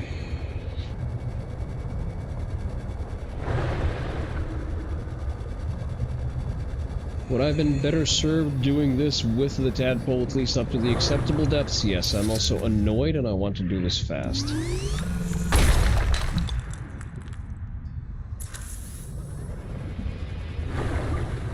It's 100 meters, I'll manage.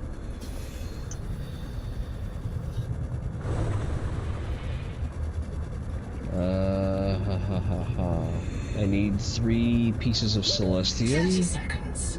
Which I don't remember where to get. Welcome aboard. Alright, let's start making glass. We need enameled glass. We have enough enamel, so I guess that's good.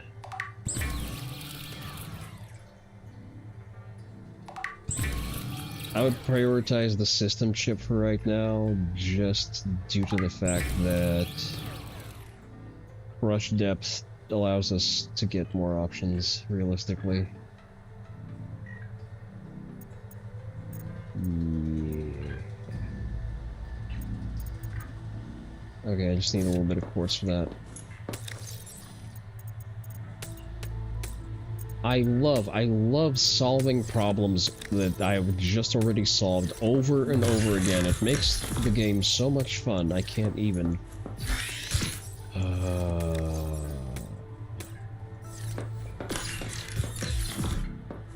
Strontium, eh? Not strontium, celestium. Celestium is... God, I must have burned through most of it in the area by now. At least at reachable depths.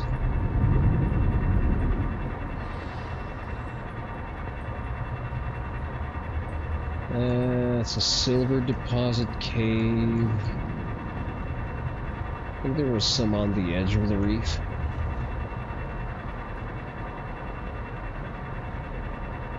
Copper. I'm gonna collect that copper just in case. I think the resources respawn, at least to an extent. It's probably salt. It looks like salt, yeah. It's titanium. That's Celestium over there. Hopefully that's not the edge of the map. I need only 3 pieces, and I think I'd need 2 clumps of that. Of course I need 1 more. Fortunately, there was 1 more.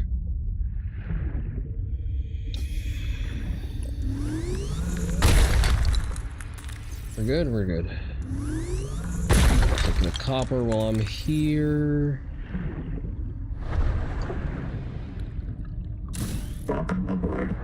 I really love wasting an entire stream's worth of playthrough in order to just get back to square one.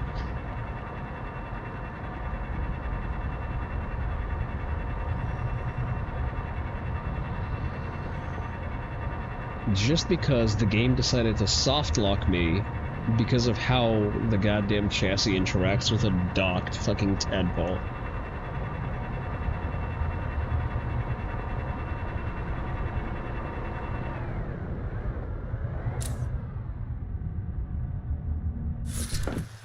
Alright, charge your shit. Fixed.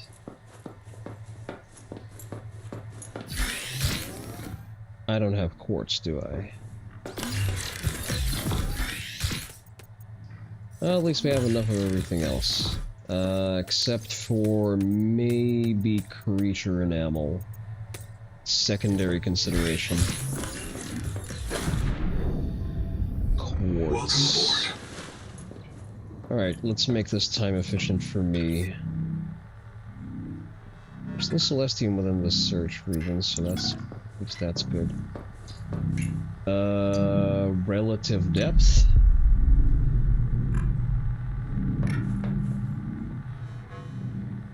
Quartz. Yeah, probably a hard no from me on that one. Something a little closer, 180...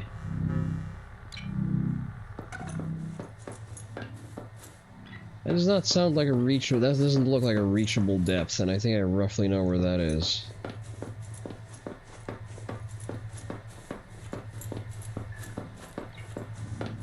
I don't like the way the scanner works right now. It's needlessly obtuse. Because it lets me only pick one thing out of the entire search radius, and that just seems stupid. Can I... if I can highlight one, can I choose to highlight more than one? You would think that that would be a thing that you can do. Can I just see all of the quartz, and then pick which one is more convenient for me to harvest? No? Well, if you say so.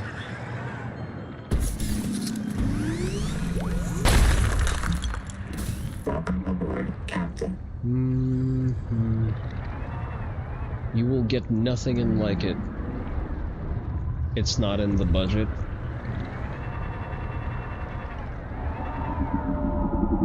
I guess it's not. I think we have more than enough copper. That's all titanium. I think there was more quartz around here, but I don't necessarily need it. Or do I? I need to make more enamel glass, actually. So I do need the quartz for that, at least. You own... you own the game? Does not even know the game. That's fine. It's okay. See, I own the game and it's not helping me by a lot.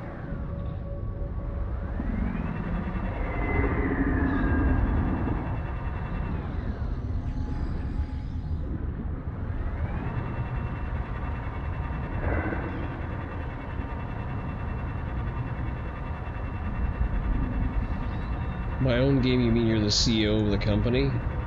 Damn. I didn't know you live in San Francisco.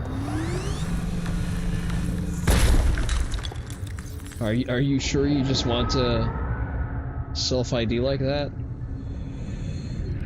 Oh, there you are. You damn bastard.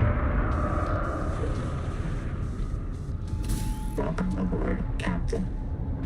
Does he aggro on me?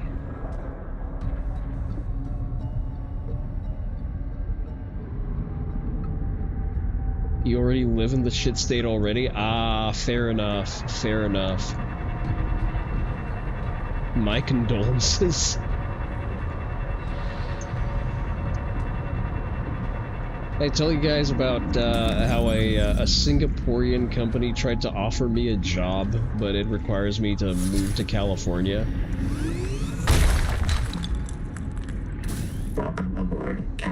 Like, that's funny. So you're offering me a little bit, like, admittedly, a little bit more money than I'm currently paid, but I would need to pay Californian taxes. I need to either dispose or otherwise store most of my guns and I need to live in California with Californian cost of living. Yeah, I think I'm gonna hard pass on that, but good luck looking for candidates dumb enough to actually agree.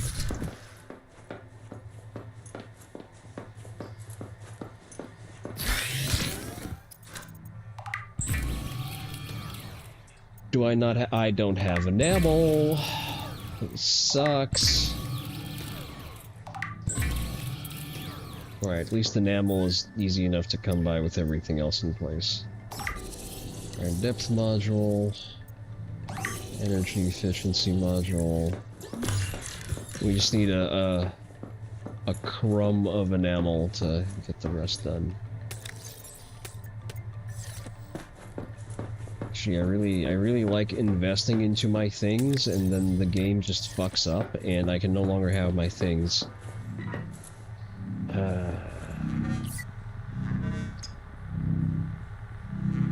You don't even show enamel outcroppings, you piece of shit. What do you show?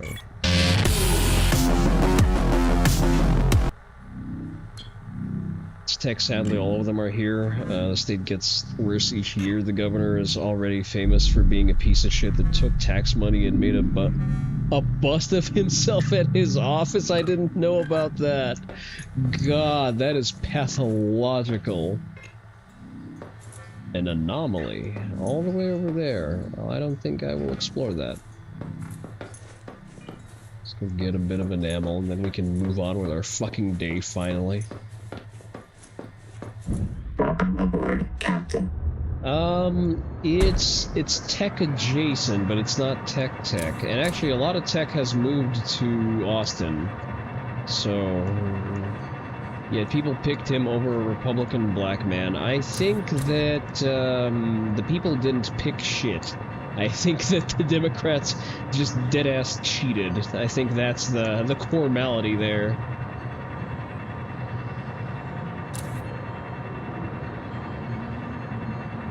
I really don't believe American Psycho is capable of actually winning an election.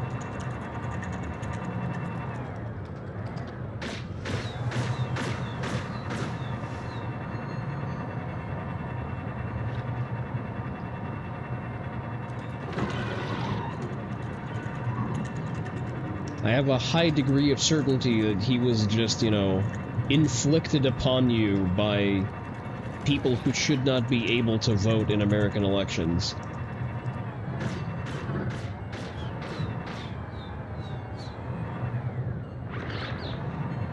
God, this truly is just like California. I am forced to suffer the predation of a whole host of animals without even having the option to pose any kind of resistance to them.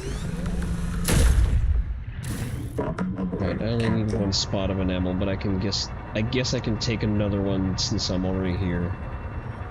Also low on Celestium. I did burn through a lot of it.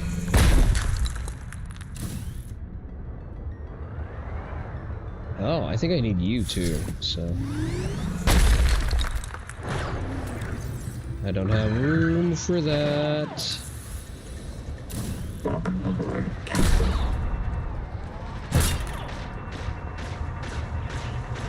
There's another enamel outcropping that I want.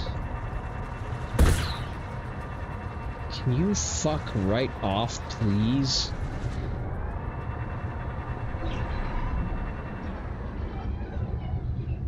Like a goddamn multi-hit hazard, holy shit.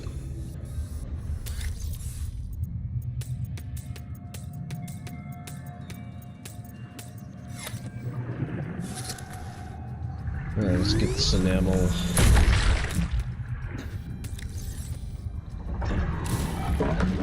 Captain.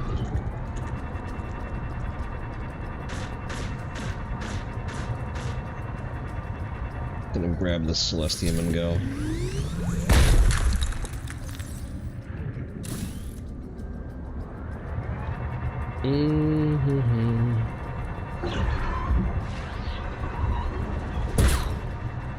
Not that revote, and you know the people in your state? no one knew he was black, he was just Republican, and sadly that was enough.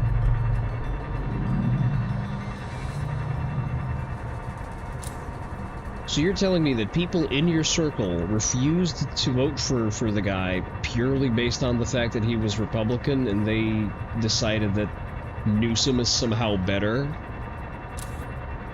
I forget if that election was pre or post-COVID. Or during, actually. That was for the recall election, right? I really did complicate life for myself by placing this moon pool here.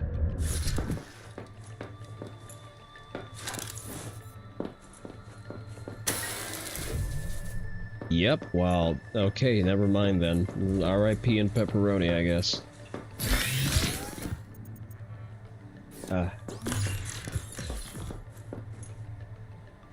Welcome aboard.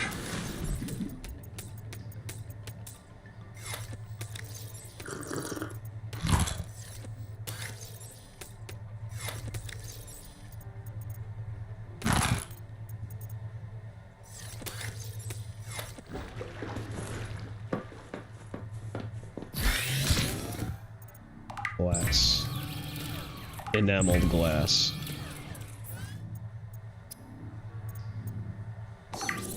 There we go.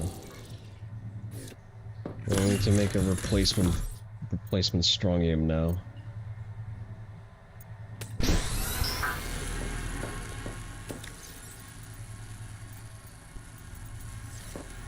Well, at least we got some materials that are marginally useful, I guess.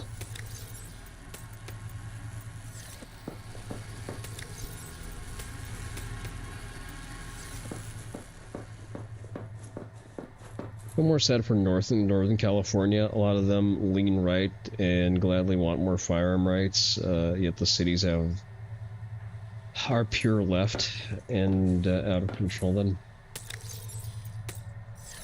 Yeah, at this point, I think a state-level electoral college is what has to happen. Welcome aboard, Captain. Because it's not just North California that's red. Most of the state is actually pretty deep fucking red, with the exception of San Francisco and LA.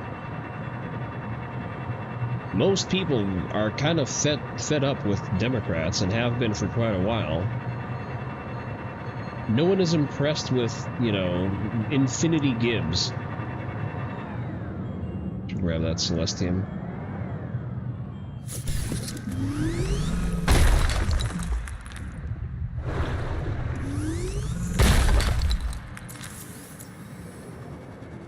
That's Celestium or Titanium? That's just loose freestanding Titanium.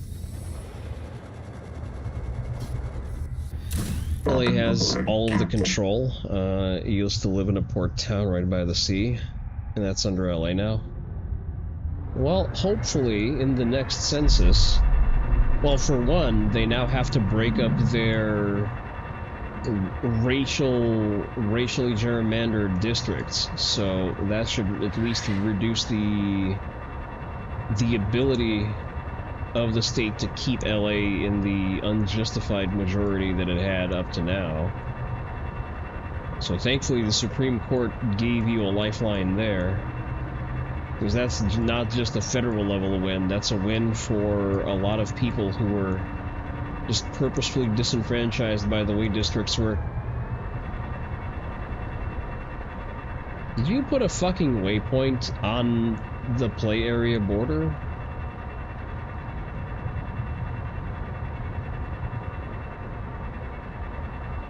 And I guess not. There's a lava zone here. Should I make a secondary base around here? Seems nice enough. It is possible that at the time of the runoff, people didn't really get how bad it actually is.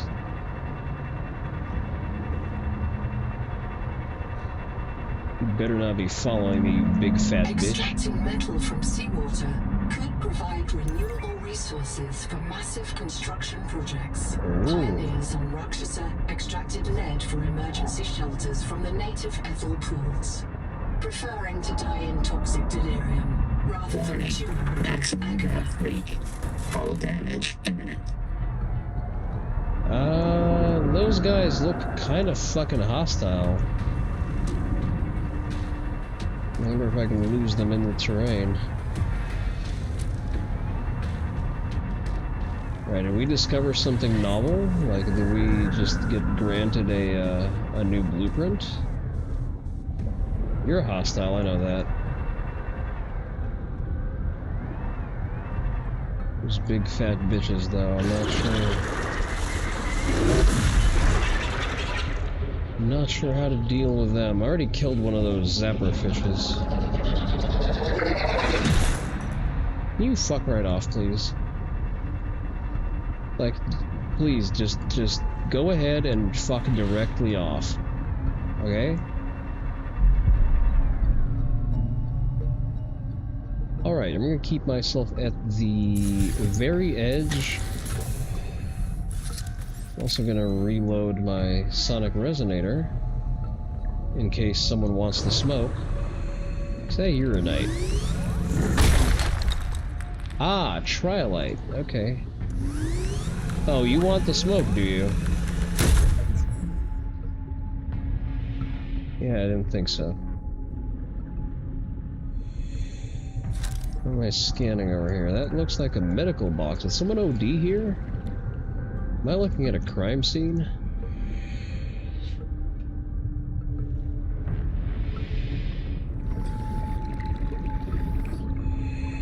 I already have you. You're just gonna give me titanium, so I'm not terribly interested. 30 seconds. Okay, I'm coming.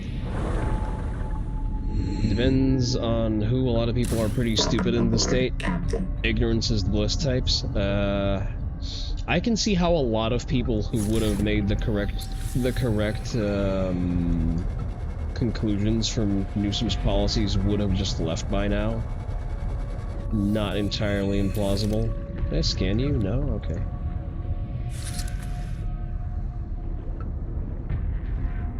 Could I be here?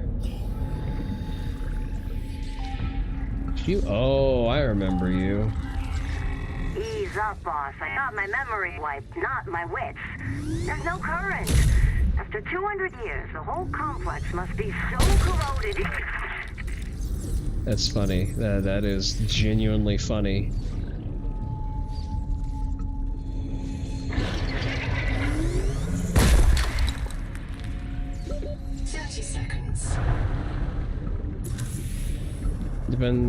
Sadly, escape costs a lot too, so you have no means anytime soon. Usually the fastest way out, if you're not tied, well, you can't really be tied down by LA real estate, realistically. Mostly due to, is that a thermal plant that was just melted into the fucking rock face? So normally, any job that requires you to relocate, if you agree to the offer, would be willing to cover a moving cost. So that's probably the fastest way to do so. If I guess real estate in that part of the country at this point is more of an encumbrance, because I can't imagine who would try to buy real estate in California these days. Like, you would actually have to be clinically fucking insane. But we have Trilite now, which means I can make the alloy required to fix the fucking fins.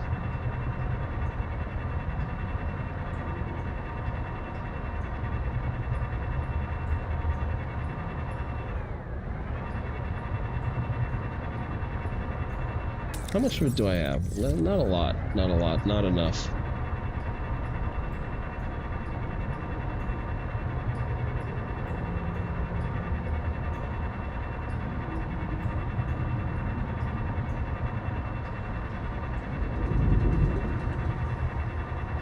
But yeah, with escape being a very expensive thing, still, California managed to produce a net loss of population, which is funny. Them in New York. Probably one of the rare cases where maxing out your credit card is actually worth it, because you'll make that back just in the taxes you save by escaping.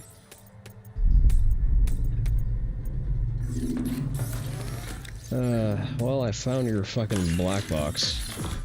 Blueprint.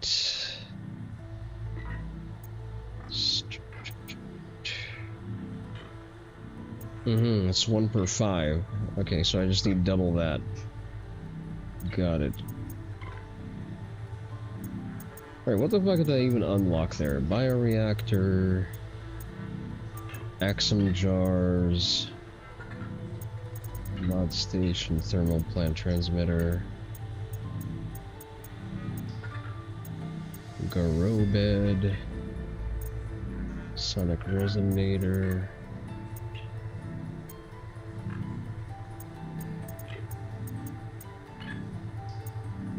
Portable oxygen generator. I've yet to find that. Log, databank, your contract, occasional history, geological data.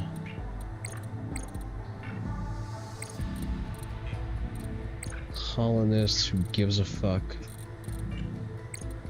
Colonist logs, black boxes.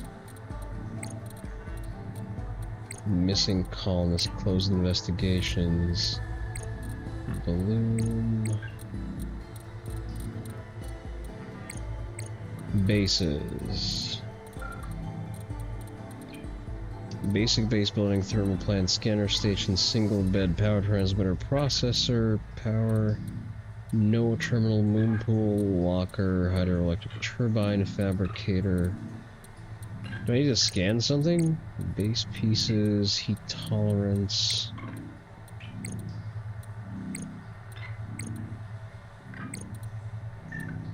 Survival guide.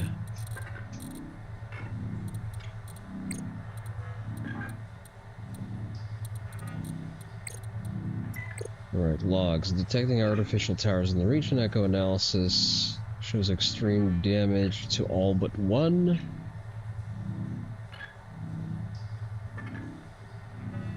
Extract lead from the emergency shelters of the native ethyl pools.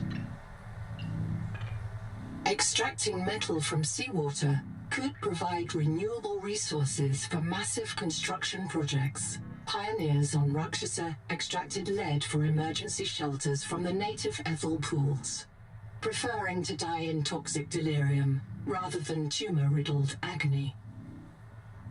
Lovely. How do I do that, though?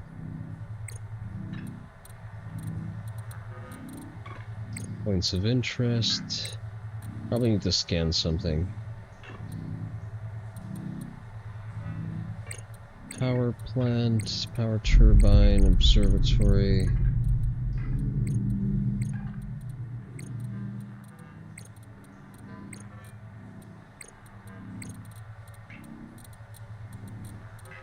We just collapsed the entire local life. I'm not really... Indigenous life, there we go.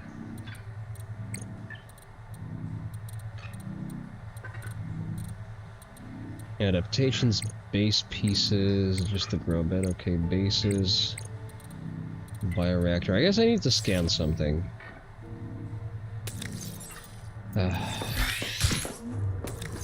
I'm gonna spend for the day. Sorry that we didn't make a lot of progress. I had to rebuild my entire goddamn base to escape a soft lock. Yeah, it is what it is. Let's go look for someone to raid. And Stan, you know what? I wish you to achieve escape velocity from the hell that is California. I'm not even being tongue-in-cheek. I think at this point, the whole, well, you need to stay where it's bad to fight. No, California is a fucking lost cause. Let that place just crumble and collapse in and of itself. Sub for Altera Corporation? I don't know what that does. I don't know what the drops are. They have them enabled by default, so... do with that what you will. Let's see who is online.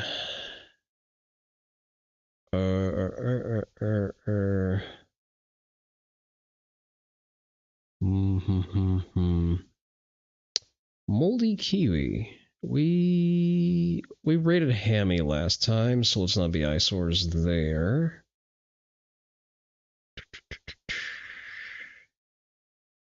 I haven't said... actually, Milo is playing more Subnautica 2. Let's keep it thematically consistent. I'm going to let the ad roll, and we're just going to raid into him. We're going to raid into Milo. There he is. We usually don't overlap in hours, since he streams a little bit later than I do. Alright. As I've said, follow the socials, that way you get to participate in the activities that we have going on outside of stream. That includes the newly introduced dojo point system, so look forward to participating in that. The tallies will happen every Saturday based on your activities. Doesn't mean that you're better, but it does mean that you did better. Today's what, a Tuesday? So yeah, next stream is going to be on Saturday. More Subnautica until we exhaust the early access content. This has been Onii-san reminding you to be able to kill yourself from the past. Bye-bye.